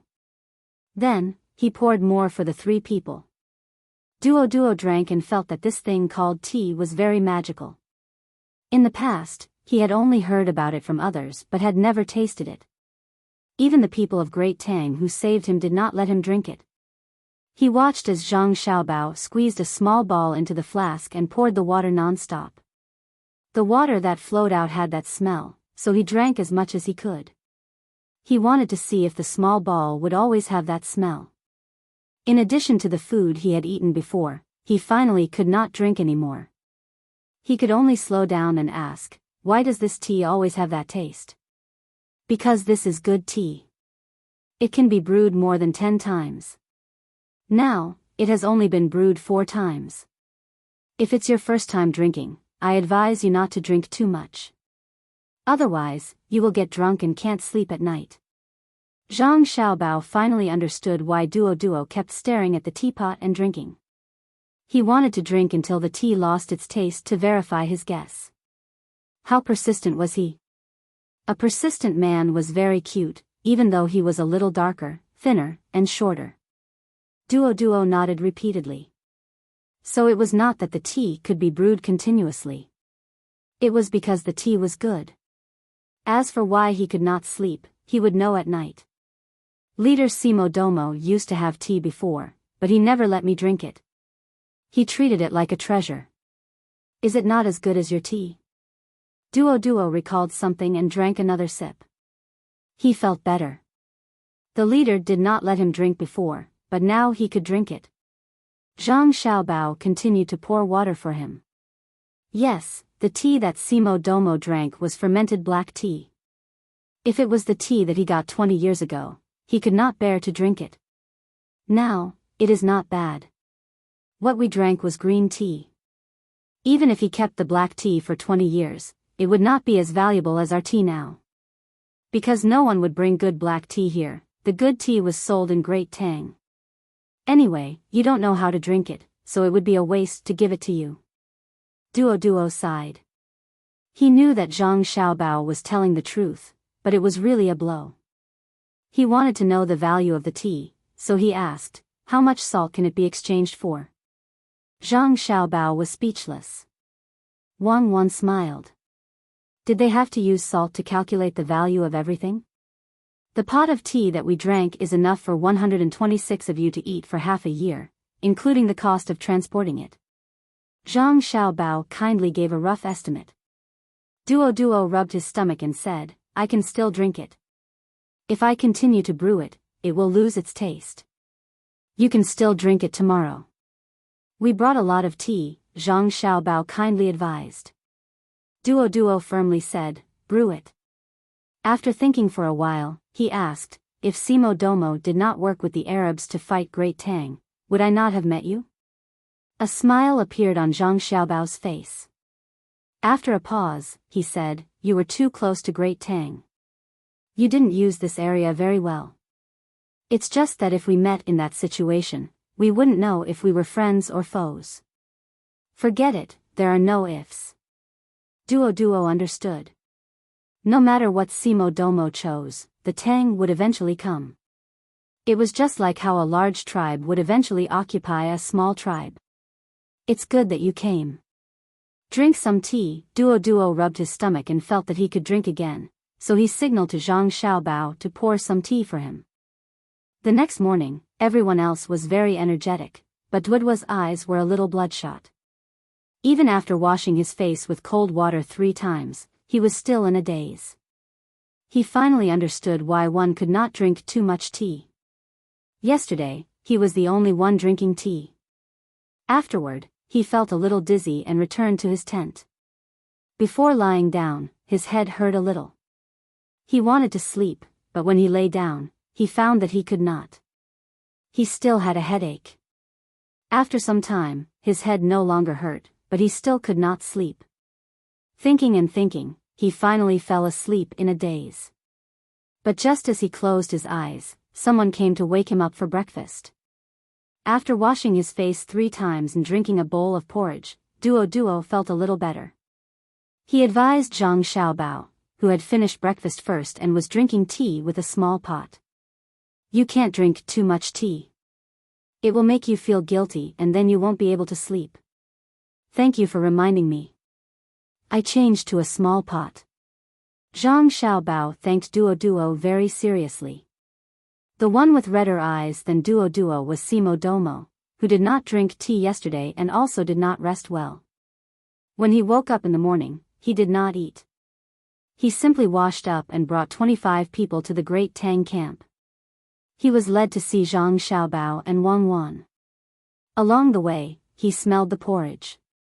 When he saw Zhang Xiaobao, he also smelled the faint fragrance of tea. His stomach growled. Leader Simo Domo, have you thought about what you want to compete? Zhang Xiaobao asked very kindly. He even took a small tea bowl and poured tea for Simo Domo. Simo Domo first nodded his head and expressed his thanks. Then he said, I've thought it through. 3. 2 wins.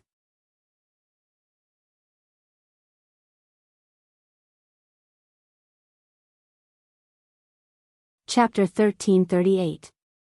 Alright, best of 3. What's the content? Zhang Xiaobao asked casually.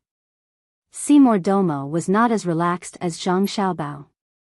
He raised a finger and said, climbing. Let's see who can climb faster. Duo suddenly said, there's a cliff with water below. Will we climb there? Yes, that's it. Simo Domo finally smiled. He felt that his men were familiar with the terrain. Zhang Xiaobao blinked and asked, what about the second one? Swimming. Swimming under the water. Let's see who can swim further. Simo Domo had been staring at Zhang Xiaobao. He wanted to see Zhang Xiaobao's expression. Zhang Xiaobao blinked again and asked, what about the third one? Simo Domo, who did not see anything, raised a third finger and said, throwing dice. Zhang Xiaobao was finally stunned. He seemed to be very surprised. People from the Indian region knew how to play dice? He asked, how do we play? Dice. Simo Domo was satisfied. He finally saw Zhang Xiaobao's expression change. He smiled and said, it's simple. 3 dice, from 3 to 18. Throw them into a bowl. Whoever gets the highest number wins. Alright. But I want to see the dice first. Have the rules for the other 2 been decided? The simplest one is that during the competition, can we attack each other? Zhang Xiaobao asked. He was afraid that Xiao Bei would not be able to win against the adults underwater. What Seymour Domo was thinking was that if they could attack each other and the other party used guns, wouldn't they die before they could do anything? He shook his head and said, "We can't attack. We can only worry about ourselves. All right, we'll start in the afternoon. I'll choose the people." Zhang Xiaobao agreed without hesitation. The competition that the other party suggested was beneficial to his side. If they were to compete in hand-to-hand combat, it would be very easy for his people to be in danger. If they were to play a game of fighting alone with a pack of wolves, he would have to admit defeat. Otherwise, people would really die. Seymour Demoga left happily. He went back to prepare and sleep first. Zhang Xiaobao found Xiao Bei and told her to compete with him in diving and swimming. Xiao Bei was very excited. She nodded vigorously in agreement and began to prepare the tools. She realized that the rules did not say that she could not bring an airbag down. Su Ilong also took this opportunity to find Xiao Yuan. When they reached the place, she wanted to fulfill the promise of the competition. She wanted Xiao Yuan to find a place with good scenery so that the two of them could compose a poem. Xiao Yuan wasn't afraid at all. She said that after the competition with the locals in the afternoon, if it didn't rain at night, they could look at the scenery as the sun set. Zhang Xiaobao estimated the time, ate some meat, and lay down to sleep. He also sent people to the cliff to see how deep the water was and whether there were any shallow reefs. He didn't want to accidentally fall to his death. The pool where Xiao Bei was going to compete in diving also had to be checked. If there were big water snakes or other water monsters, Xiao Bei might not be able to handle them. In the end, when Zhang Xiaobao woke up in the afternoon, the people who went to report that the cliff and the lake were the same place. The water was very clean and deep. There were big fish in it, but they couldn't dive too deep. There were water plants. Hence, Xiao Bei brought 2 small knives with her to cut the water plants. Zhang Xiaobao deliberately went to the toilet. He didn't eat lunch and only drank some soup to adjust his body to its best condition. The group of people came to the lake where Seymour Demoga's tribe was. Seymour Demoga had also woken up and brought people to welcome them. Everyone in the tribe had basically gathered. Only those who were farther away, like Duo, didn't know the news. Anyway, Seymour Demoga didn't care. Everyone already understood that the 3 bets today would affect their fate.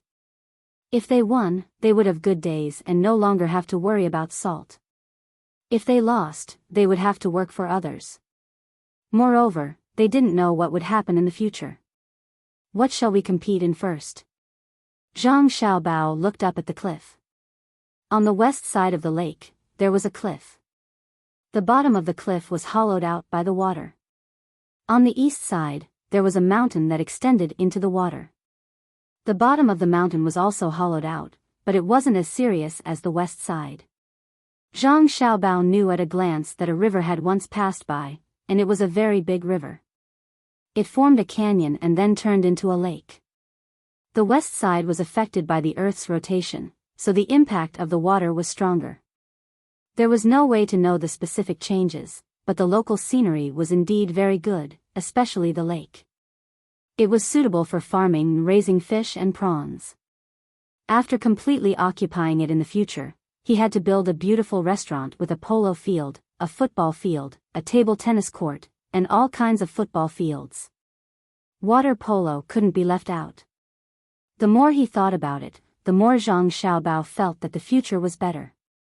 For a moment, he began to design the layout according to the scenery in front of him. Let's compete in dice first, Zhang Xiaobao. Simo Demoka's voice interrupted Zhang Xiaobao's thoughts. Yes, we can also build a casino. Zhang Xiaobao clapped his hands and said happily. Then he turned his head and looked at Simo Demoka. Okay, dice. Are you ready? Simo Demoka nodded and brought Zhang Xiaobao to the front of his courtyard. There was a place that looked like a square. It seemed to be used for some kind of ceremony.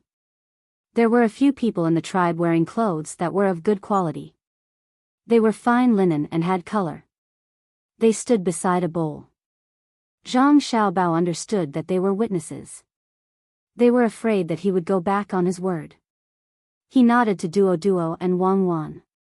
The two of them also stood over. Looking at the bowl, Wang Wan praised, "Not bad, it's made of ivory."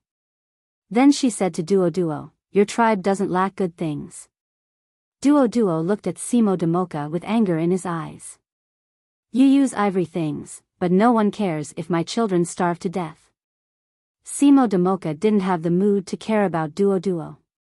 His attention was focused on Zhang Xiaobao.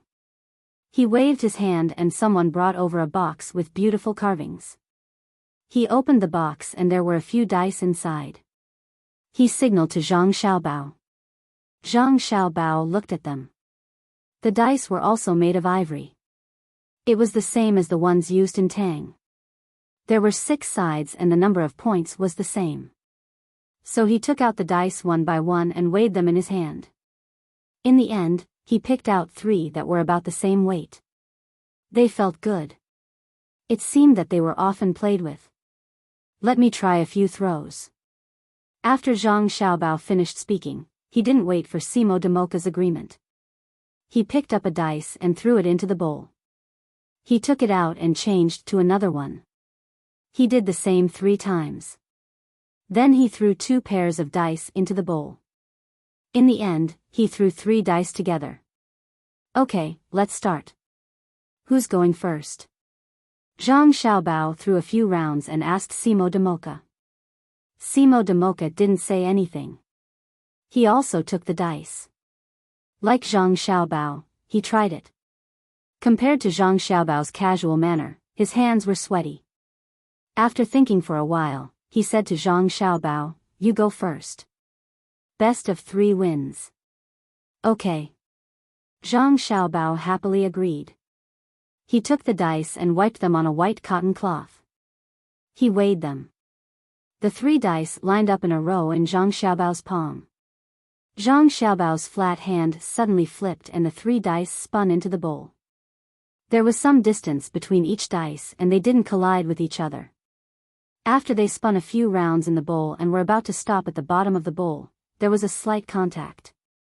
When they stopped, 3 sixes appeared in the bowl. The spectators looked at the 3 sixes in astonishment. Then they looked up at Zhang Xiaobao. Zhang Xiaobao's expression was indifferent. When he met Wang Wan's gaze, there was a hint of embarrassment. This was because he had cheated. Normally, when throwing dice, one couldn't make the dice rotate around a single point. That way, one could easily grasp the state of the dice when they stopped. Moreover, although it looked like he was throwing them together, there was a sequence to prevent them from colliding. But people nowadays didn't pay attention to this, so he cheated to bully others. Of course, he first had to have a strong foundation. Otherwise, even if he knew the theory, he wouldn't be able to throw it. Simo Damoka didn't know that there was such a trick. When he used it against Zhang Xiaobao and Wang Wan, his hands would be chopped off. In an instant, he was sweating all over. The sweat on his forehead gathered together and dripped down his temples and eyebrows. He knew that what he saw was definitely not a coincidence. 3 sixes. Why did he choose this kind of game? He had met an expert. "Simo Damoka, please." Zhang Xiaobao gestured with his hand. Simo Damoka used his sleeves to wipe his sweat and rubbed his hands on his body. He trembled as he picked up the dice in the bowl. He put his hands together and shook them while chanting. When he opened his hands again, the 3 dice hit each other in the ivory bowl and made a crisp sound. When he stopped, it was 4, 5, 3. The spectators in the tribe were disappointed. They felt that their leader wasn't performing well. Usually, when he threw, he would always throw a big number. 6, 6, 6, 6 was also possible. Zhang Xiaobao picked up the dice again. Just like before, he gently shook it twice. The 3 dice faced up and lined up in a row. There was a gap in the middle. He then continued to throw. This time, there was finally a deviation. The dice in the bowl were 6, 6, 4. Zhang Xiaobao smacked his lips. I missed. The last bit of hope in Simo Damoka's heart disappeared. He confirmed with Zhang Xiaobao that he was not stupid. When he picked up the die again, his hands were trembling even more. His whole body was trembling as well. With a crash, when the die came to a stop, he swayed a few times and gasped for breath. Only then did he not collapse. He then looked at Zhang Xiaobao and laughed, he, I also got 6, 4. Congratulations. Zhang Xiaobao didn't care at all. He did the same thing as before. He waved his hands and the dice stopped. 6, 6, 6, 6. He said to Simo Damoka, please. Simo Damoka reached out to take the dice. Suddenly, he raised his left hand and grabbed his left chest. His face was pale, his eyes were wide open, and his mouth was open. His body slowly fell. Ugh! His psychological quality is too bad. Quick, doctor, take a look. Don't let him die. Zhang Xiaobao knew what was going on. Was there a need to be so nervous? It was just a competition. A doctor immediately came over and listened to his heartbeat. He took his pulse and opened Simo Damoka's mouth. He let him sit there and took out a nitroglycerin tablet and put it under his tongue. After waiting for a while, Simo Damoka's face finally returned to normal. His lips were no longer purple, but his eyes were still hollow. Zhang Xiaobao looked at Simo Damoka's state and was in a dilemma. He wanted to remind him that he hadn't thrown the dice yet, but he was afraid that if he said that, his eyes would roll back.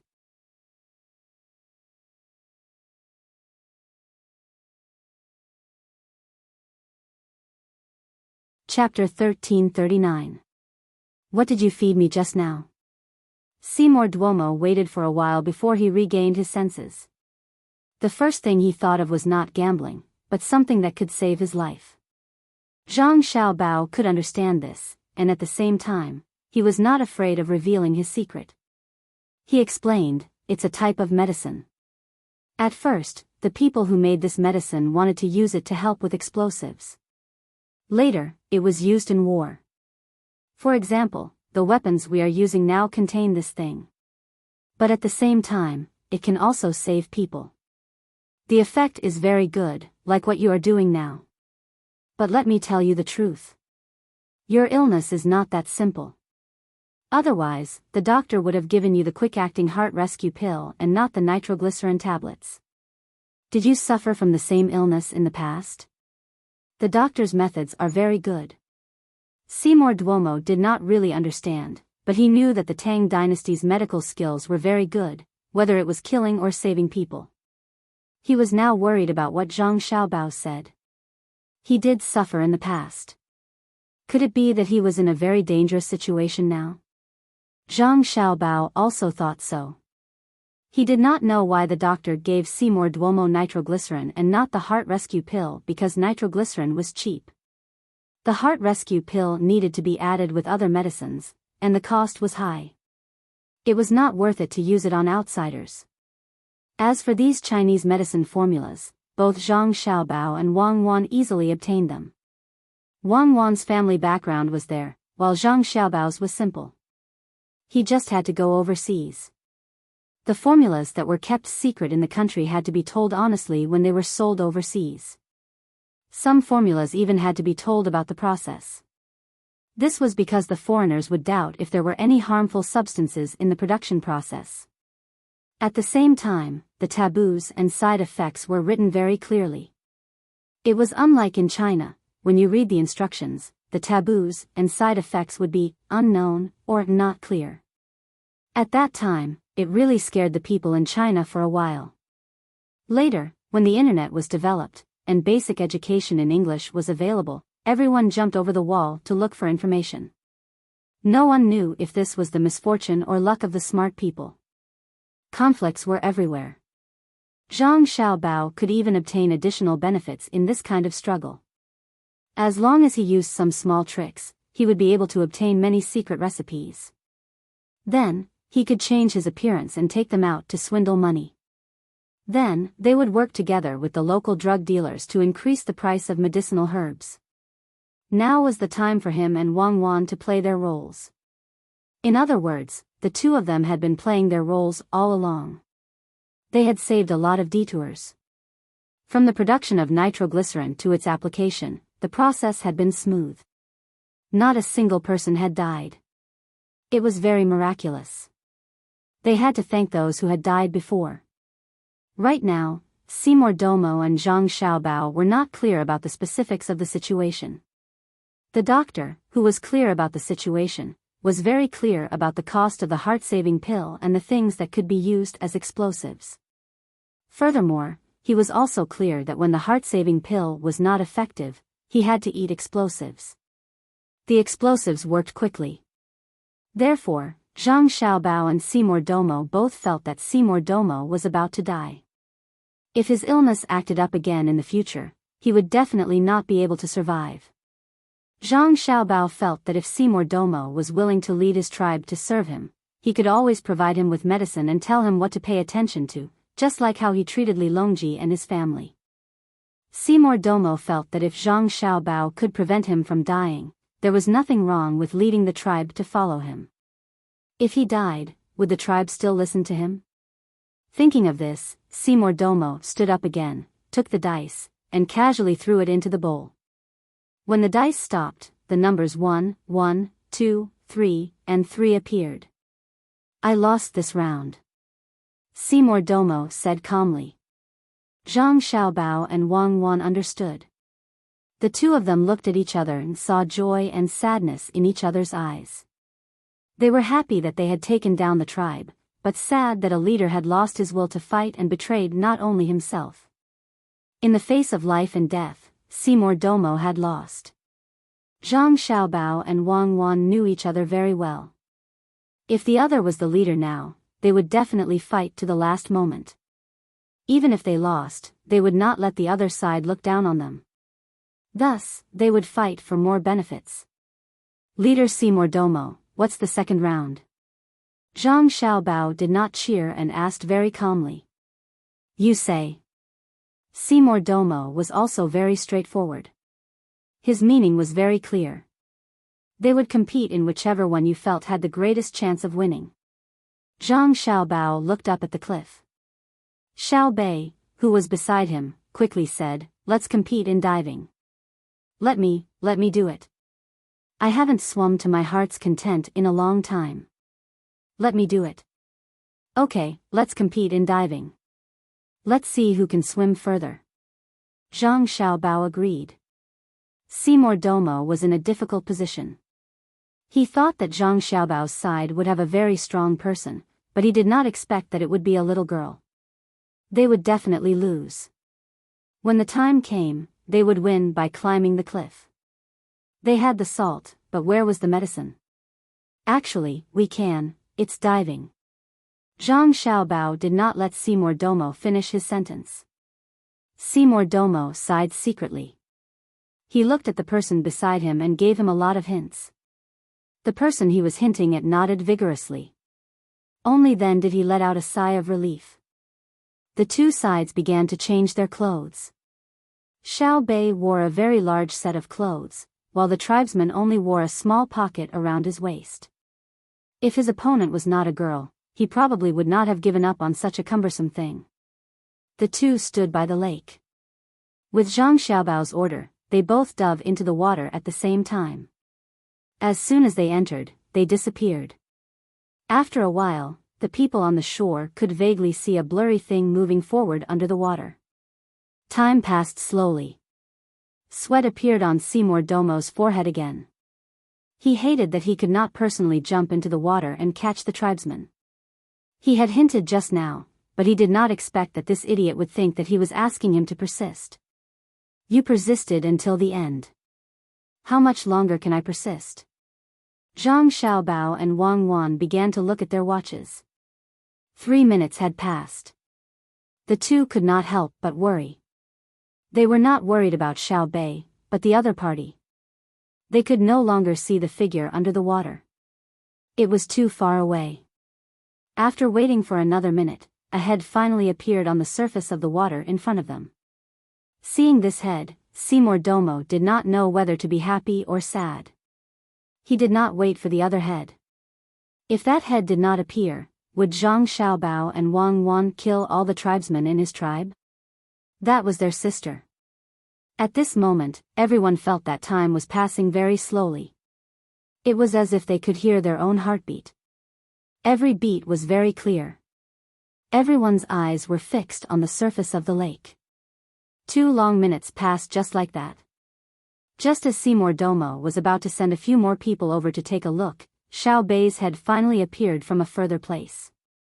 She then placed her hands in front of her chest and treaded on the water as she walked back.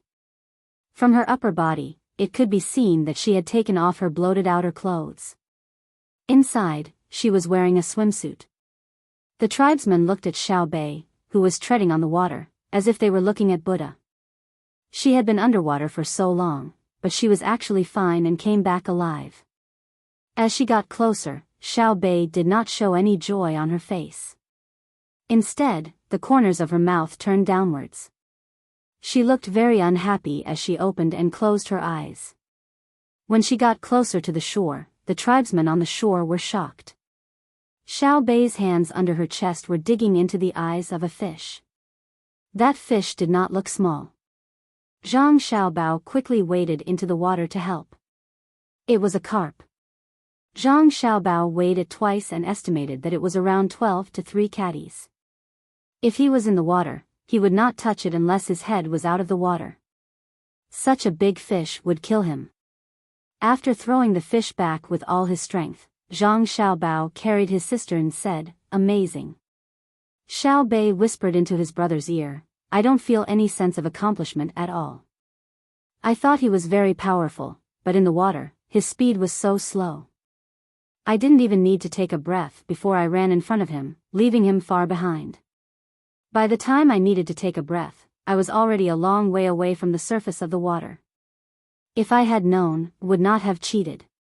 That would have been faster. Even if he held his breath for 10 minutes, what was the use if he could not swim the distance? I felt that this was very unfair to him, so I took a few breaths and caught a fish." "Brother, don't you think it's amazing? There are carps here too. It's amazing. In the future, we will not cheat when we deal with him." "Where is the thing?" Zhang Xiaobao replied softly. "It sank with the heavy object. I used up my qi. If we still have to bring the heavy object back, how are we going to get the fish? Let's make fish soup tonight. 1 fish is enough for us to drink." Xiao Bei still had a look of regret on her face. She had overestimated her opponent. On the shore, Shima Duomo's eyes revealed happiness, but his face was full of pain.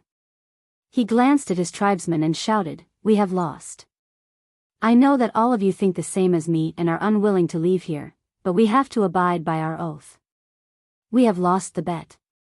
From today onwards, we will follow the Tang people. We have to go to dangerous places, but we do not lack warriors. I believe that the places that the Tang people can go to will not be difficult for us. Now, I want to ask the Tang people if they are willing to abide by the bet and provide us with enough salt in the days that we follow them." As he shouted, Shima Duomo looked at Zhang Xiaobao. Zhang Xiaobao immediately cooperated and shouted, "We are willing." Did you hear that? Although we have lost some things, we have also gained some things. Now, go back and take the useful tools at home. Don't not come back. That is against the bet. Buddha will punish you. I will send troops to catch you back." Shima Duomo shouted at the people around him again. Except for the original people on his side, those who came later immediately turned around and left to get the things. Zhang Xiaobao looked at Shima Duomo's confident look and could guess what was going on. The important materials were in the hands of Shima Duomo. If those people did not come back, once they lost the resources here, they would have a hard time in the future. They might even die because of lack of things. Zhang Xiaobao really admired Shima Duomo. He could hide the idea of surrendering so deeply and speak of it so openly. If he did not consider his illness, but really knew the gap between his tribe and the Tang Empire, and thus gave up his independence. He was really great. Someone in the crowd on the shore was not satisfied and said to the person next to him, "Is it over? What about our competition?" "Now is fine," Xiao Yuan said to Suilong.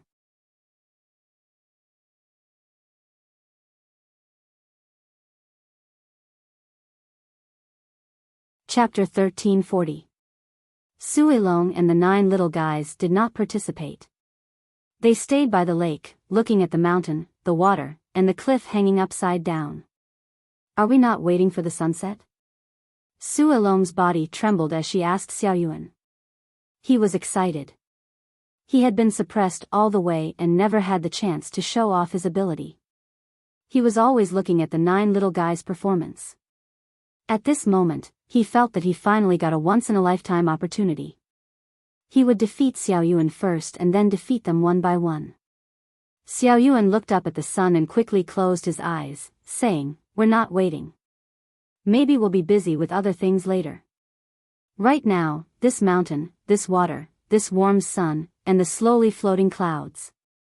Of course, if you pick up a fish and write about it, it's fine too. Last question, is it writing modern poetry?" "What modern poetry?" Suilong did not understand. "Brother and sister will write it occasionally. It's a modern poetry written strictly according to the standard requirements. It's divided into 5 or 7 words.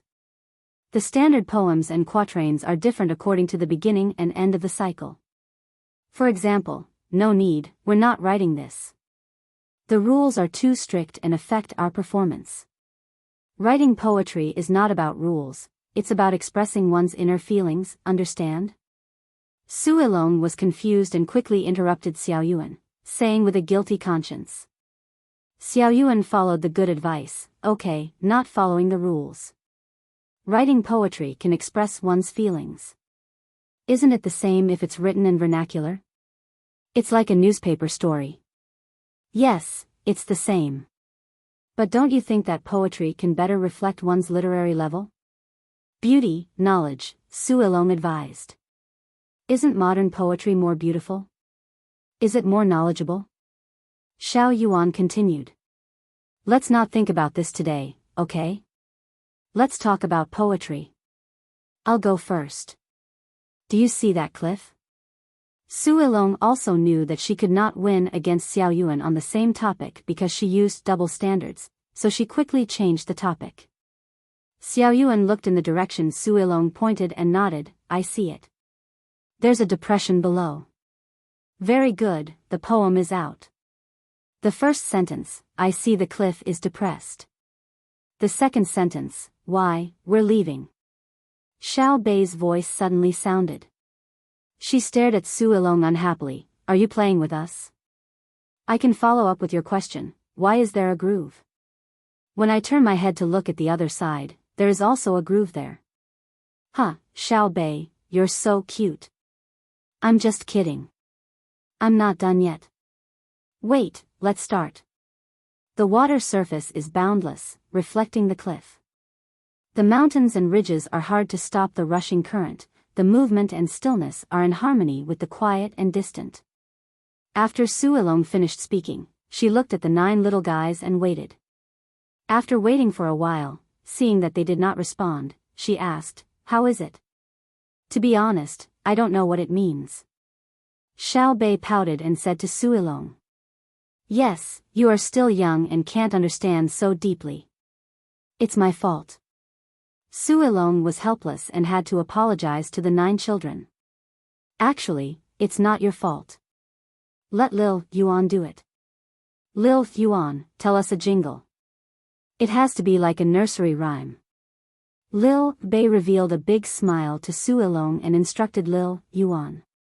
Xiao Yuan nodded and looked at the surrounding scenery. She raised her hand and pointed. The birds on the trees are chirping, and the water flowing under the trees is splashing. The fish and shrimp swam and swam until they reached the end of the cliff. There were vines halfway up the mountain, and green grass was sprouting. Can those wild vegetables be eaten? We have to dig them up. Hee hee, it's really nice. Lil Yuan, you're not bad. Continue to work hard and you'll be very powerful in the future. After listening to the nursery rhyme made by Xiao Yuan, Su Ilong felt that it was very difficult for such a big child to be able to write the rhyme. She quickly praised him and looked like a teacher. Her smile was so reserved and conceited. Xiao Yuan smiled shyly, then pointed to the tree and said, "The birds on the trees are chirping, and they complain about the world when they reach the top of the mountain. Chun Xian's hair is frosty, and she's young. She's like a destroyed king, and she's killed in battle. She's like a gentleman, and she's worshipping the temple. My song, Ru Feng, always praises, and she's like a poem." Su Ilong was stunned when she heard it. She just felt that it was not easy for a child to write the rhyme, but in the blink of an eye, he started to use the rhyme. Moreover, it ran through the book of songs and praised the elegance. It was about a woman in a family who supported the family business on her own. Every time she reached the top of the mountain, she would complain about the long journey. There were elders and children in the family, and her husband was ordered to kill in the flames of war. This was fighting together with the king in order to open up new territory. Whether it was her song or your wind, they were praises. Was it a rhyme? This was actually called life. Using rolling ears, Ru Fun, Zhanbei Luo Yi, Wu, and Guanzi. Was this kind of ability something a child could have? Now that they were going to take the imperial examination and advancement examination, it was really easy to solve the questions. It was too demoralizing. This rhyme is better than the previous one. Brother Ilong, don't you think so? Xiao Yuan, continue. I like to listen to rhymes the most. I don't understand any poems. Xiaobei's voice was still so sweet, and her smile was still bright. Su Ilong looked at the rippling lake in front of her that was blown by the wind. She really wanted to jump in and never come up again. It was so embarrassing. She even wanted to show off in front of Xiao Yuan. She finally came up with 4 lines, but Xiao Yuan used the rhyme right away. This was an impromptu poem. No one gave you time to think about it one by one. It tested not only your quick wit but also your foundation. How was it possible? Su Ilong felt that she was a failure, especially when she heard what Xiaobei said. Why was the usually cute smile so awkward at this moment? Yes, I don't understand poems, let alone compose them. The only thing Su Ilong could do was to agree with Xiaobei and return a smile, but no matter how she smiled, it was unnatural. Xiao Yuan's expression did not change much. Just like before, she pointed at the big tree again, the birds on the tree chirped. Looking up, the warm sun set in the east. Wild vegetables grow in the remote jungle, and new melons grow in the fertile soil of the hometown. Tianqing Ming crossed 1,000 rivers, and dreamt of the 100 Gorge last night.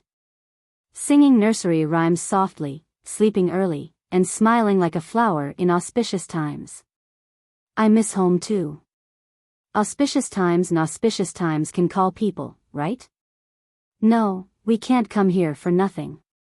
We have to find more things that can't be seen in the capital and make them into specimens to bring back for our brothers and sisters to see. Are there any gems here? I don't know if they broke the pearls that I dropped last time.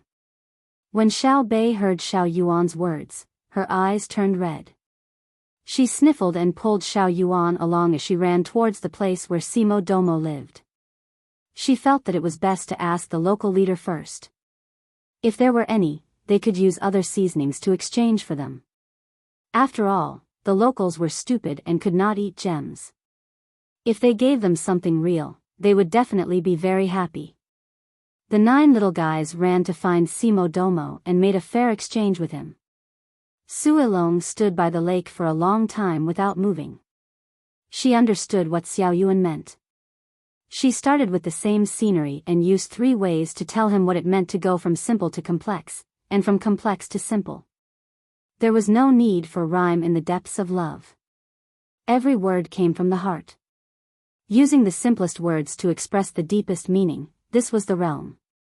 As for herself, she was still in the process of going from simple to complex. She had not entered the stage of complexity. One day, she would use illusion and deliberately carve words and sentences to see Xiao Yuan's footsteps. Perhaps Xiao Yuan was still a little far from the truth, but he didn't need to carve anything. He said what he thought. It seemed like a habit, but it was actually accumulated to a certain extent. Su Ilong once again felt the terror of the 9 children of the Zhang family and Wang family. It seemed that her grandfather was right to send her over. Otherwise, she would still be flattering each other with the other officials of the same generation. She would be proud and complacent when she did something. Looking at the 9 little guys, they did a lot of things. When they met many tribes, they could immediately take the children to play and take good care of them.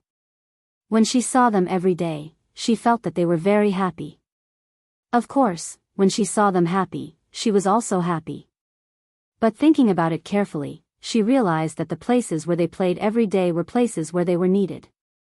When someone was sick or the work was not easy to do, they would immediately go over and help as if they were playing and chatting with the others.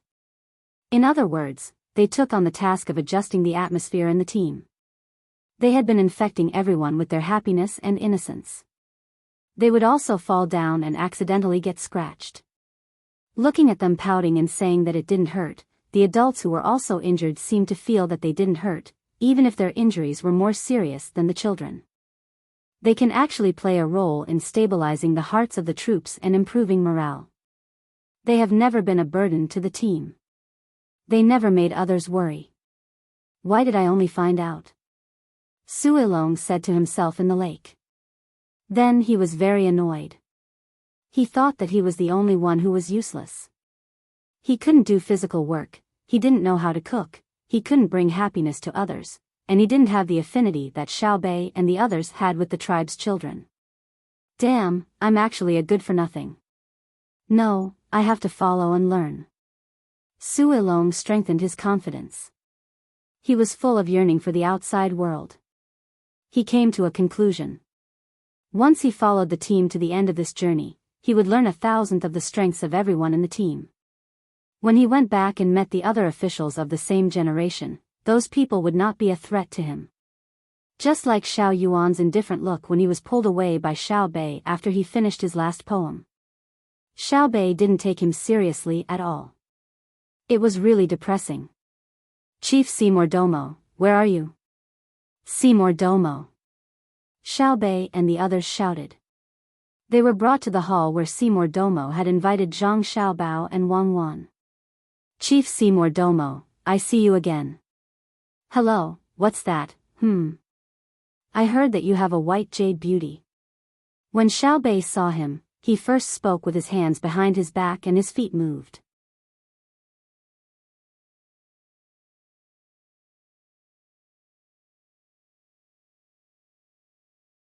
Chapter 1341. Xiao Bei, come here. Where's Su Ilong? Without waiting for Xiao Bei to finish, Wang Wan shouted first, then stared at Zhang Xiaobao.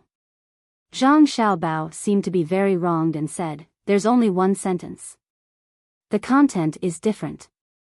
Don't you think this sentence is very domineering? I think it's very hooligan. It's the prelude to taking advantage of others. Xiao Bei, why did you run over? Wang Wan said to Zhang Xiaobao and hugged Xiao Bei, who ran over. Xiao Bei looked at Simo Domo He and said to his sister, it's all Xiao Yuan's fault. It would have been better to compete with Su Ilong in poetry, but he had to suppress her. He also had to choose the theme of homesickness, which made me homesick. Then I thought, Ji Xiang Rui and the others can leave, right? They can call for help, right? I remember when I was young, I had such a big pearl and put it in the house. When I go back, should I bring them a bigger pearl? If they really can't find a big pearl, gemstones and the like will do. Naturally, I have to ask leader Simo Domo He. I won't ask for it for free. We can use our ancestral secret seasonings to exchange. 13 spices. Usually, we can't bear to eat it. For example, when they eat barbecued meat, we can put some. Brother. The latter part of the sentence was directed to Zhang Xiaobao. Zhang Xiaobao nodded solemnly. Yes, the ancestral 13 spices. If they are willing to take out more things to show their sincerity, 18 spices is also fine. It's easy to eat curry. While they were talking, Xiao Yuan and the others had already started to communicate with Simo Domo He. Simo Domo He could speak the Tang language, so there was no problem in communication. I know my brother is the best. Of course, my sister is also good. 18 spices? Why didn't I know? Xiao Bei whispered to his brother and sister. That's because your brother has never used seasonings that are 13 spices, let alone 18 spices. Those are for people who don't know how to cook. Look at the chefs in our restaurant. Which one of them would grind seasonings into powder and add them to their dishes? Also, I asked you to teach Su Jian's grandson something. Look at how you bullied him. Can't you let him have some self-confidence? Wang Wan also said in a low voice. Xiao Bei pouted. It's not that we're bullying him. It's just that he wants to gain confidence in his poetry through Xiaoyuan. If he were to look for me, wouldn't there not be so much trouble? How stupid was he? Using one's own shortcomings to attack the enemy's strengths, so it's not that we bullied him, but that he didn't succeed in bullying little Yuan. Yes. It's all his fault. It's fine. People get used to it after a few more blows.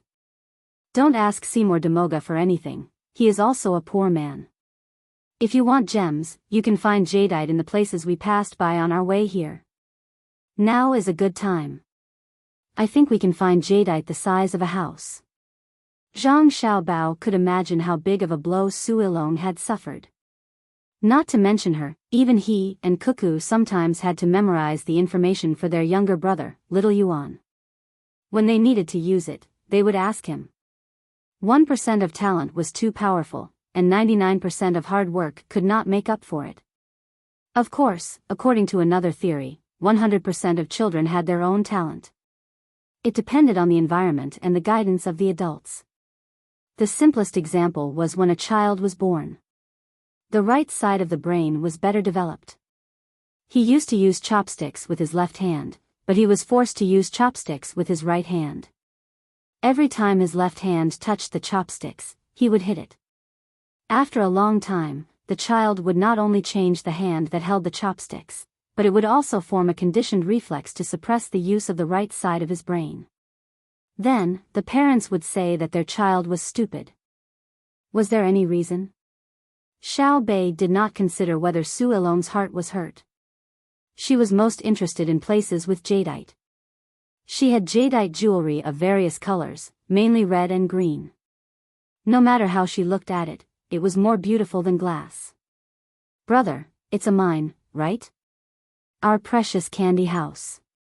It involves too many lives and interests. Behind the beauty of every gem, there is blood. We will occupy the place where jadeite is produced, but we must stay away from our precious candy house. You can give every child a big cake, but it's impossible to make a jade bracelet for every child. The sweetest thing is the honey pastry of our precious candy house. The happiest way to eat it is to taste it with family. This is the true meaning of our precious candy house. It's not that the most beautiful thing is the jade bracelet of our precious candy house. The easiest way to get it is to gamble on raw stones. Our precious candy house has lost its soul at the same time that it has lost its care for its children. We let you participate in the animal husbandry industry because you can get substantial things to help the children from this industry, such as milk and meat. The mining industry can't provide direct help to the children. It's nothing more than making money and then using the money to buy the things the children need. It seems to be the same thing, but it's actually a different concept. As the owner of the candy house, when you see something, the first thing you think of should be what this thing is for the children, not how much this thing can be sold for. Then, you use the money to buy things for the children. After a long time, you will only remember money, but forget the most direct needs of the children. Everything will start to be measured by money, understand? Zhang Xiaobao patiently explained to his sister that it involved the inertia and philosophy of human thinking. Xiao Bei blinked his big eyes and thought for a while. He nodded and said, I understand. It's like when I fell and hurt my arm, the first thing you and big sister thought of when you saw me was, does Xiao Bei hurt? Was the fall serious? Instead of hearing that little Bei fell, you estimated that it would cost 5 strings of cash to treat her. Go, get someone to get 7 strings of cash. A fallen little Bei doesn't just need money. Even if the former doesn't have money, it's still love. Even if the latter has money, it's still indifference. Of course, it's even better if there's money and love. Once we participate in the mining industry, our thoughts will gradually turn to money. Zhang Xiaobao picked up his sister and placed her on his lap. He kissed her hard and said, "Moi, Aya, our little Bei is so smart. It can't be helped. She's always been smart. Who's as stupid as Suilong? 10 years. It'll probably take 10 years to catch up to the current little Yuan. If he starts practicing every day from now on and works hard to learn, 5 years might be possible." Little Bei patted her chest and deeply agreed with her brother's words. Wang Wan finally asked about the specific situation. What did little Yuan do? Little Yuan let him know something about Buddhism and something you guys talked about before. That is, seeing a mountain is a mountain, seeing water is water, seeing a mountain is not a mountain, seeing water is not water, seeing a mountain is a mountain, seeing water is water. According to what you guys said, the last one is to find it 1,000 times in the crowd. It was as if Xiao Bei had won the competition. He was overjoyed and delighted. Little Yuan is already so amazing? Wang Wan was a little surprised. She naturally knew what that was. 3 realms. In literature, very few people could reach the last realm. When you deliberately emphasized in writing, the reader would feel the beauty. When you didn't emphasize, the reader would forget the way you wrote and only remember the plot. Zhang Xiaobao spoke at this time. He's not that amazing. Little Yuan doesn't have enough life experience. He can't understand many things thoroughly just by relying on the knowledge in books. His success this time is because he chose the topic of homesickness. Even children know how to miss. That's why he made Suilong suffer a blow. Little Yuan, right? Yes. My little Yuan didn't write about the profundity of history. He simply expressed his longing for his younger brother and sister because he's not stupid. Little Bei understood everything. That was why she said a jingle and a nursery rhyme to cooperate with little Yuan. Zhang Xiaobao and Wang Wan looked at each other and stood up to walk out. Brother, where are you two going? Little Bei looked at Simo Domo when she asked. Didn't they want to discuss something with him? Zhang Xiaobao patted little Bei's head. You guys talk to him. Your sister and I will take a look at Grandpa Su's grandson. Otherwise, when we go back and talk about it, I'm afraid your Grandpa Su will fall ill and be hospitalized. Okay, leave this to us. Little Bei agreed and ran to Simo Domo. Zhang Xiaobao just nodded at Simo Domo and then walked out with Wang Wan. Simo Domo, who was sitting there, was angry. He felt that he was left out. He looked at the children in front of him who were talking to him about a deal. He gritted his teeth and decided with a hint of revenge to get some benefits from the children. After that, if Zhang Xiaobao and Wang Wan didn't agree, he would return the benefits. If the two of them didn't say anything, he would take it that they agreed. Compared to Simo Domo's complicated thoughts, Little Bei and the others were much simpler. They didn't think about who would get how much. They only felt that according to the actual situation of the local poverty, they would use 13 incense to exchange for other people's good things. Moreover, they were experienced and knowledgeable and could easily estimate the approximate value of each item. Zhang Xiaobao and Wang Wan, who were outside, didn't know what Simo Domo was thinking. Otherwise, they would have kindly advised him not to play this kind of game with Little Bei and the others. That way, they would definitely be at a disadvantage. Not everyone could take advantage of the little guys. When the two of them found Suilong, they saw that Suilong was holding a basket that had just been carelessly woven with branches in one hand and a leek scythe in the other. The leek scythe was specially used to cut leeks. It was very easy to use. Once the scythe was cut, a bundle of leeks would fall. Moreover, it wouldn't hurt the roots.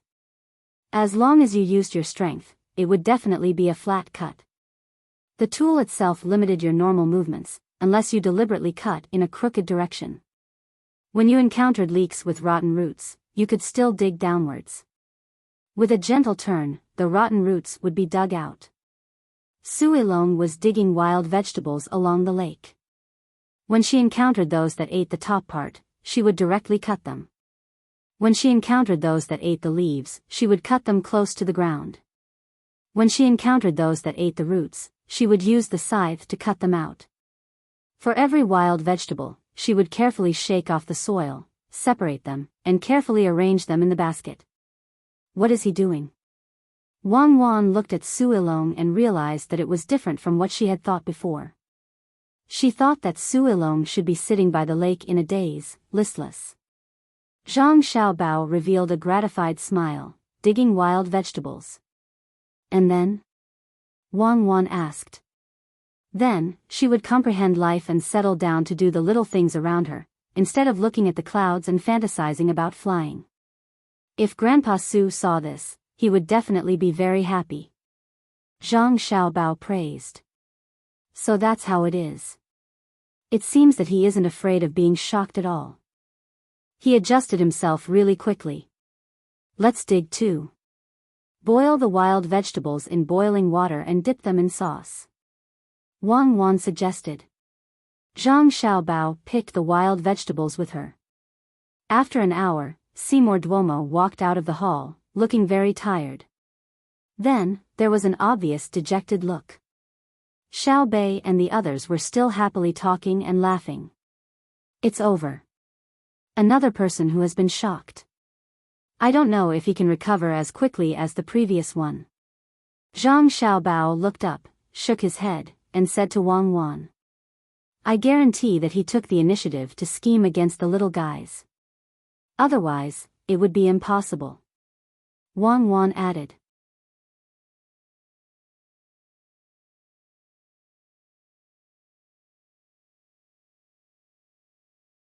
Chapter 1342. The sound of Xiao Bei's laughter woke up Suilong, who was digging for wild herbs by the lake. He looked up at the 9 happy little guys, and the corners of his mouth curled up slightly. There was a look of relief on his face. Zhang Xiaobao happened to see Suilong's appearance when he raised his head. At this time, Suilong was not as high-spirited as before when he was following the team. He looked very easygoing and natural.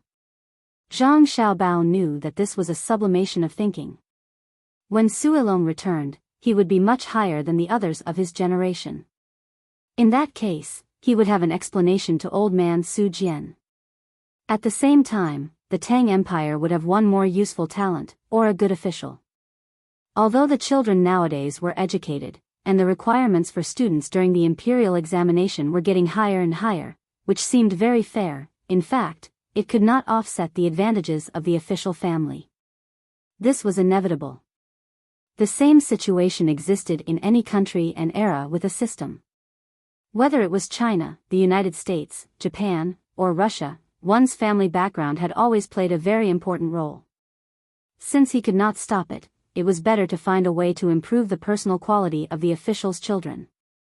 If using a knife to cut off the water did not work, then adding fuel to the fire. Use the system to limit some of the power, and use the humanities to influence some of the officials. Even if there were still various kinds of corruption in the end, the number would naturally decrease. Try to improve the ability of the officials as much as possible, and at the same time ensure the relative income of the officials. Their salary must be in the upper class of society, and their welfare must be higher than ordinary people. Otherwise, they would be in a strong temptation. Ilong, how many wild vegetables have you dug? Zhang Xiaobao, who was in a good mood, waved to Suilong and shouted.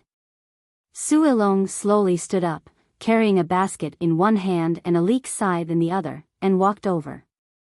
After a few steps, she tilted the basket so that Zhang Xiaobao could see the wild vegetables inside. She said, not much, only half a basket. It's enough to boil soup for a few people. It's not enough to cook vegetables. Huh? Why is it different? Xiao Bei jumped twice and came in front of Su Ilong. It looked at her carefully from head to toe and then looked at the wild vegetables in the basket with a curious look. Xiao Bei felt that the Su Ilong in front of her was like a different person compared to before. Her tone and actions gave her the feeling that she was calm, not deliberate or pretentious. Her gaze was no longer aggressive, but so gentle. You've changed so quickly. What are you doing? Teach me. You teach me how to change my expression. I'll teach you how to negotiate. I'm very good at negotiating. Xiao Bei nudged Su Ilong and said. I want to thank you all. Actually, I'm still me. It's just that I'm a little different after meeting you all. As for your skills, I must learn them. Even if I have to cook for you all every day, I must learn all of your skills. Otherwise, wouldn't I have come all this way for nothing? Su Ilong lifted the basket in her hand and said to Xiao Bei, meaning that she was going to cook today. Xiao Bei took a step back and waved his hand. No, let's learn from each other. As for cooking, please spare us. You're a good person. You can't torture us like this. But, we have a seasoning called 13 spices. It's still very good. If you don't believe me, you can ask Chief Simo Domo He. Xiao Bei smiled and looked at Simo Domo He. Simo Domo He's expression was not very good. During the negotiation just now, he did want to bully the little ones. He wanted to use an ivory bead to exchange for 50 kilograms of salt from Xiao Bei. His idea was very good. It was safer to exchange for the salt in his hands. Although they followed the Tang team and discussed before that there would be salt to eat, if one day they were angry, or if the whole team did not have enough salt, it would inevitably be a burden to the people in his tribe. He had some salt in his hands that could be used at critical moments. If the little ones could exchange for a few more ivory beads, he would have a lot of salt. He could dissolve it in water and drink it to make people feel strong. In the end, it was Xiao Bei and the others who asked what kind of seasonings they needed. He said that if they sold the salt directly, they would not sell it. They had to match it with seasonings. Therefore, the seasonings were expensive. He said that there were 18 kinds of seasonings, matching them with the salt 1 by 1, then 2 by 2, 3 by 3, until there were 18 kinds of seasonings. In the end, there were 153 kinds of seasonings that were matched with the salt alone. Then, adding the 18 kinds of seasonings that were matched with the salt alone, it became 171 kinds of seasonings. Then, he added 3 by 3, 4 by 4, and so on. He was confused, but there were a lot of them. After calculating, it was obvious that it was not possible. Simo Domo He was not stupid. He did not want to talk about other things and only wanted to talk about salt. Xiao Bei and the rest of the 9 could not directly sell the salt. Although there was a lot of salt in the Tang, it was only useful if they carried it with them. Otherwise, if they did not eat salt, they would fall sick. They saw this point and used salt as the main condition to talk about other seasonings. This was because there were many seasonings in the area. Other than chili, many of the other seasonings grew well. Xiao Bei and the rest were puzzled. Why were there so many seasonings in the area? They did not know that if there were not so many varieties, their brothers and sisters could not eat curry every day in India. Even if they were imported, they had to take the climate into consideration. Therefore, it was said that the area itself was produced. Xiao Bei and the rest took out a few pieces of deer jerky for Simo Domo He to taste. Deer jerky was made with a few kinds of seasonings. They could not carry any seasonings with them. The smell was too bad. After Simo Domo He ate it, he felt that it was indeed not bad. When he heard Xiao Bei and the rest say that it would taste better with more seasonings, he could not help but be tempted. Xiao Bei and the rest struck while the iron was hot. They said that they could provide an unlimited amount of seasonings to Simo Domo He and his people. As long as they could eat it, they would provide all they had, including salt. The prerequisite was that Simo Domo he also had to give all he had. Simo Domo he was happy and said, "You can give me as much as I want." Xiao Bei said, "No, I want as much as you can eat. If you eat 1 jin of salt per person a day, I will give you 1 jin per person. If you can eat 2 jin, I will give you 2 jin." They went back and forth on this topic. Simo Domo he was very tired. They had 9 people, but he was only 1. After an hour, he agreed. When he agreed, he was in a good mood. He felt that he could hunt for ivory in the future, but he could not find seasonings and salt. Just as they were about to leave, Xiao Bei told him that there were seasonings in the area. If they wanted them, they had to send people to pick them. Then, there would be people in the group who would specially make them. They could eat as much as they wanted, but the prerequisite was that they had to pick them. If they did not pick them, it was fine. Their own group would pick them and provide seasonings. However, their own group would pick them, and the usual hunting of wild animals would be left to their tribesmen. Simo Domo he became depressed when he knew that there were seasonings in the area and that his own people had to work for them. Zhang Xiaobao and Wang Wan saw his tired and depressed appearance. The 9 of them were, of course, happy because they still had a backup plan. They did not usually eat 13 spice, but it did not mean that 13 spice was worthless. There were many Tang people who did not eat much of it. If they continued to move forward and entered the territory of the man-eaters, they could still sell it to them. Besides, 13 spice or 18 spice, other than the influence of the season, there was also the secret recipe for processing. It was not that you would get 13 spice if you collected 13 kinds of plants. If the combination was not good, people would fall sick. There were things that were sun-dried and shade-dried, and special ones needed to be smoked. This was not told to Simo Domo he, and it was not in the agreement. When the time came, they would collect the plants that were in the current season and process 10 portions. They would just give them 1 portion and say that the processing process failed. Simo Domo he did not know, or else he would fall to the ground again. Nitroglycerin would not be able to save him. When he heard Xiaobei's words, Simo Domo he smiled at Suilong, but it was a forced smile. Suilong didn't even need to ask to know what was going on. She had heard too many legends about Xiaobei and the others when they were negotiating with others. She knew even more about 13 spice. Although it wasn't very cheap, it wasn't so expensive that it was unbearable. Even if an ordinary family did not eat it, they could buy a bag for 12 copper coins and leave it at home. When guests came, they could cook it to enhance the taste. Just like tea leaves, that bag was enough to last them for half a month. Those who were slightly better off could eat it casually. Its biggest use was to cook meat. No matter how bad your cooking skills were, you could cook a chicken or some pork, put water in the pot, and add 13 spice. The taste would be good. Salt had to be added last. This was the current rule. If you added salt in advance, you would find that the same level of saltiness would require more salt. Unless it was specially made to make braised food, the salt had to be added first, and then it had to be soaked for a long time. At this time, Suilong was thinking about how Xiaobei bullied Simo Domo he with the 13 spice. Simo Domo he's condition was obviously not right. He had just fallen ill, and it was not easy. However, after seeing Zhang Xiaobao and Wang Wan, Simo Duomo, who was in a bad mood, suddenly revealed a peaceful smile.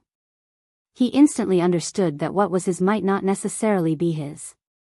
Since he was going with the Tang people, he still had many good things in his hands. What would happen? Why not take this opportunity to exchange with the 9 children? He thought that Zhang Xiaobao and Wang Wan would be happy to see that their younger siblings had more good things. You also know how to change your face. Xiaobei was about to show off his achievements when he suddenly realized that Simo Domo he's expression had also changed. He could not help but feel puzzled.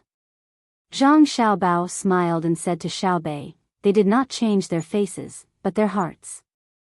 People know how to give and take, so they are open-minded. Pack up and we will leave in 2 days." Oh. Xiaobei agreed, but he still did not understand what was going on. He realized that he could not figure it out at the moment, so he stopped thinking about it.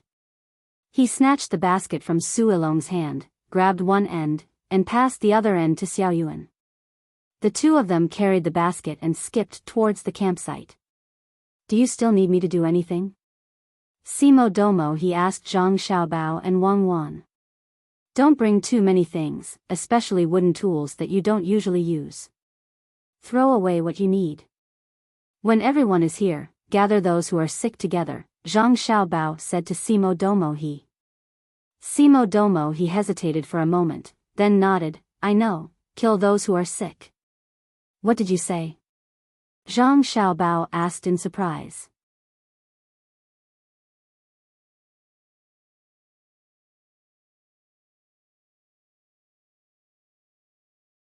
Chapter 1343.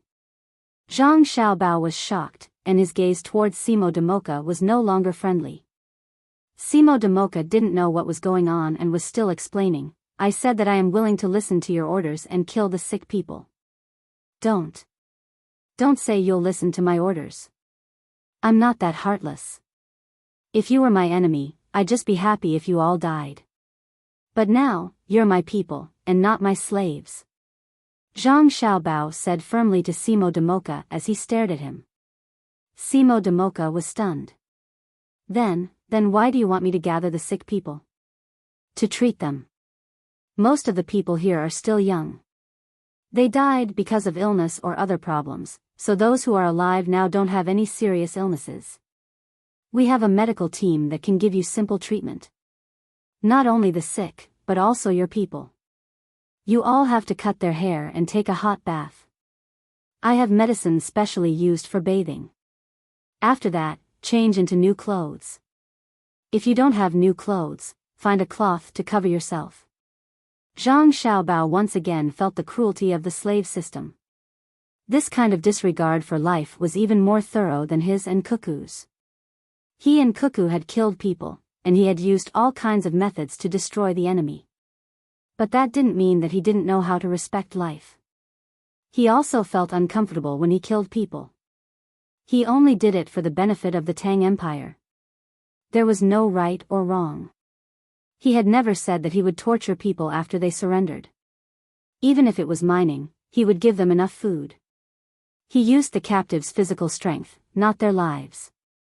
The work they were doing was indeed dangerous, but that kind of danger was probabilistic. It was dangerous for anyone to do it, not just because of the captives. But the rulers of the slave system didn't treat slaves as people at all. They killed them so easily that it was no different from killing a chicken. It was no different from using boiling oil to feed a live donkey meat. Wang Wan also frowned. She had never thought that her hands were clean. If a soldier didn't have blood on his hands, what kind of soldier was he? He had also massacred a Tubo village before, killing both the old and the young. However, that was against outsiders. Now, Seymour Duomo understood the meaning of a massacre within the village. No wonder Duo didn't want to go back to the tribe. No wonder the local tribesmen didn't have such a strong sense of resistance. It wasn't that they didn't understand unity, but that their leaders abandoned them too easily. If they didn't have religious beliefs, they would have been finished long ago. "Did you hear that? We're not asking you to kill him. We're treating him." Wang Wan looked at Simo Domo with a cold gaze. Seymour Duomo couldn't help but shudder. After he reacted, he nodded repeatedly. Yes, I know. You are the one who treated them. Let me say this first, I have nothing to exchange for this help when you do things. Our medical services are free. We don't expect you to give us anything. You arrange it. Zhang Xiaobao continued. Then, he didn't want to look at Seymour Duomo anymore. He pulled Wang Wan and left. Seymour Duomo stood where he was and watched the two people leave, as well as the guards hiding in the dark one after another. He sighed and muttered, "If I had known that you weren't going to kill, I wouldn't have said kill. Anyway, the old and weak will die slowly. I'll see if you can save them when we're on our way." You don't understand the cruelty here. Seymour Duomo felt that he was right. In fact, he also wanted to kill a lot of burdens. He felt that it was useless to keep those people alive. In the past, he always sent the old, powerless and sick people outside so that they could contribute to him at the last moment of their lives. With a sneer, Seymour Duomo touched the small bottle that contained the medicine to treat him and walked unhurriedly to his palace. A race that doesn't know how to love cannot survive. They will eventually be ruled or controlled by others. I guess he's still thinking that we don't understand the situation here. There are many weak and old people in the team and they think that our kindness is a joke. But he definitely doesn't think that without this kindness, we wouldn't have the status we have in Tang today. Should we give up on the old and weak? If we lost a battle and were running away, maybe we would choose to give up. But we definitely can't be so calm. I believe that every night, I will be awakened by nightmares. I saw Seymour Duomo's hesitation. At that moment, I didn't know whether he didn't want to kill or whether he was considering who to kill and whether he wanted to use this opportunity to get rid of the disobedient.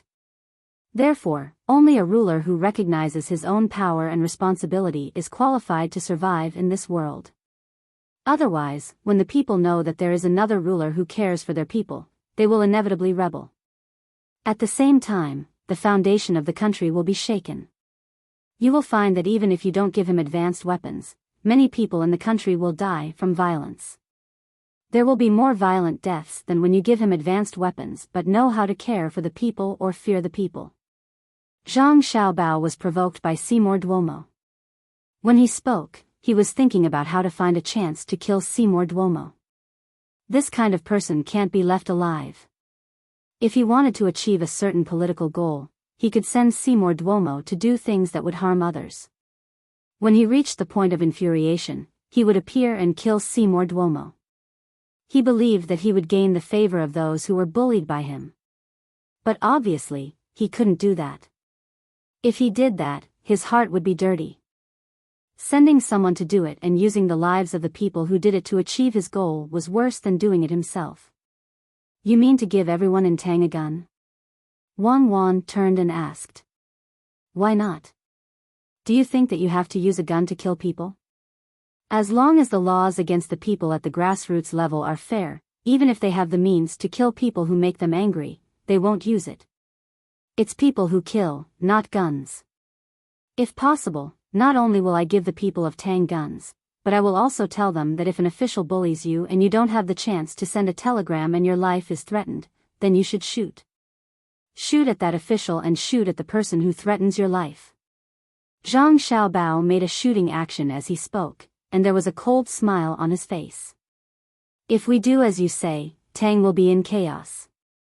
Well, at least that's what the corrupt officials of Tang will think. You don't need to say it, I'll say it for you.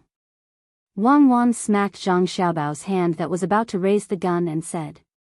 She actually understood that when people said that more people died from gunfire in other countries, it was actually a one-sided view. Countries without guns had more people dying from knives and bricks. When everyone had a gun, they naturally knew how to respect life. When everyone had their own car, they naturally wouldn't think that pedestrians had to let them go first. Respect came from the same social status. Social status depended on hard work and effort. Whether hard work and effort produced results, or rather, the probability of producing theoretical results, depended on the policies of the ruling class of the society. That's why we have to cherish this era. We have to maintain the development of economy and technology, strengthen traditional morals, strengthen the law, and create a stable social environment. Even the rulers have to act in the interests of the majority when they do things. Zhang Xiaobao concluded. Wang Wan smiled.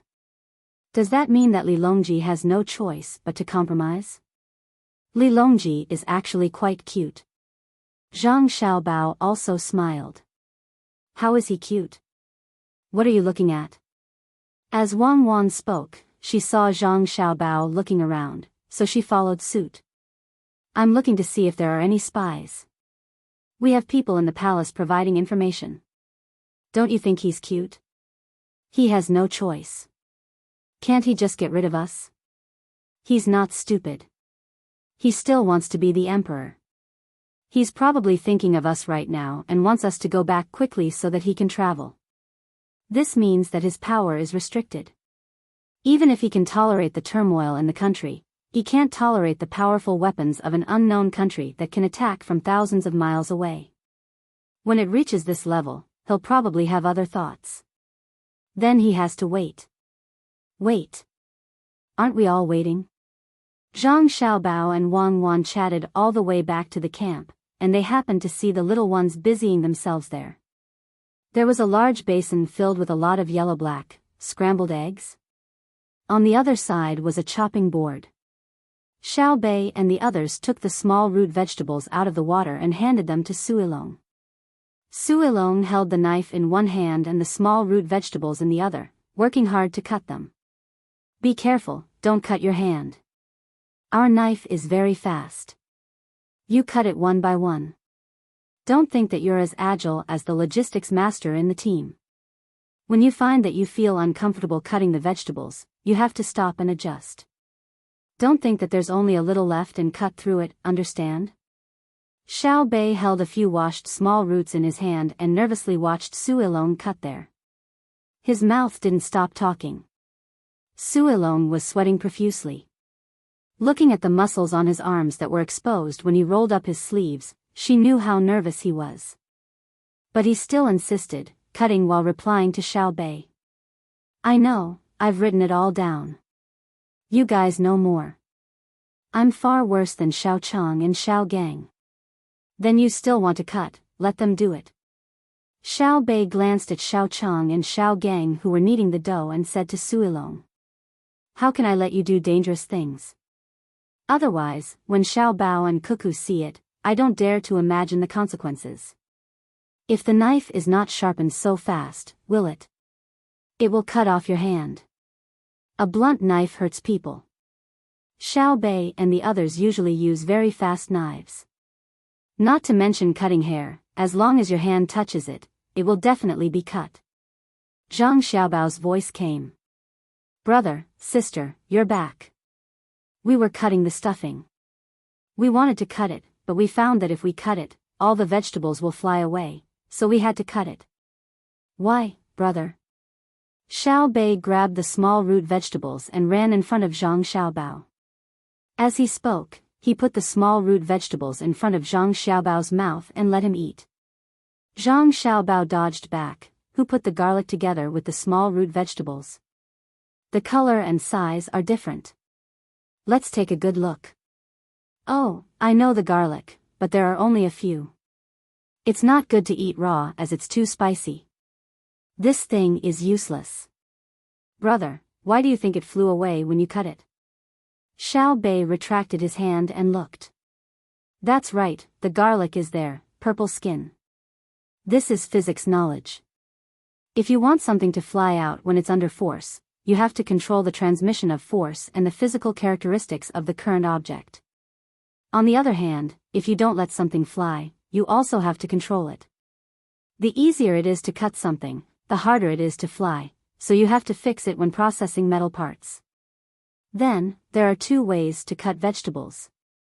One is to do it like me. As Zhang Xiaobao spoke, he stepped forward and picked up the other kitchen knife beside him. He took the mixture of root and garlic from Xiao Bei's hands and placed it on the chopping board. The knife rose and fell, and after a few swings, the mixture was cut into small pieces. Then, he continued to cut it into smaller pieces. This is the familiarity of the tool and the thing being cut. It also requires strong control. Practice makes perfect. It's very simple, but you need to persevere. Wow, brother is so awesome. Xiao Bei clapped his hands and shouted. Suilong stopped and listened carefully. She knew how Xiao Bao's cooking skills were, but she had only eaten before. She had never seen Xiao Bao cook. Today, it was an eye-opener. Why couldn't it fly? The knife was obviously not used for cutting. Zhang Xiaobao continued, there's another way. It's much simpler. Bring all the vegetables you've washed over. The few little guys brought the things up and piled them together. Zhang Xiaobao gathered them again and then began to cut with the knife. As he cut, he said, "This method is to use other things to block the vegetables that are about to fly out. Stack the vegetables together, and the knife cuts in the middle. In fact, they will fly, but they will be blocked. The premise is that the chopping board must be fixed firmly. Otherwise, with the force of the chopping board, the vibration produced will still shake the things away." Observe more in your daily life. You will find that the thickness of the chopping board used to cut vegetables doesn't matter, but the chopping board used to cut vegetables must be thick wood, and it must be one piece, not a few pieces of bamboo stuck together. But we can't put metal plates, springs, and shock absorbers on the chopping board. That will reduce the kinetic energy of the falling knife. We need a tool table that can mitigate the force and hold it in. Only then can we use it to cut. This is actually the simplest physics analysis and application. When cutting vegetables, there is also a need to guide the flow. Similarly, when cooking, heating is inseparable from physics. We also have to pay attention to the chemical reaction. When different ingredients are put together, poisonous substances will be produced. This is called the mutual promotion and restraint of ingredients. The purpose of learning knowledge is to apply it. You have to do more often when you have nothing to do. Do it purposefully. This will not only promote your hands-on ability, but also deepen your grasp and understanding of knowledge. After Zhang Xiaobao finished speaking, the vegetables on the chopping board were also chopped. A few pieces flew, but most of them were not a problem. This was within the normal range. The vegetables that were chopped by the special grade chef would also fly. If he didn't want them to fly, he would cut them. Of course, there were also experts who would cut things flying when cutting vegetables.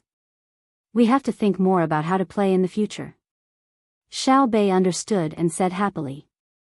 Su Ilong's face was full of gratitude. She knew that Xiao Bao said this for her to hear. She usually had access to a lot of books, but she just read them.